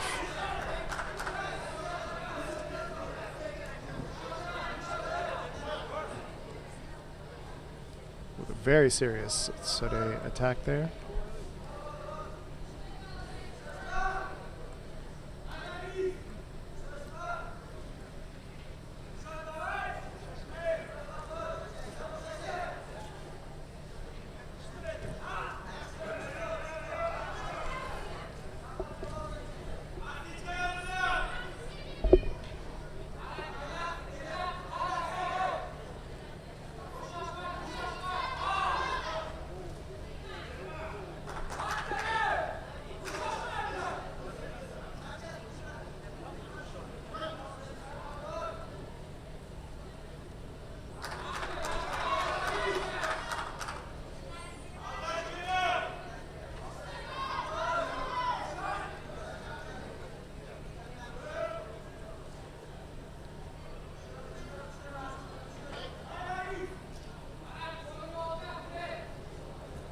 Okay. Both players picking up a Shido for on engagements. 15 seconds left. 1-1 Wazari's. Oh! Big Sore Tsurikamigashi. And Boris Dimitrescu posting out on his head. Cartwheeling out of it on his head.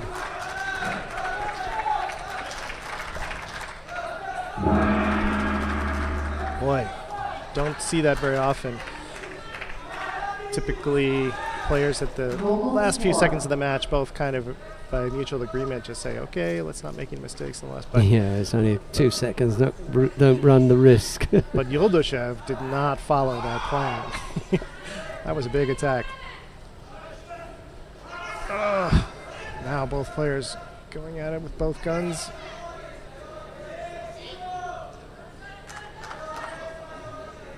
Doing these matching low ashiwaza attacks, trying to get the other person stumbling just enough. Both have really solid stances, though. Really hard to off balance.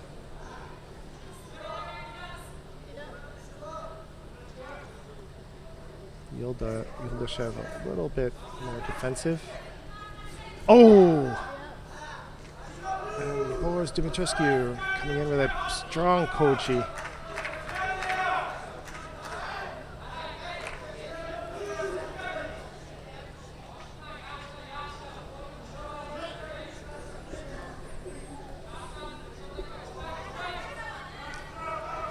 Yuldashev gasping a bit. There's another big Kochi. Yuldashev turning out of it.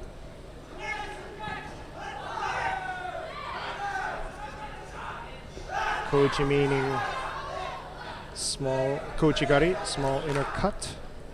Really trying to cut that ankle on the inside. It's really good to do when somebody's in a defensive place like that, as he's really, really whacking away at it. But now I think Yuldashev is actually baiting him a bit. Let's see what he does here.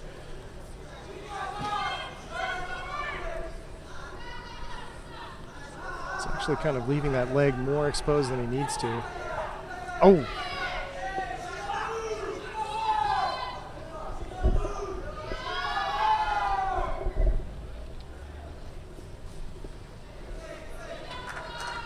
Yuldashev's in a bit of risk right now. He's got... Oh, that might be a false attack.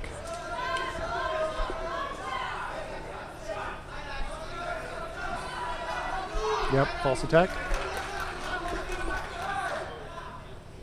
Okay, of course, a penalty does not decide anything in golden score unless it's the third penalty.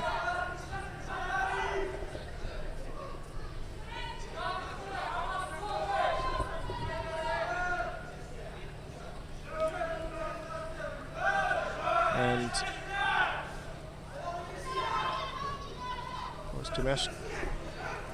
Boris Dumitrescu definitely has the momentum.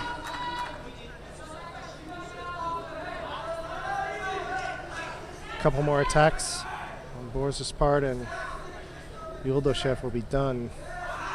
Yuldashev coming in, but oh, there we go. That was a big attack on Yuldashev's part. Tried to come in with Sewanage, then came across the opposite way for O Sorogari.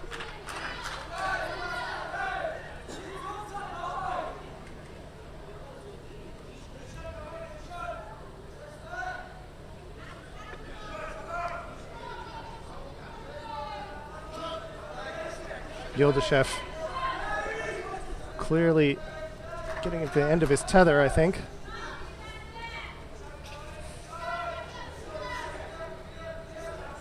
Dumitrescu's knee doesn't seem to be giving him the same kind of trouble that was earlier. It's just loosened up a bit. Yuldashev, big Sewanage, or maybe Sori Tsurikomigoshi. Was a bit just shading it for me here now with a few attacks.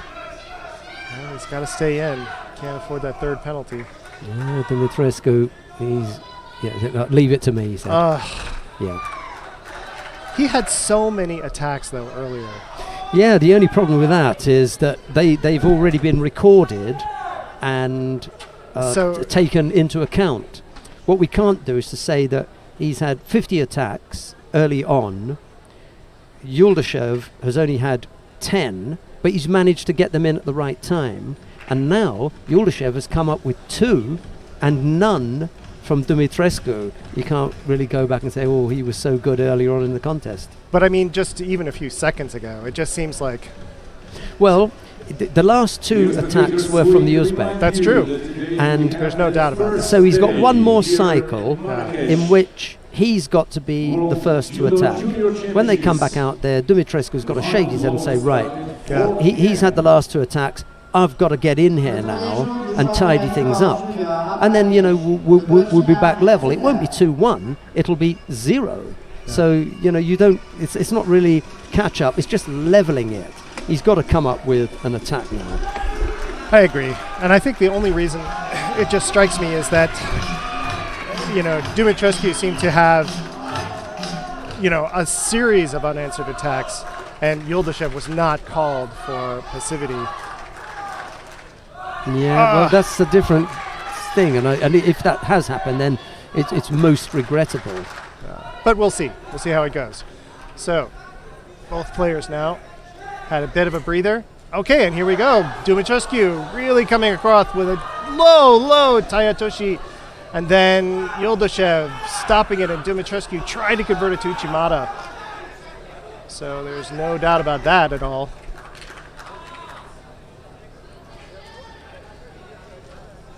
Yuldashev being pulled off the mat again. I think we have a blood issue. Well, it's not as though we can go somewhere else. No. So we will just stick here. You know, I don't know, I suppose more and more we are talking about tactics in our coverage. You know, normally we just go on about who did what throw and we describe the throws and everything. But, you know, there are, for me, it feels more and more as though we are talking about the tactics involved in some contest, because there are times when the battles are tactical, and that also needs explaining, just as the action needs explaining. And I suppose because we're here at the juniors and we were at the cadets recently, I've got this feeling that we've been talking about a lot of tactics. And you know, when you're young, sometimes tactical errors are the things that raise their ugly head more often. You know, and so they get spoken about more. When it comes to senior judo on the IJF World Tour, you're pretty much the finished article, the polished position, and there are less tactical errors.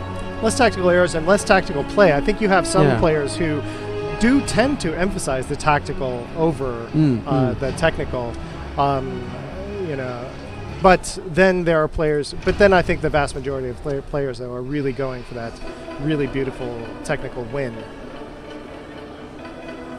But then I think it's something you definitely have to have in your toolkit, because sometimes you're facing somebody, no matter how good you are, you might face somebody who for some reason, some odd reason, they have the answer to what you bring, and you just can't get those technical things going. And sometimes you have to break them down. You have to play a more tactical game in order to open them up, or to, you know, draw a penalty, that kind of thing. You know, if they have the answer to what you generally have. So it's something that any well-rounded player should have in your toolkit. And it's something I know that was a really, really hard for me when I was playing. Of course, I never got to this, you know, there was no IJF World Tour when I was playing. But you know, that was hard for me to accept, that this was something that was a legitimate part of the game. But it is a game, and sometimes you have to be able to play the way that your opponent, you know, with what your opponent is bringing. So if you're wise, you're open to all the possibilities. Yuldashev, by the way, is in the process of having some strapping put ostensibly on in the nasal area. However, in order to keep that on, you just can't stick a plaster there. That comes off in a second. So it has to be strapped on, and he's going to return to the mat looking a little bit like something from an Egyptian tomb. He just escaped. He's got tape on his hands and now tape around his head. He hasn't quite reached the Travis Stevens. Oh, what an effort that was. Well, the entry was spectacular. He couldn't quite keep his hands together, but Dumitrescu must have thought, there we go. Yep. He almost got launched there. Yeah, I was just about to say he hasn't reached quite Travis Stevens' proportions of tape yet, but he's on the way. So Yuldashev has really turned up the heat here. You can see that. There's a slightly different feel to the contest now, and you're beginning to think, well, hang on a minute here. Yuldashev is actually looking the more aggressive of the two. That was a poor effort. He just about went onto his front. Nice change there from Dumitrescu. Took him backwards. Referee just trying to step in there for a second to slow him down. He was almost in his way. Yuldashev looking to press on. They've had 5 minutes of golden score. Well, you can see that he's also tired. Yeah. That was a tired looking effort. That was tired.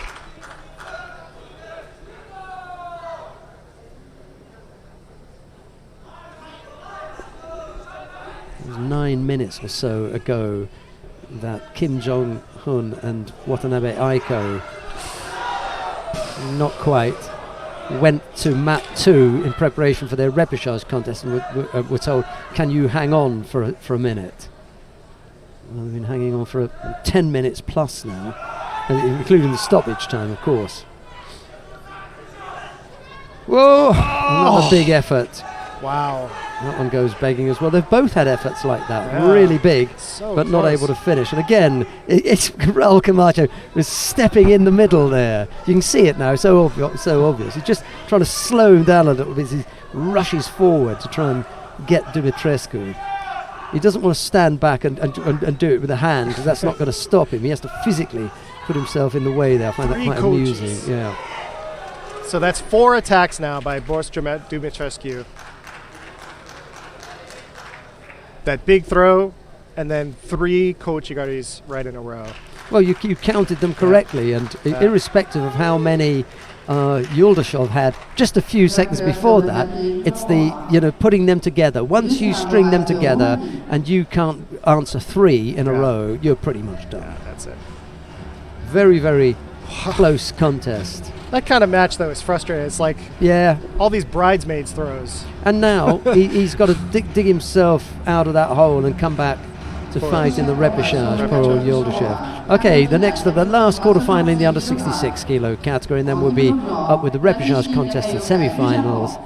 Takeoa Takeshi of Japan faces Yermak Amangeldi of Kazakhstan. Takeoa in the white judogi, Amangeldi in blue, and here's Jean Shin with this one as I try and catch my breath from the last contest. That was, and so really the thought just came to me, it's like all these throws that are almost throws and not quite. It made me think of always a bridesmaid and never a bride. So these bridesmaid throws, just finish it. Does leave you breathless. Not in a good way. So, Takioka had a bit of, I'm not sure what that was. Something with his fingers there. Okay. Oh, Amangeldi! Oh, nice counter. Nothing? Was it a counter? Or was that Amangeldi turning out? I thought Takioka took him back. Well, they'll have a look at that, and we'll see whether there was, in that change of direction, was there any taking over? Can we look at it while we're waiting? Nothing. Well, here's a lot of that was Amangeldi coming out of the technique. I just thought I saw Takioka taking control. You would have to have had, because there was no score, you would have to say that there was irrefutable evidence of that throw having been taken over in order to give a score. Right. So it's either a score or nothing, which turned out to be nothing. Yeah, and on that occasion they said, we can't see enough to overturn this. Right. So the referee did the right thing, of course. Let's do a review, because it was so fast. And I actually think we had a better angle than he did. Yes, and probably that's why he didn't give a score and left it up to his colleagues. Yeah.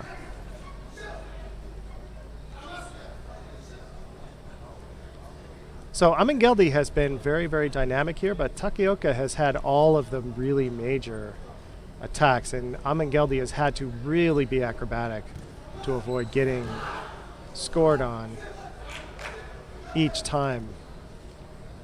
Amangeldi's clearly physically very powerful, But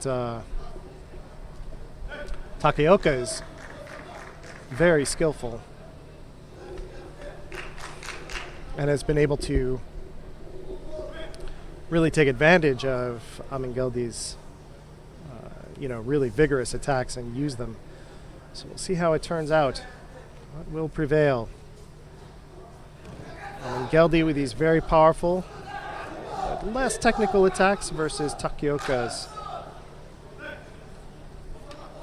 more technical play. There's not a lot of tactics here. This is much more straight up judo. Calm down. Kazakhstan coach cautioned. So a thought you inspired another thought with that observation about tactical commentary. I agree, but I think it's interesting how it's almost like that also happens it changes from tournament to tournament. Not just, I think, at levels between juniors and seniors, but some tournaments, there just happens to be more technical play, and other tournaments there tends to be more tactical play. Just how it goes sometimes.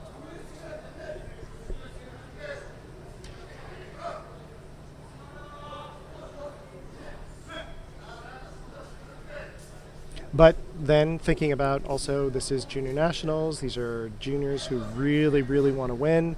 That can result, I think, in a curious combination of determination and caution. They're going to play a little conservatively, just to play it a little bit safe, and so there might be, encourage them to be more in the tactical rather than the fully committed technical judo. So Takaoka picks up the wazari there. Just as I've been talking about, Amangeldi came in with a strong attack and Takaoka converted it.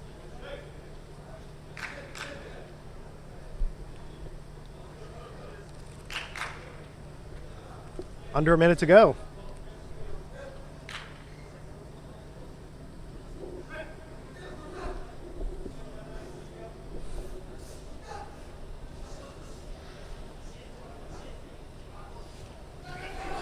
Oh!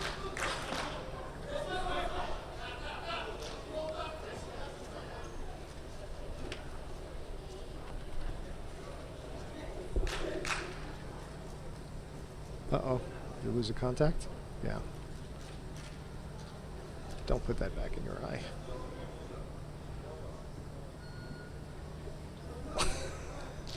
He's going to try. He's going to do it. Oh, my goodness. And he dropped it again. Just go give it to your coach. Oh, my goodness. How can you put that back in your eyeball? He dropped it again. It's okay. Can you hold this for me? He's gonna give it to his coach. I'll just give this to your coach. It's not really. That's what you should have done the first time. Yeah, it's not really my thing. Right, Wazari lead. 38 seconds left to go. And Amangeldi with a bit of work to do. Coming out like gangbusters. Takaoka is taking this huge defensive posture. I'd have stopped it there. Oh! Really, I would have stopped it there. Yeah. He'd gone to ground, albeit for a split second, but he's burning the clock up here and avoiding to take a grip. He dropped his knee to the ground. He's so lucky not to. Just again, everything, his whole posture, everything is, anti-grip here. Oh, there we go. And that with one hand, just to push him away. He did lift with the leg, though, too. Yeah, but you're right. I agree with you. That leg lift is just to push him away. He's not really trying to throw him there. So for me, that's not a genuine attack, and he still hasn't even picked nothing. That's again. He's really backing off. Yeah, and that's a drop. Right, but we've had 38 seconds of that, and now we've only got 8 seconds. And there's no reason. I mean, he has no penalties. He could have easily picked up at least 2 at this point. He's going to end with just the 1. Yeah. In his defence, he is the fighter who has scored. As a result of having scored, he's duty-bound now to try and defend that score in exactly the same way that a team who is leading 21-20 in the Super Bowl and has control of the ball is not going to throw it downfield, are they? You know, you're going to take a knee. You're going to run that clock out because you don't want to run the risk of putting the ball in action and then you're having a turnover. Yeah. So you won't say to that team, oh, you played defensively, although that is the ultimate defense because you clearly show you're not even going to make any play.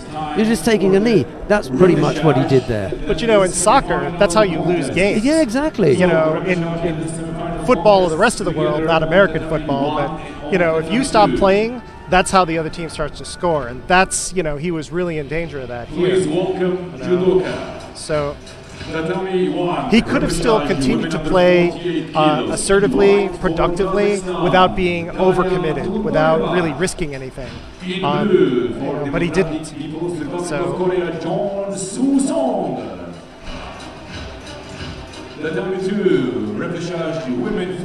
So let's go to. No, let's stay here with Tinbaeva, Kazakhstan. Although I would like to see Watanabe as well. Actually, let's go to mat 2. Can we go to mat 2? Because there we have Kim Jong-hong from People's Republic of Korea and Watanabe Aiko, who I really wanted to watch today. She gave up that. Ooh, that's quite a. That's awesome.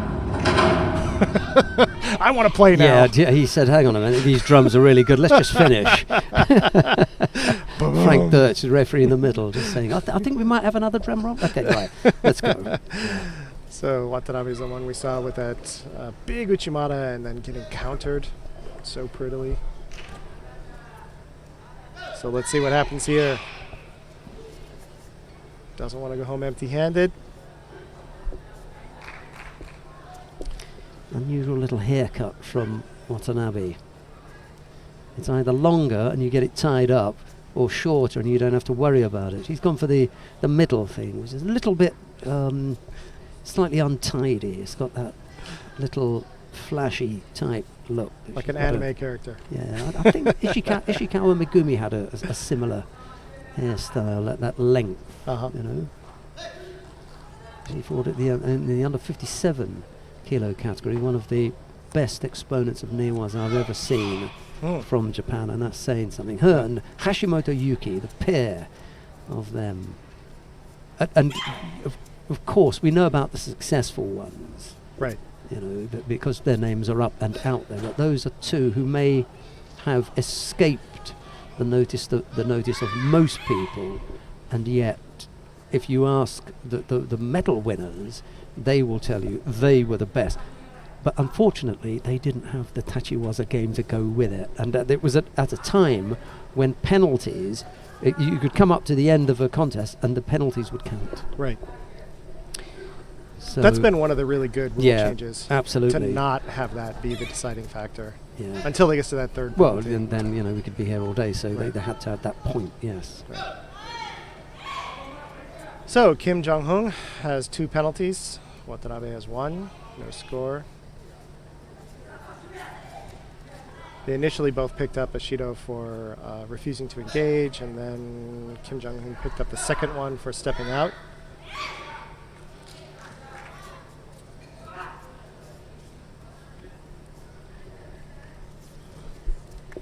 Watanabe really commanding, but then Kim Jong-un coming in for that Uchimata to stop Watanabe's attack.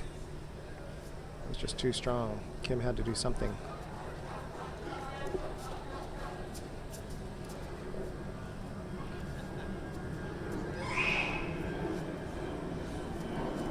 Watanabe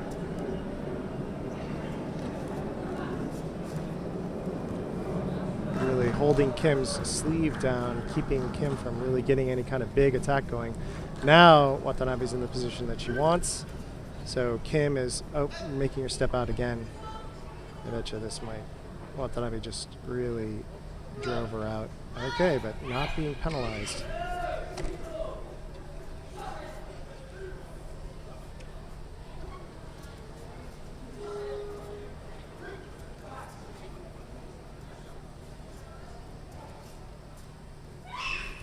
Okay, Kim continuing to come in with this right side Uchimata. but she's not getting her left hand set correctly or set effectively.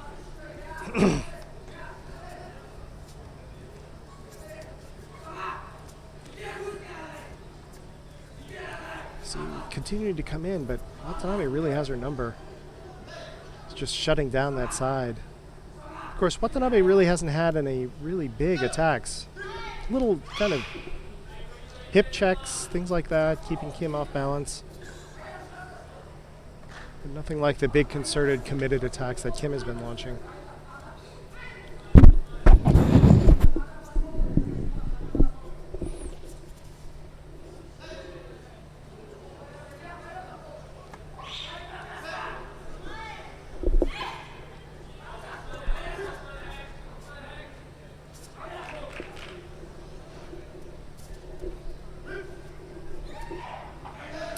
Okay, that was weak. Yeah, just run out of steam here. False attack, third penalty.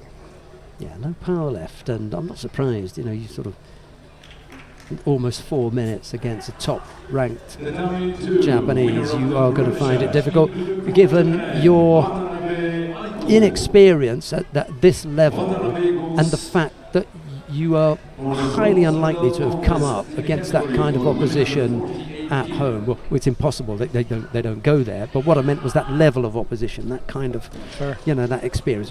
This is where it's going to happen. Unfortunately, it didn't happen for her. No. But at the same time, I feel like a little critical of of Watanabe, that she was not really bringing the judo to this final match, this last repechage match that I would have liked to have seen. I think she may be saving something for. She pretty much knew she could do this, and she's just saving something for the bronze medal match. That's a good point, and one, runs the risk if you employ that kind of method of it backfiring. Yeah. And she was kind of lucky that it didn't there. She didn't get caught. Single score, and that would have been all over. But she found herself now she's put herself in the bronze medal position. So at least there is that fifth place finish. Sorry, a seventh place finish for her opponent. But there's a chance Kim. there for But there's a chance now for a bronze medal for Watanabe. Anyway, we're looking at the semi-final in the under 48 kilo category. Tuksabeda of Turkey is up against Shireen Bukli, who we saw throw beautifully earlier on, quite spectacular. It's Beda in the white judogi, Bukli in blue. Tinbaye for the number one seed, and John are still battling away down on mat number one in gold and score in their repechage contest. We'll keep you informed about how that's going.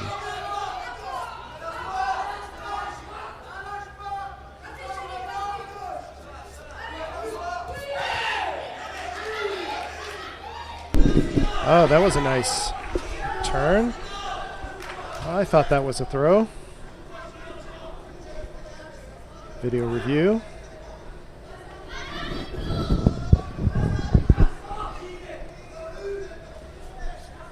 Bukli's hoping that it wasn't.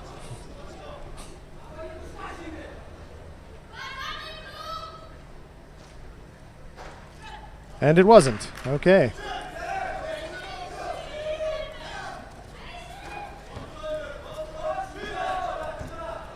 Bukli coming out, sitting up a strong right side.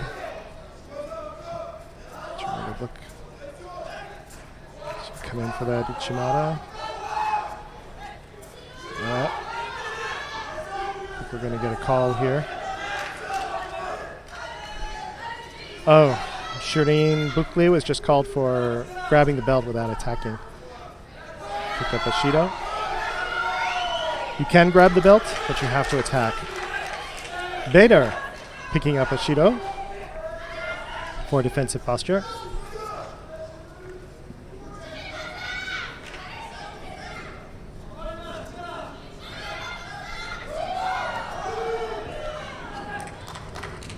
Bukli coming in for a Sumigaish, but Bader riding it out.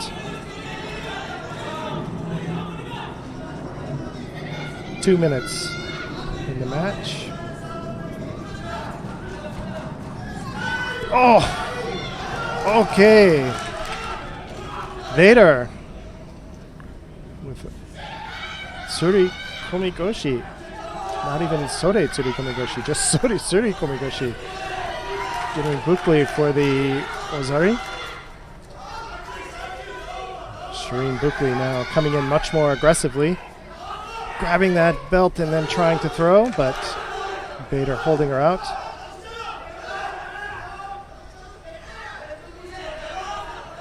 Now Vader just riding out the clock, doing a Newaza attack, but one that really was rather poor. Wasn't going to go anywhere, not even trying to get past Bukli's legs, Bukli's guard. But Vader is ahead. She knows she's up by Wazari. And here we have that situation again. Well, it happens quite often. One person's up. And then you see a lot about the character of that player and how they then complete the match once they're up by a Wazari. Do they get defensive? Do they become tactical? Do they continue to press for a complete ippon? Many players will take a more reserved approach, conserving their energy. And that's definitely Bader's tactic at the moment. She's not trying to attack, and Bukli has really come in several times now. I think that's 3 attacks on Bukli's part. One more, and Bader should definitely pick up a penalty for. Oh, now Bader. Now I think that's going to be a false attack. Yep, false attack. So Bader is up by Wazari, but she has 2 Shidos. One more penalty, and she is out. And Bukli now walking her to the corner, trying to get her to step out of bounds. Bukli pressing, really trying to get something going.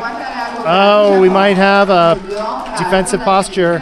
Oh, stepping out on Bader. 3rd penalty. I didn't actually see the step out. I did see defensive posture. Yeah, that's not really good sportsmanship. Yeah, kid, you know, she's a youngster. The number 2 winner of the semi-final. But that's really, you know, okay. Bader's not responding very well either. Well, I don't know. Well, but we can understand that one. Let's have a look with Freddie and see whether we can just get the last action there. Freddie, is there any chance of just going back just a couple of frames so we can see the step out? And we're not missing a great deal because it's the repechage contest coming up. The number 2, next contest, repechage, men under 60 kilo. In white for Argentina. Yeah, right there. Oh, did we see it? No, I see where he's got it. Oh, Freddie's got it. Yeah. Right, let's have a look. So, see, unless you see their feet are out. Now, maybe that back foot just now.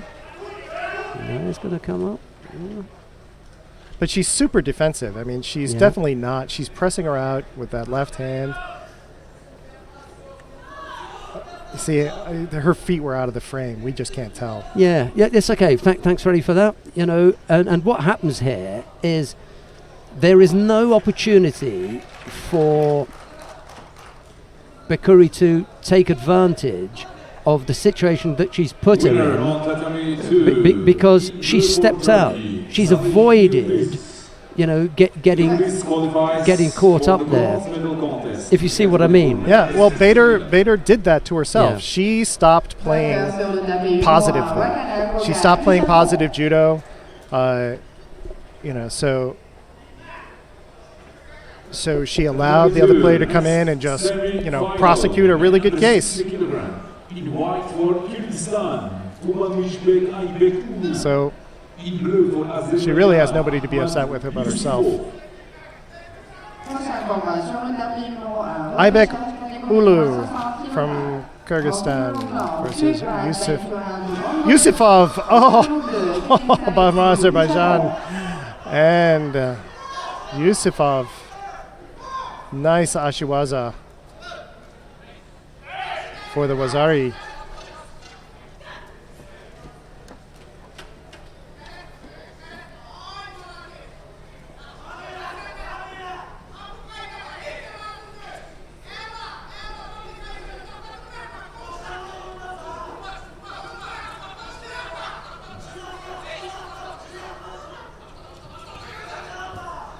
Ooh.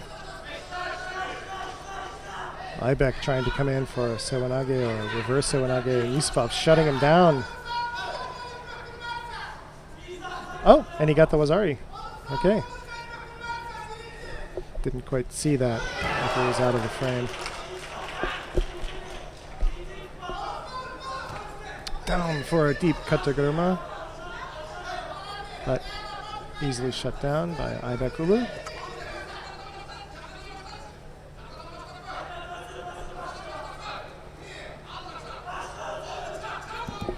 Oh, Ochigari. Yusupov turning out. Vainqueur sur le tapis numéro 1, Zematsuki du Japon.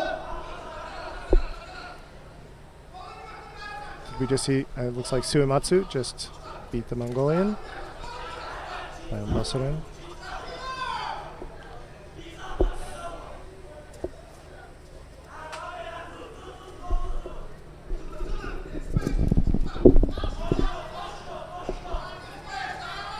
.220 left in the match.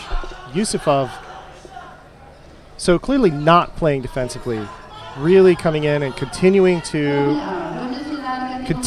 play positively, coming in and working for the attack, working for the throw. Aibek Ulu really doesn't have much of a chance here because Yusupov is doing a good combination actually of, really shutting things down with the grip game, but also continuing to come in with his own attacks. And they don't look to me just to, sort of display. He's really putting Aibek off balance and making him stumble. And actually now drawing the penalty on Aibek Ulu's part for being defensive. So Yusupov is being so effective that Aibek has picked up a penalty for having to fend him off, for trying to shut him down.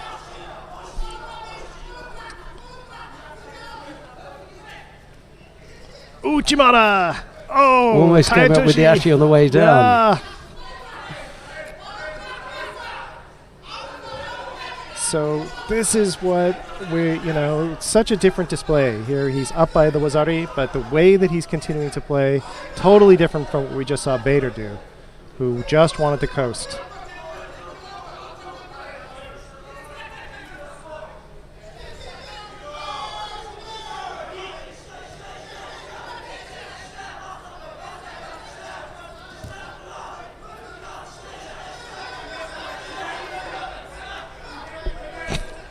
I'm hearing somebody say, Schnell, Schnell.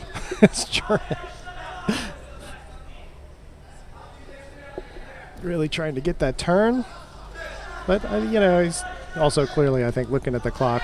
The camera's right over the clock, so when he looks at the camera, he's really checking out how much time there is.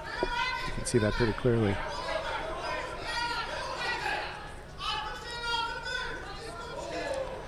It's amazing how slow that clock goes when you're up, Yeah. Very true, very true. But Aibek Ulu really has to pick it up here. And there he does, coming in, making Yusupov really drop.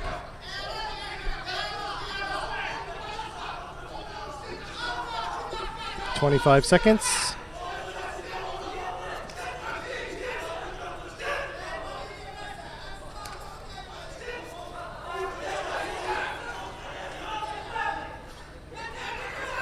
Oh. So Yusupov is let up a little bit and gave Aibek Ulu a bit of an opportunity there. So he's really light. When you let up the pressure, that gives somebody like Aibek Ulu a chance to come in. And so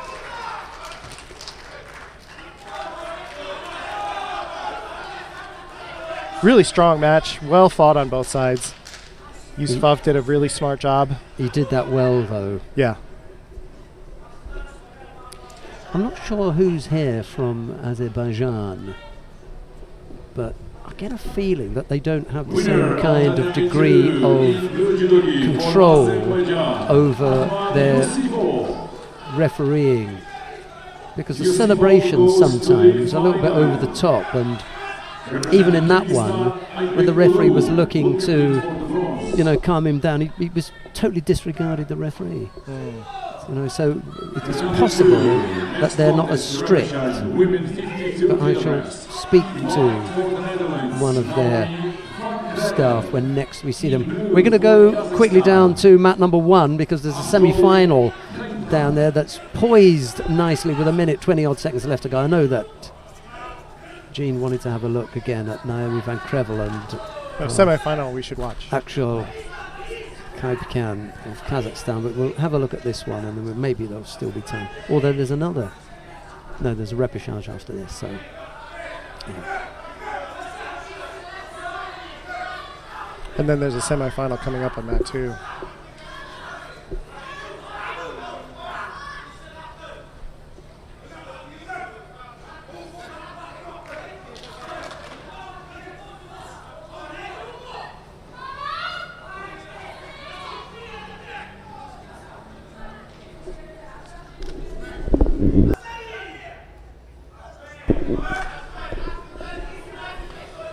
Simeonidis from Russia, or Simeonitis? I think it's knee, isn't it? Simeonidis. Yeah, I'm going to go with that. Okay. Versus Jumayev. Simeonidis. We could ask Konstantin Simeonidis. I'll ask him. Okay. Ooh. Very aggressive Newaza attack there at Simeonidis.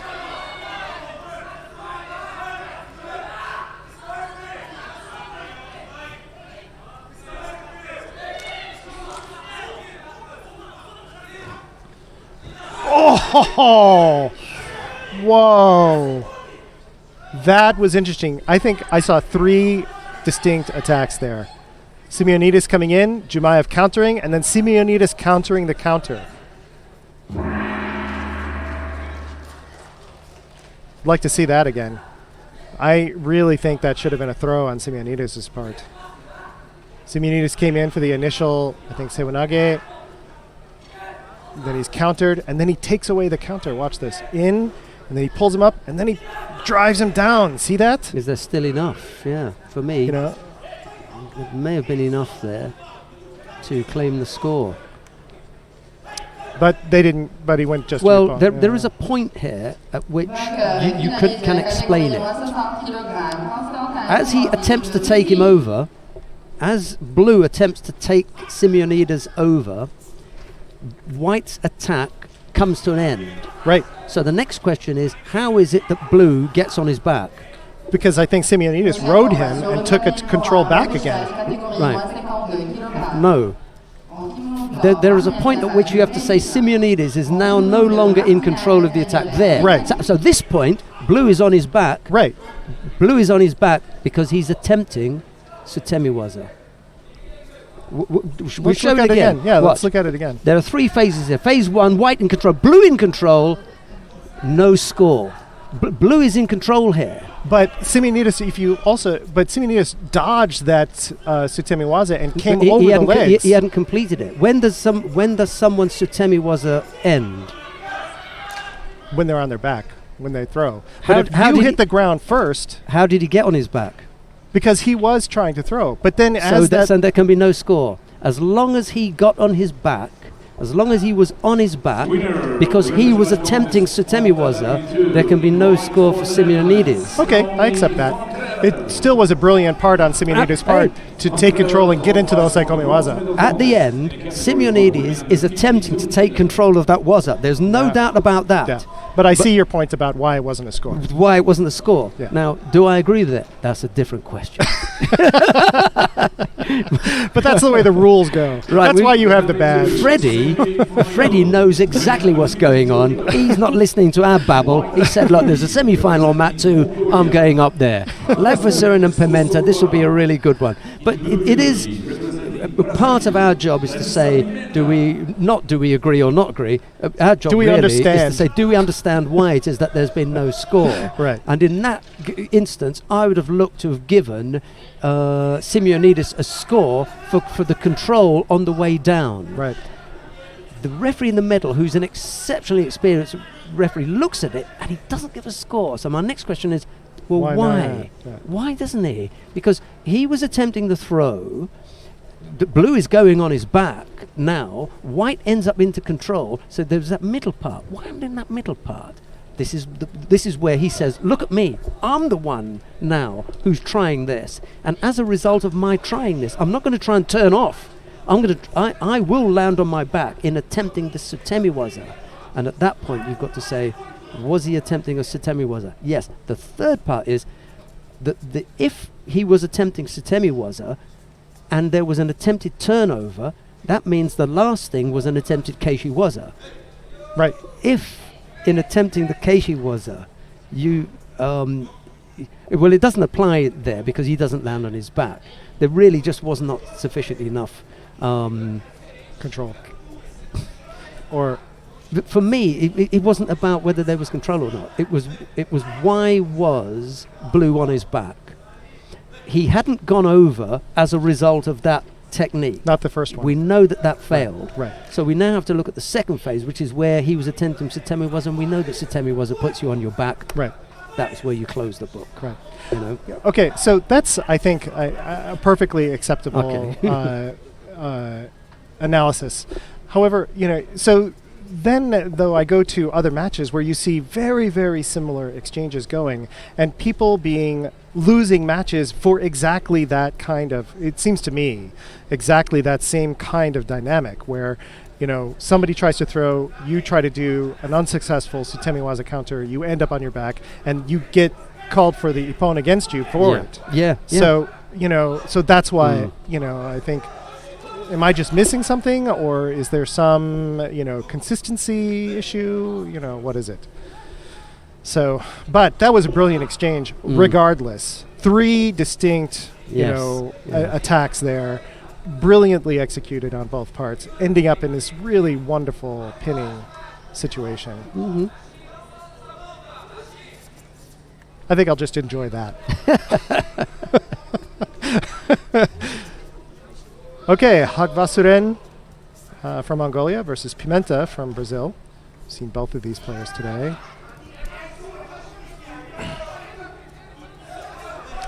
Last saw Hagvasuren take oh gosh, I'm losing my mind. Van Krevel, winning against Van Krevel.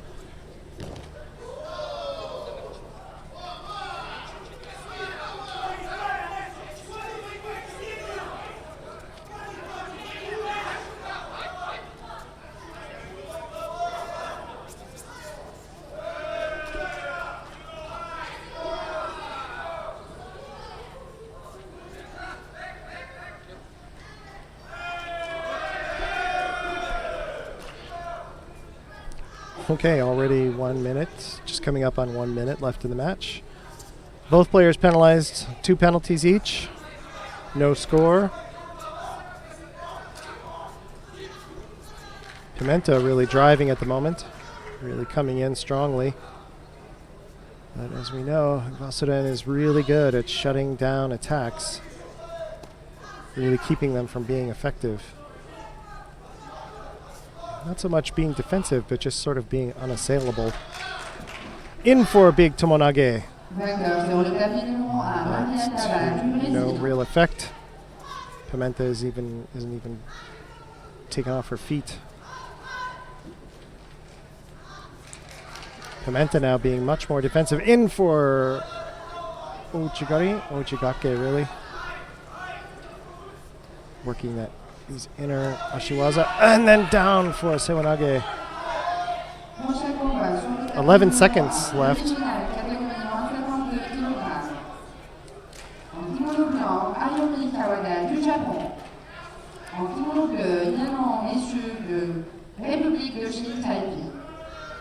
Now, if Pimenta were to really push here, she's had a couple of attacks.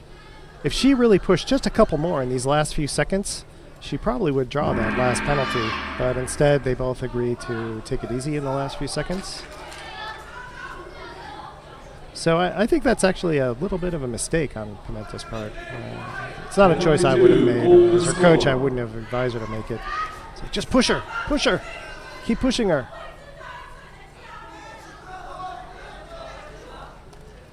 But of course we have that opportunity now. Oh, but Pimenta is not doing it, and neither is Vasadun.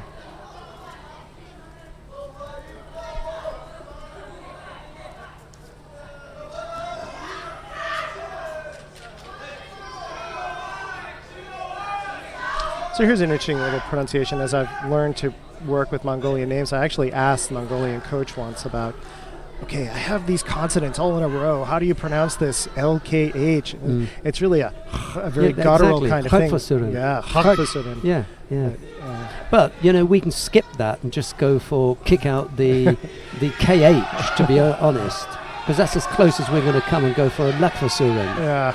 But I would try a little bit to, you know, as a nod towards the way that it really does sound, Klagfasuren. If you can give it a go, you know, they appreciate it. Trying not to mangle it too much.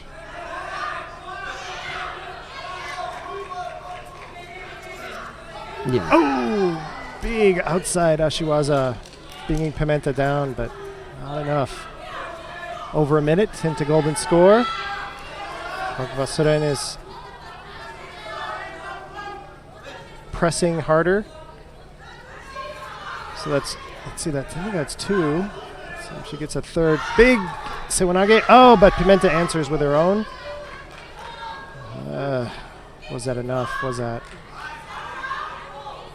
It's not a good thing when the referee stops the action right in the middle. I think he was listening. It's like, is that a false attack? No. So they're going to continue.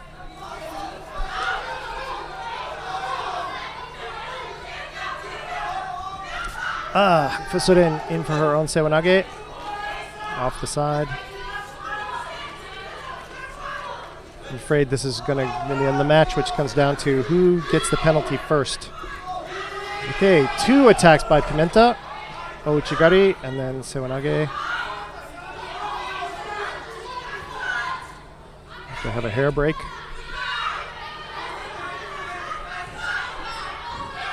Oof.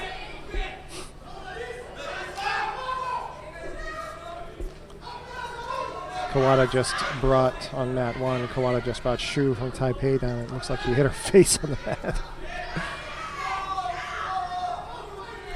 Okay, both players here on mat 2 clearly reaching the end of their endurance. Oh! Pimenta catches Hakfasuren reaching and almost brings her over. That was one of the best attacks in this golden score period of 2 minutes, 4 seconds. Pimenta puts together a few more like that. She'll have it, but Hakfasuren is really still continuing to come in herself. Yeah, I know it's annoying sometimes when the cameraman decides that he's going to focus on the hands. When what we really want to see is more of the action. The whole action. Yeah, we don't have, you know, it's the Junior World Championships this time round and not our normal camera crew, so our apologies to you at home for that. It's the local cameraman getting a bit inventive. You know, and they've probably been doing it all day, probably getting a little punchy. Oh, big reach. Coming up on 3 minutes. And golden score. I'll never forget that first time you and I were working together at the World Cadet Championships in Chile, and they had that 17-minute golden score. It was also, I think it might have been 52. It was one of the lighter women weight classes. Shall I remind you? You probably remember exactly which match it was and who was in it. Yeah. So who was it and what weight class was it? It was the semi-final in the under 57 kilo category between Nakaya Haruka of Japan and Natalia Kropska of Poland. That's right. And I haven't got it in front of me. No, he doesn't. I got it. Sheldon is the Wikipedia of judo. Don't say that, because you'll be joined by Mark Pickering in that belief. He, the IGF media director, he's always saying, don't worry, just ask Sheldon. Ask Sheldon. You should be a website for judo. Ask Sheldon. It's not a belief. It's a certain knowledge. Hakfasuren it is that has a score on the board. Pimenta falls at the final hurdle. well, the semi-final hurdle anyway. It was a Wazari, but it was not a terrific Wazari. A great shot there from the camera. There we go. Just sort of. Oh, what a little sprawling. foot tap there. Little foot tap, driving her down. Oh. And she sprawled out, and it used to be that would never be called a Wazari, but now that there's no Yuko, anything that would have been considered a Yuko is now also Wazari. Yeah. So that's where that comes from, that particular one. Her hip came down, her side came down. Well, Ismail Misirov of Russia is in the repechage contest on mat number 1, so we know that he got done. It must have been Michael Marcellino, the Brazilian. Yes. Must have been. Yes. Who put him in that repechage contest. And we were saying that was the pool of death. Yep. And the Russian was unable to come out of it on top, so he's up there in the... No, where was it? Oh, they haven't... Let's actually go to mat 1. I'd like to see that. Yeah, it must have been, because that's the only way it would be. Yeah, Marcellino must have overcome him. Do you want to go down to mat 1? Yes, please. Just let the boss know. There you go. There we go.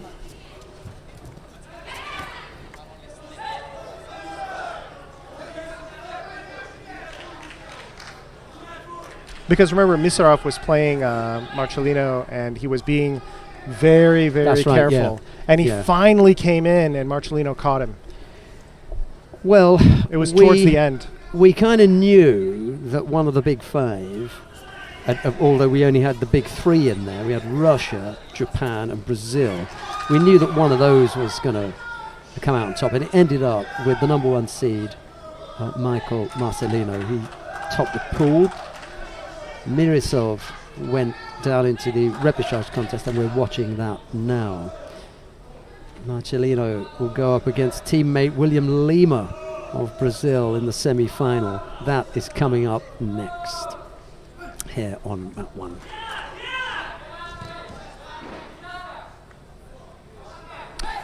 And we've talked a bit about the refereeing today. This is one of my favorite referees. She's always so sharp. She's always really on top of whatever's happening on the mat. I feel like whenever, and her pacing's really good. You're okay. You just step back and let the contest happen, Yeah, the selection for referees in this cycle really has a great deal to do with Tokyo 2020. And I don't want to go into who's in the frame and who's not, because I simply don't know. I really don't know. But like anyone else at home who watches a lot of judo, and even though I'm employed by the IJF, I can always throw something out and say, this is my guess. But my guess is that she's in a pretty good position. Yeah. I would be surprised not to see her in Tokyo if she continues the way that she is. She's done a good job up to here.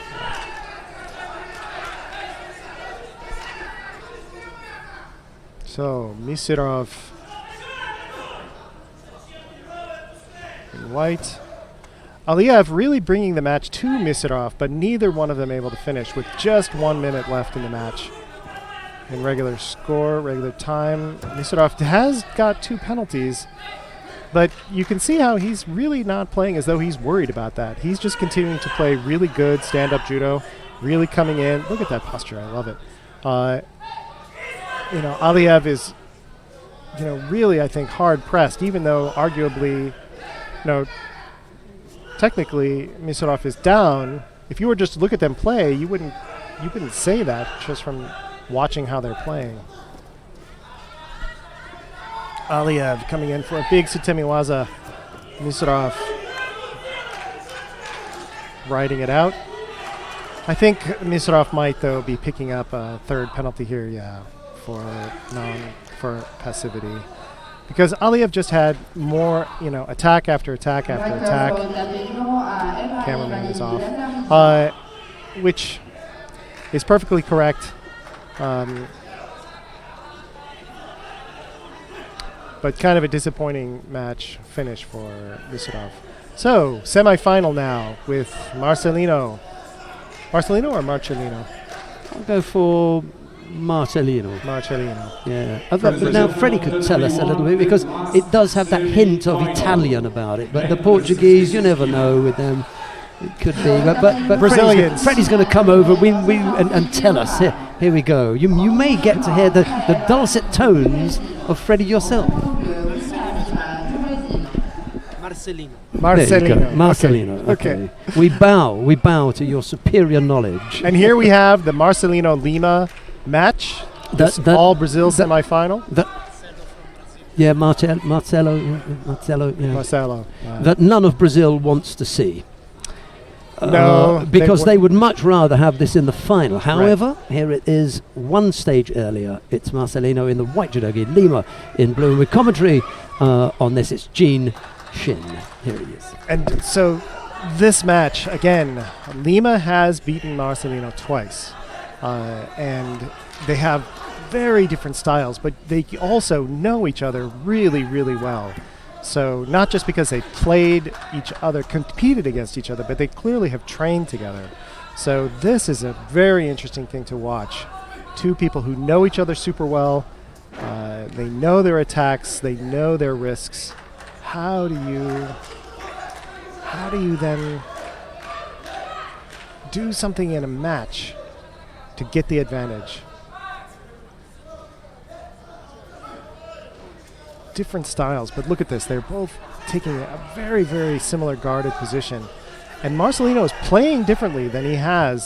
He's a bit more aggressive in his attacks. Ooh, and Lima in for that reverse sewanage. And Lima getting the wazari, bringing Marcelino down. Definitely not enough for Nippon, but enough for that initial wazari. This has been the pattern in the previous matches where Lima has won. He's used very much that same kind of, really long attack. So Marcelino is excellent at taking any kind of reaching attack and then converting it. That is probably the single big virtue of that reverse sewanage, is that you can't reverse that easily at all. So now Lima is... So here we have him up by a wazari, but he is continuing to attack. He is not... but he just got a penalty for grabbing the leg. Now that's an important penalty, because if he grabs the leg again, that he's going to be out. That's the one penalty where if you do it twice, you're out. Of course, he could get two other penalties that are very different, but he cannot afford to touch that leg again in standing work. So, Lima's, again, reverse sewanage, but so Marcelino... when it fails, isn't it? Yeah. What's happened to our guy on... Oh, I can see what's happened. Oh, he's a child. Yeah. So... No, I'm not going to go over there. It's just not fair on him. He's doing a good job. Yeah. So, Marcelino now having to come in. Oh, again, reverse sewanage, but from a different angle. It's like that's the one thing that Marcelino can't quite convert. And so Marcelino's now in the position. 133 left in the match. Now, one thing I'll also say about Lima at this point is that his play in this match is different from the other matches that I've seen between him and Marcelino. He can be super, super aggressive and coming in and really, really driving into Marcelino. And he's not doing that this time. He's coming in fourth, at least the fourth reverse sewanage. But it's not throwing Marcelino, but it is keeping the attack momentum on Lima's side. It does forestall anything that Lima might get going. I'm sorry, that Marcelino might get going.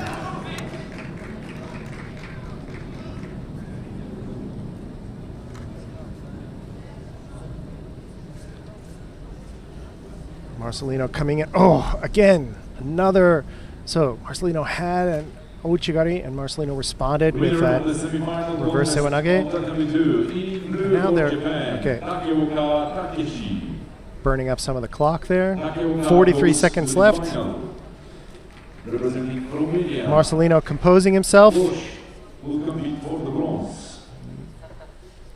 He's now definitely out of his comfort zone. He is in a situation where he has got to bring the match to Lima, because Lima is not going to he's clearly not going to make a mistake and reach. He's going to continue to do this reverse sewanage, which, even if he knows it's not going to throw, it's kind of hard to call as a false attack because it's so committed and so dynamic and huge. Oh, and it almost came down. Oh, almost worked for a point there, I think. Kind of reminds me of, okay, you're watching nature films and you watch a crocodile grab something and it just grabs on and then rolls and rolls and rolls. That's what this throw reminds me of. Oh, Marcelino. Oh, again with that reverse sewanage, 3 seconds. And it's Lima's match. Lima just has the answer for Marcelino. So, William Lima over Michael Marcelino from Brazil. So even though Brazilians would have loved to have seen that in the finals, they will at least, one of them will be, certainly now in the final match.